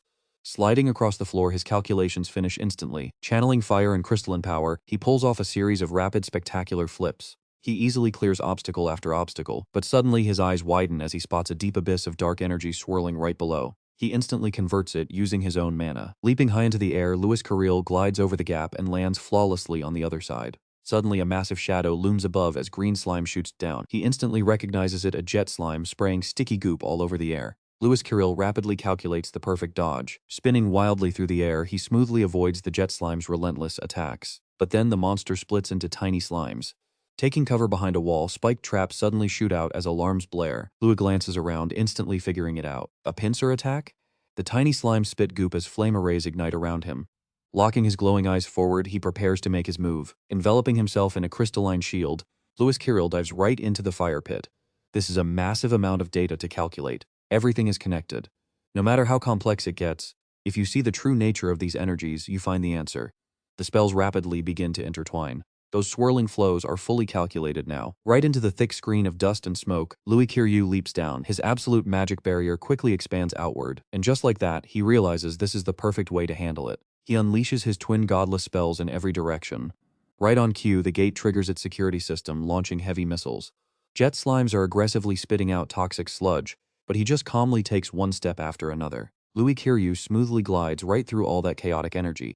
The missiles slam directly into the jet slimes, roasting them alive, while their gooey spit actually snuffs out the fire from the gate. An absolute free-for-all erupts. Up in the stands, the entire crowd is watching with wide eyes. Even the veteran examiners are completely losing their minds. How does this kid already know this advanced tactic? They stroke their chins, re-evaluating him. He didn't just dodge everything without taking a single scratch. The kid literally shut down the monsters and the traps at the same time. That insight is honestly terrifying. The master chuckles. "Surprised, are we?" Derek asks. "But save your gasps, because we are just getting started." That kid is about to shatter the record. Right through the rising flames, he walks like a boss. The moment Louis Kirill steps out, the heavy door slams shut. Instantly, an infrared energy beam shoots straight toward him. His sharp eyes lock onto it in a flash, and just as expected, he casually swats it away like garbage. He glances up, sizing it up. It is insanely fast. Now it is hovering near the ceiling, recharging its power. "A shock bat," the examiner mutters. "That thing is the fastest monster on the continent. No matter how gifted he is, I highly doubt he can break the record with raw physical strength alone. But right now, he is unleashing lightning-fast punches." Louis Kirill is throwing out his absolute magic techniques. A gentle touch on the raw energy, he smoothly spins to redirect it. Next, he firmly seizes control of the power. It feels as if he is literally bending the entire space to his will. Then he fires it straight at the swooping shock bat. With one bare hand, Louis Kirill slices right through its body. Outside, the crowd is too stunned to speak. What on earth was that? He just casually blinds the monster, sending it spinning in absolute agony. He delivers a brutal punch to its gut, making its eyes spark with fire. The examiner trembles. That insane judgment. Those eyes that spot any opening, plus that god-tier analysis. The examiner continues if that kid joins the military. The heavy gate slides open silently, as if nothing happened. He strolls out with pure confidence. The scoreboard flashes his official grade. Louis Kiryu gets 999 points. What? Our number one guy looks back over his shoulder, finally finished. Below, the other candidates are absolutely burning with envy. That jerk made us all look like total idiots. It is that damn commoner again. I am going to beat him to a pulp in the combat exam. Meanwhile, the proctor shakes his mechanical hand. Did the kid seriously break the record with a near-perfect score? Derek laughs out loud. You better prep the wine before the break. He sighs, and this is exactly why I hate betting. The other students quickly crowd around him. How did you slide through all those deadly traps without even using a single shred of magic? Is that some kind of new technique? Congrats on breaking the record. Honestly, you are good. But in a one-on-one duel, I will not lose. Suddenly, the tension skyrockets as Neil Gunn steps forward. He is unfazed, marching straight ahead. Ken Aranka calls out, you did not pick a fight with anyone today. Have you finally realized the massive difference in our raw strength? He merely replies with a deadpan expression, no. Louis Kiryu even warns him that guy is not as simple as he looks. Derek shouts at the top of his lungs. Alright, the technical exam ends here. Next up is the combat exam. Everyone, come up and draw your lots one by one. The master adds in the combat test, feel free to go all out. I bet a lot of you have been waiting for this. The first candidate steps up to draw. Just as you said, sir, I am incredibly hyped to see who my opponent is. Jess glances sideways after all. This is a rare chance to personally teach these underclassmen a lesson. Drawing his card with a smirk, a once-in-a-lifetime chance. You see what he is doing, right? Jess is secretly using his energy to shuffle the deck. Derek has absolutely no clue and just laughs. Jess lifts the envelope containing his target. He sneers internally. Louis Kiryu is a massive pain in the neck. With a sinister, determined look, he plans to strike the absolute moment the kid drops his guard. Then Louis Kiryu steps forward to draw his lot. Ken Aranka sighs. Louis and I are in completely different brackets. Looks like our highly anticipated clash will have to wait until the final match. You are not even making it to the finals unless you beat me first. He pouts, of all people, I had to get bracketed with you. Are we seriously in the same group? Suddenly, someone yells, I am with Louis. Turning his head away, my opponents are all seniors. Smug, mocking faces look down at them, clearly not holding back. Louis Kiryu crushes the paper slip in his fist. No matter who my opponent is, I will fight with absolutely everything I have. Meanwhile, a silent shadow watches them from behind. A cruel smirk plays on Neil Gunn's lips. Leglair's over, got it? Put your lives on the line to completely wear him down. Understood. Derek directs them, all right, let's break up into our designated groups. Fierce glares clash in the air as pure terror collides with supreme arrogance. Neil Gunn and Louis Kiryu lock eyes before their match. With a booming shout from the master, the tournament officially kicks off.